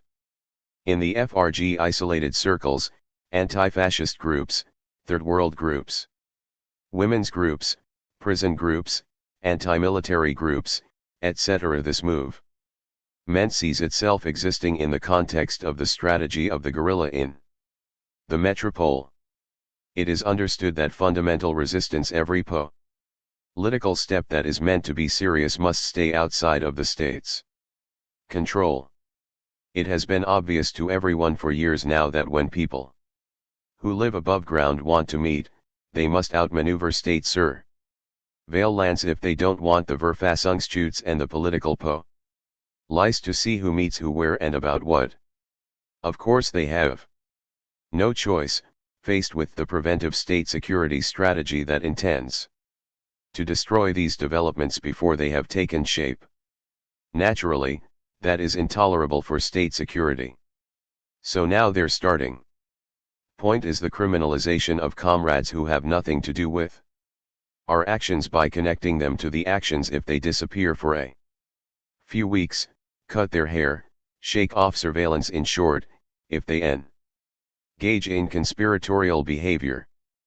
But if they criminalize these things, then they are in the process of laying the political groundwork for a police state. It is meant to become normal in the state for everyone to be under control and registered at all times, and to accept it and to be criminalized if they try to avoid it. Red Army Faction. November 7, 1981. Over the winter of 1981 to 1982, two final guerrillas went east, taking advantage of the MFS retirement plan. That summer, just before the Ramstein bombing, Inga Viet had been trekking around Paris, where she was in the process of consolidating the two JMS supplies with those of the RAF. It was a hot summer day, and she did not know that it was against the law to ride a scooter without a helmet. She took off when a cop tried to pull her over, but failed to lose him. Ducking into a park in garage, when the cop followed, she surprised him with her gun drawn. He reportedly looked at her with a puzzled expression on his face before going for his own weapon. She put a bullet in him. And Officer Francis Violo would never walk again. 2 for Viet, who had already been wrestling with doubt. This close call proved to be the final straw. She left for South Yemen, where she spent several months before finally deciding that she had spent enough time in the guerrilla. She contacted Harry Dahl, who arranged for her to receive a new identity in the GDR. The other RAF member who went east during this period was Henning Beer, who had never recovered from the shock of seeing his older brother die in a car crash in 1980. He had practically been raised by Wolfgang, and following the latter's arrest in 1974 had been entirely adopted by Wolfgang's friends in the Hamburg squatting scene, a number of whom subsequently passed over into the guerrilla. 3. It was while the RAF was preparing to assassinate Croezen that the younger Beer had had a breakdown. He was taken to a safe house in Leuven until arrangements could be made for him to cross over. 4. Viet and Beer were to be the last RAF members to take this path. These two losses were compensated by one last reinforcement from prison. Christa X had first made news as a teen Ager in 1970, when she was expelled from high school for starting a political action group that handed out questionnaires about students' sexuality and protested the transfer of a popular teacher. Her mother had hired Kurt Grenwold, the left-wing lawyer, to force the school to readmit her daughter, a fateful decision, as Grenwold would soon be known as one of the RAF's leading attorneys. X was involved in the 1973 defense of the Eckhoffstrasse squat in Hamburg, and then in 1974 was arrested along with other RAF members on February 4 in that same city. 5. She was the last of these 2.4 defendants to be released, in 1981, after the prisoners' 8th hunger strike. Upon her release she briefly made contact with supporters in the scene before returning underground. 6. Once again, the RAF had asserted its place on the radical left, and yet nothing more would be heard from the organization throughout the winter of 1981 to 1982. As such, it was the above-ground movement that ran with the momentum created by the year's events. As we have seen, no matter what the issue, Start-Ban West, the squats, the anti-nuclear or the anti-missile campaigns, the radical edge was defined by the Autonomen, alongside and in uneasy alliance with the anti-imps, who by this time consistently formed a much smaller and more hardline faction. Prison conditions remained a priority, all the more so as militants were now finding themselves threatened with arrest and imprisonment. Under 129 on charges of being above-ground RAF members. Along with the new focus on NATO, repression would remain an important radicalizing factor, as increasing numbers of people became personally acquainted with prison conditions in the FRG. It was not only in the cells, but also on the streets, that the state's violence polarized the situation. One of the most brutal examples in this period occurred just after the RAF summer attacks, and the Hague demonstrations, at a time when the movement had the wind in its sails. On September 22, 1981, the West Berlin police and the new CDU city government took their revenge, at the behest of Senator Heinrich Lummer. Several squats were cleared in a series of perfectly synchronized raids. In the process, a squatter was chased into the street by a police baton charge, where he was struck by a bus and dragged for 2 blocks. Klaus-Jürgen Ratte, 18 years of age, died on the spot. 1. That evening there were demonstrations and attacks against banks, police stations, and real estate developers across the FRG. Not surprise. Ingly, the largest, took place in West Berlin. As one observer recorded, slowly, what began as a chant became a deafening roar: Lummer is a murderer! Lummer is a murderer! Passers-by and the few Tourists watched the never-ending stream of demonstrators. As they passed a Berlin flag on the Kurfürstendamm, the Demon Straters lowered it to half-mast. As it approached the Potsdamer Strasse, the front of the demonstration passed the first of the evict ed houses. From its windows the police began shooting volleys of tear gas into the crowd. It had started. In the following 8 hours, some of the most intense street fighting that West Berlin had ever seen since the war took place. Again and again the columns of police troop carriers were attacked with paving stones and petrol bombs and were forced to retreat. When they attempted to counter-attack, they were foiled by the rows of barricades that crisscrossed the streets. At the height of the fighting, it was hard not to believe that a civil war was going on. Burning barricades, ambulances rushing to and fro from the area, burnt out cars and looted shops in tear gas and smoke-filled streets. At around 3 o'clock, when a lot of the demonstrators had left the area, the tide began to turn, and police felt confident enough to leave the safety of their troop carriers and to start taking possession of the streets again. But it was only at dawn the next day that they could announce that they had the situation in control. 2. The following day, the Senate issued a statement that no more houses would be cleared that year. Yet this did little to cheer the West Berlin scene, shocked by what they saw as the police murder of one of their own. For a minority, the September events seemed to indicate that more drastic methods were required, but for most a period of despair set in.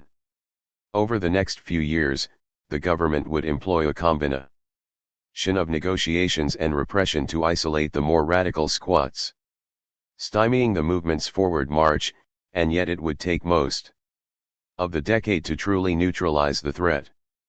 Throughout the 1980s, buildings and even entire city blocks remained occupied, providing a material base for different ways of life and action against the system.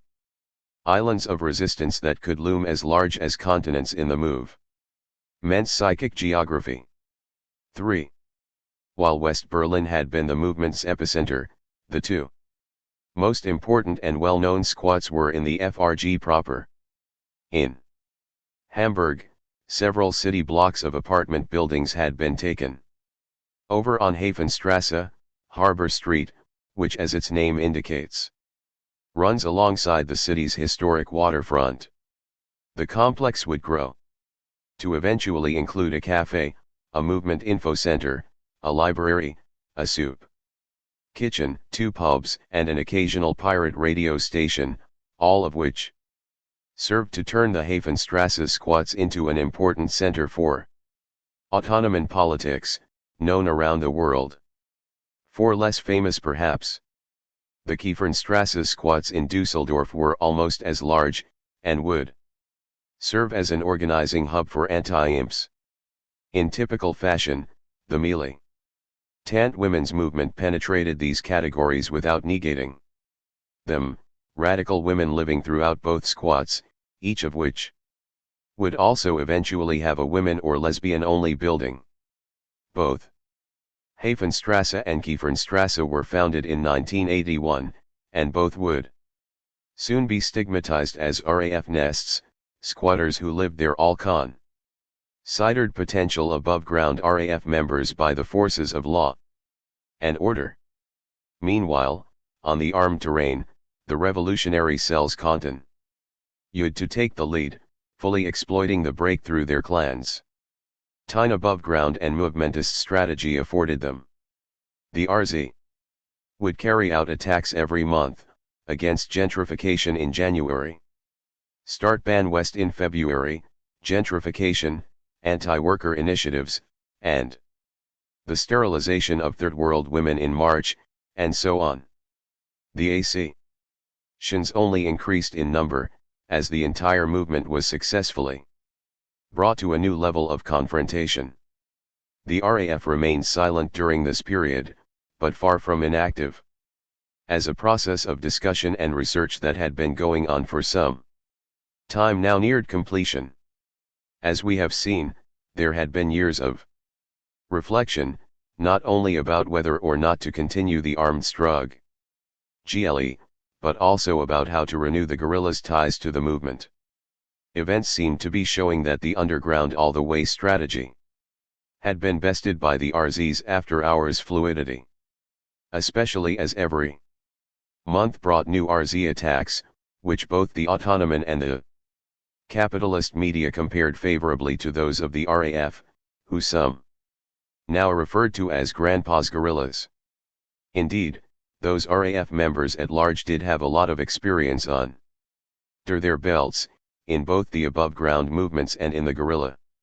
Individuals like Heidi Schultz and Christian Klar had come up through the 1970s squatting scene, the prisoner support movement, and the Sastra 77 offensive.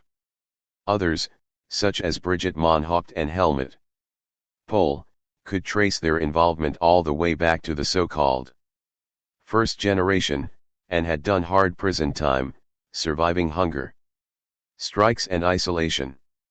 Yet while they had experienced the hopes and shortcomings of the APO, and could provide a personal connection to the guerrillas' history, their ideas had continued to evolve. In the period since '77 they had been grappling with these developments, discussing them internally and also with trusted supporters. Eventually, as part of this process, they had begun to re-examine some of the guerrillas' historic suppositions. This discussion process would eventually take form in a new document, The Guerrilla, the Resistance, and the Anti-Imperialist Front, appearing in the spring of 1982. More commonly known as the May paper, this was the first major theoretical document to be released by the RAF in almost 10 years, and as such it was widely read both within the scene and throughout the broader left, especially after TAS published a slightly edited version in its July 2 edition. 5. Building on observations that can be found in other statements dating from the attack on Hague, including even the 2 JMS dissolution statement, the May paper presented three main arguments. First, that the guerrilla and the militant left, the resistance, should unite in a single front. How this unity would work was unclear, given that the RAF was underground and continued to reject the idea of creating a legal organization. Nor was it discussed how the existence of such a front would play out in regard to the state's claims that there were above-ground RAF members. Despite these silences, the May paper